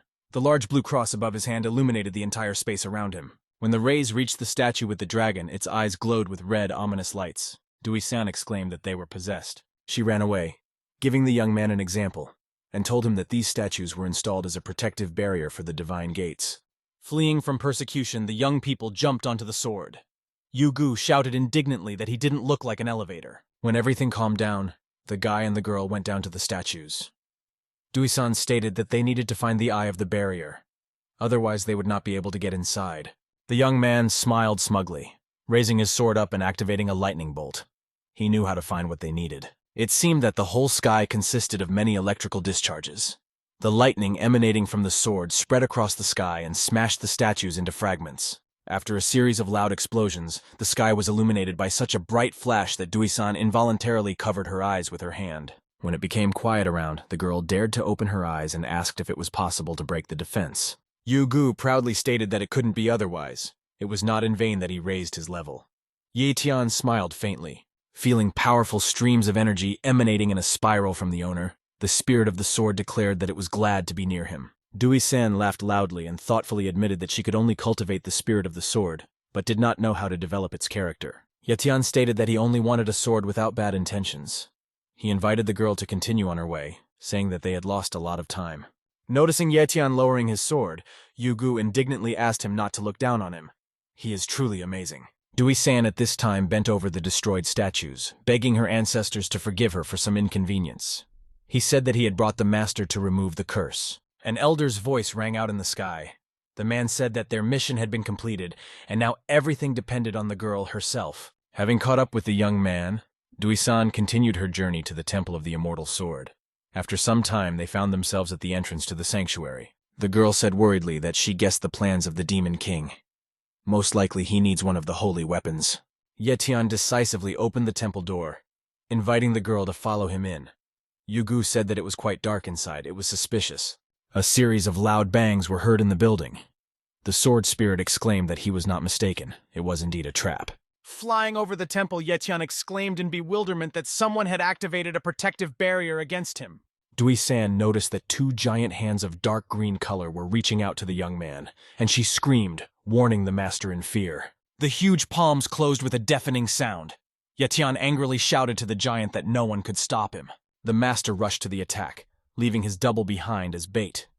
Yu-gu exclaimed in admiration that his master's energy had become purer. The monster's hands reached out to meet his opponent, ignoring the golden sword that slid under them. It seemed like a toy compared to the giant hands. The giant noticed his mistake too late. The golden sword circled his hands several times, wrapping a golden thread around his wrists. Ye-tian ordered the monster's hands to be tied. The golden sword whistled through the air, securely tightening the magical threads. The dark green giant, whose only foot exceeded human height, growled angrily and tore the threads, spreading his arms to the sides. The eyes glowed ominously with green lights. Dui-san immediately noticed the golden bracelets on the monster's legs, and exclaimed with concern that this was an immortal sword spirit collection ring. Yu-gu noticed that the girl was about to attack the giant and quickly flew up to her to offer his help. Dui-san rushed towards her opponent with a sword, exclaiming that she could not allow the Demon King to take possession of their relic. The giant growled displeasedly and bowed his head with a horn, looking intently at the insignificant person who was resisting. Ye-tian pulled the girl back in time, asking her to calm down. He asked to take a closer look. The enemy had not yet reached the peak of his development. The young man looked contemptuously at the growling demon and declared that this could not be the Demon King. Most likely, this is his puppet. The giant raised his head victoriously and shouted that he had managed to get the sacred weapon. His body began to disappear in thick clouds of gray smoke. Ye-tian quickly threw his fishbone sword at the enemy, demanding that the villain be stopped immediately. The demon's weapon, glowing crimson, also had its own spirit. The evil ghost of the blade joyfully responded to the order to destroy the enemy. Yu-gu was confident in his invulnerability and declared that he would block the enemy. As the swords clashed, he cried out in pain. Ye-tian said thoughtfully that the demon will fight to the end. Dui-san was also sure that they were lucky. In a few minutes, the Demon King would be standing in this place. Yu-gu was just trying to defeat his opponent. He shouted indignantly that the enemy was quite strong, and this was not all his power. 2 more huge arms grew from the giant's shoulder blades. The sword spirit screamed that it couldn't handle it. It needed help. The giant activated the water dragon's roar. A huge monster immediately grew behind him, resembling a pillar of water from a distance. The Demon King's minion slowly moved forward, throwing fierce blows. Ye Tian barely had time to jump back. Suddenly, the young man realized that he was on the very edge of a high cliff. There was simply nowhere to retreat further. The giant also understood perfectly well that he had driven the guy into a dead end, and triumphantly rushed forward. There was a fiery trench under his sword. Dui-san almost roared when she saw her opponent's superiority. Unfortunately, she could do nothing to help the young man. To the monster's surprise, Ye Tian was right above him on his sword. Having created a blue sphere, the young man said that for a puppet, he had a good reaction. The giant angrily rushed forward, slapping his hands. Ye Tian managed to escape, mockingly declaring that nothing would help him. Having activated a golden circle with spells near the back of the monster's head, the young man remembered that in a past life, he would have calmly dealt with the Demon King. The giant sensed danger and summoned a portal in the form of a huge black funnel. Ye Tian laughed. It was too late to run. Dui-san looked at the leader of the Hua state with caution. She mentally begged him to be at least a little more careful. This monster is very dangerous. The young man seemed to read her thoughts and ran towards the giant, declaring that in fact it was just a harmless puppet. Ye Tian ran around his opponent and loudly snapped his fingers. The sky immediately brightened after the blinding flash. The Demon King's henchman stopped in bewilderment, looking at his feet. The yellow core underneath him exploded at the same moment. The monster howled in resentment when he realized that he had been lured into a trap. A powerful flash of gold illuminated everything around the giant. The monster was torn into pieces not far from the escape portal. A golden arc stretched from the young man's sword. He stated that the Demon King would not be able to withstand the power of yin and yang. Flying away forever through the blood-black portal, the henchman cried out in resentment that Wang Hao had promised him the sacred body of yin. Ye Tian placed a forbidden seal on the portal with a white cross and swore that he would never allow it to return. The demon let out a weak growl. All the sacred artifacts that belonged to the Sword Immortal clan fell to the ground. Dui-san bent in surprise over the blades, which had been the subject of legends for many generations. Ye Tian was holding a piece of paper with the name Wang Hao in his hands. He thought triumphantly that it was time to pay the bills. Dui-san fell to her knees in front of the pile of sacred weapons, folding her palms in supplication. She stated that she could not protect the weapons of her ancestors. The golden bracelet moved from its place, moved by a gray, barely noticeable fog that enveloped all the captured weapons. Dui-san happily assumed that these were her ancestors. Thin streams of tears appeared on her cheeks. Suddenly, Yu-gu blocked her path, explaining that the sacred weapon had been corrupted by the spiritual power of the Demon King. She might die if she touches him. Ye Tian put his hand on the girl's shoulder with authority, saying that it was true.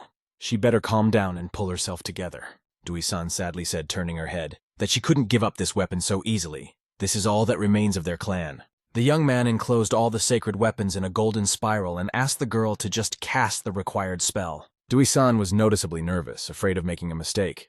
The situation was aggravated by the fact that Yu-gu constantly urged her on. When the liquidation process began, the elder of the Immortal Sword Clan praised the student. She completed the task. The girl almost began to cry. She admitted that she came here too late. All this time, her ancestors were forced to suffer. The spirit of the elder stated that a catastrophe was inevitable.